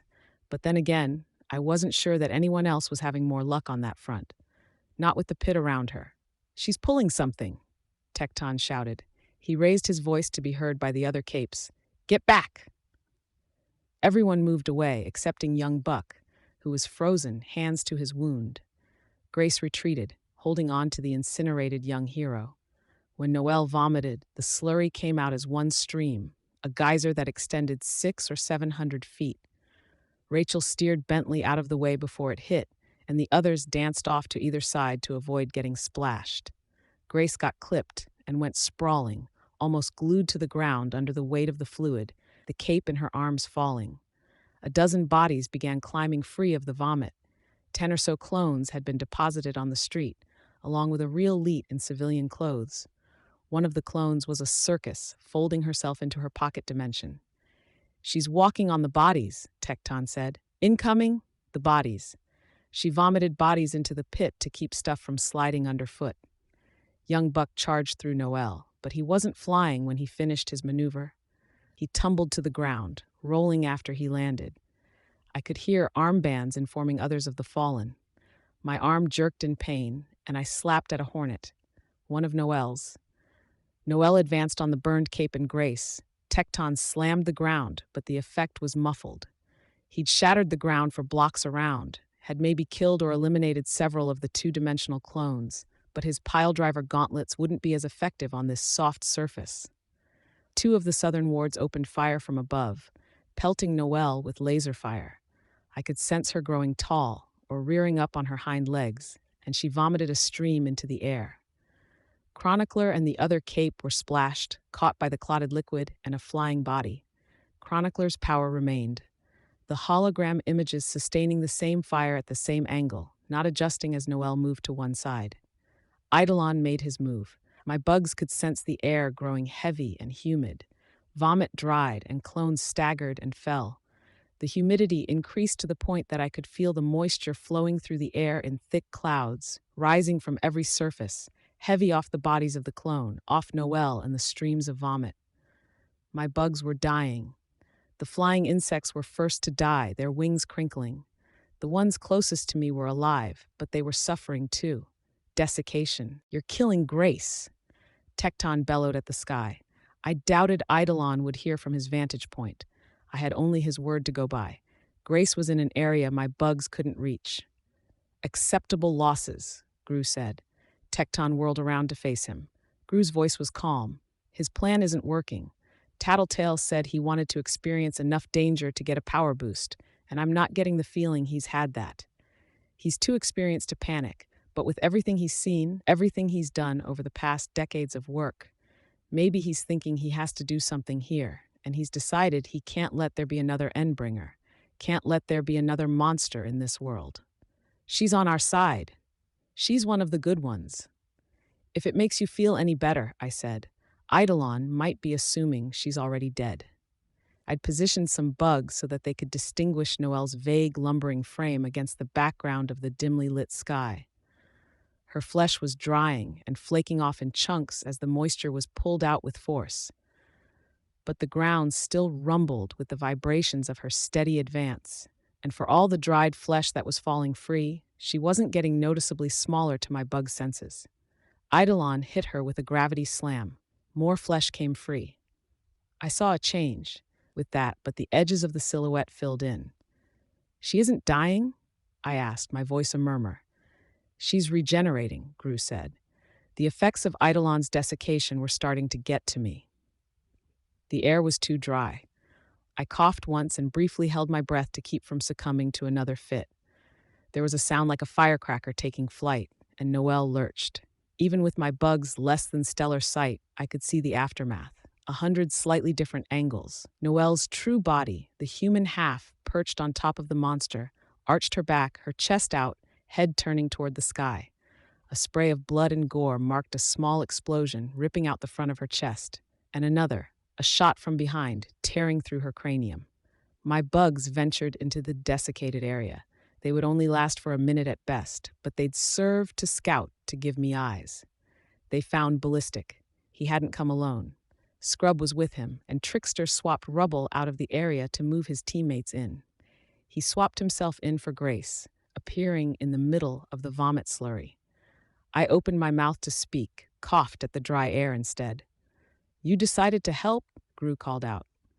She's our responsibility, Genesis said. We made a promise to each other, to get home, no matter what it took. But there were other parts to it. Things we added on when the whole situation became clear. Fixing Noelle was one of those additions. Getting home? We knew it was fucked up, Sundancer said. But we promised ourselves that if it came down to it, we'd step in before it got bad. And this is bad, so we're acting on it. Her orb burned above her head. Its crackle sounded slightly different in the dry air.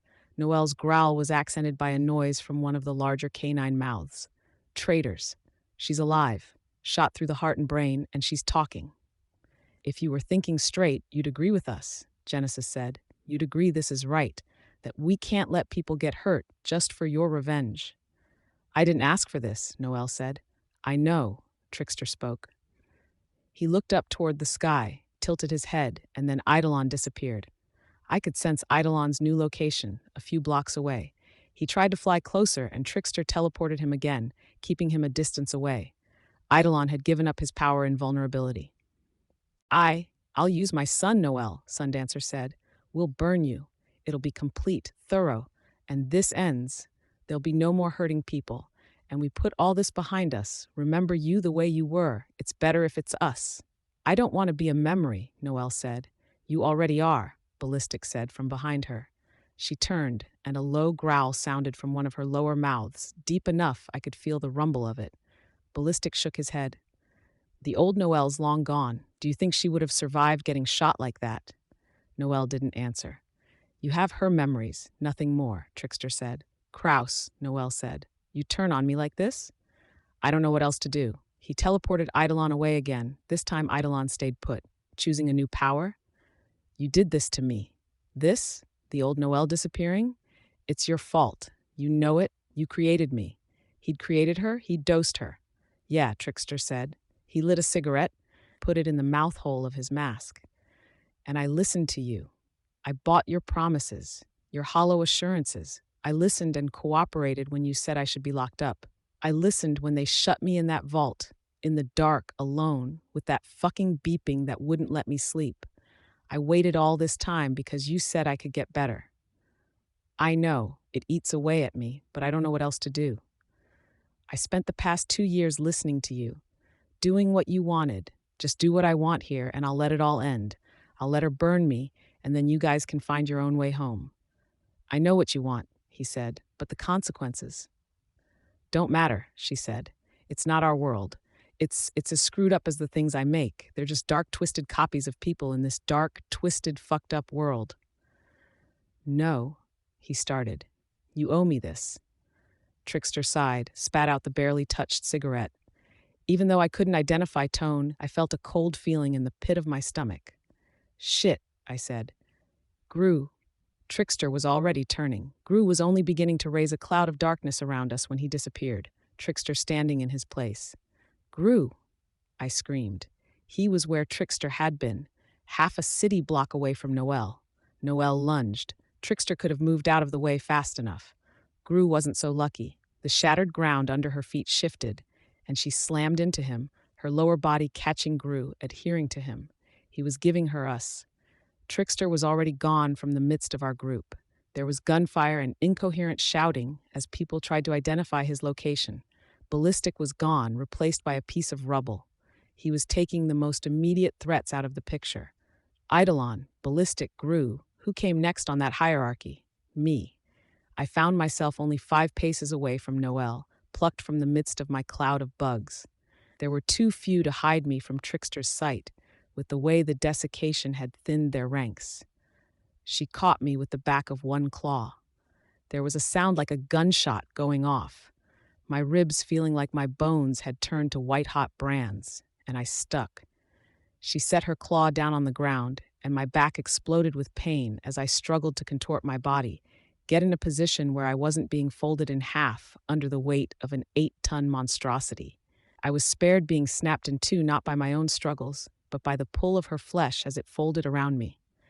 It simultaneously consumed me and pulled on me as if by 100 hands. The process was smooth and inevitable, flesh flowing around me like hot candle wax, even as I was drawn upward and inward. I could sense Regent appearing nearby. Noelle turned to face him. He didn't fight, didn't try to run. He said something, but I couldn't make out the words, couldn't hear them with the dark, hot, rancid-smelling flesh that had enveloped me. The last of the flesh closed behind me. My power stopped working, and I was left with only absolute darkness and the pounding flow of Noelle's blood in my ears.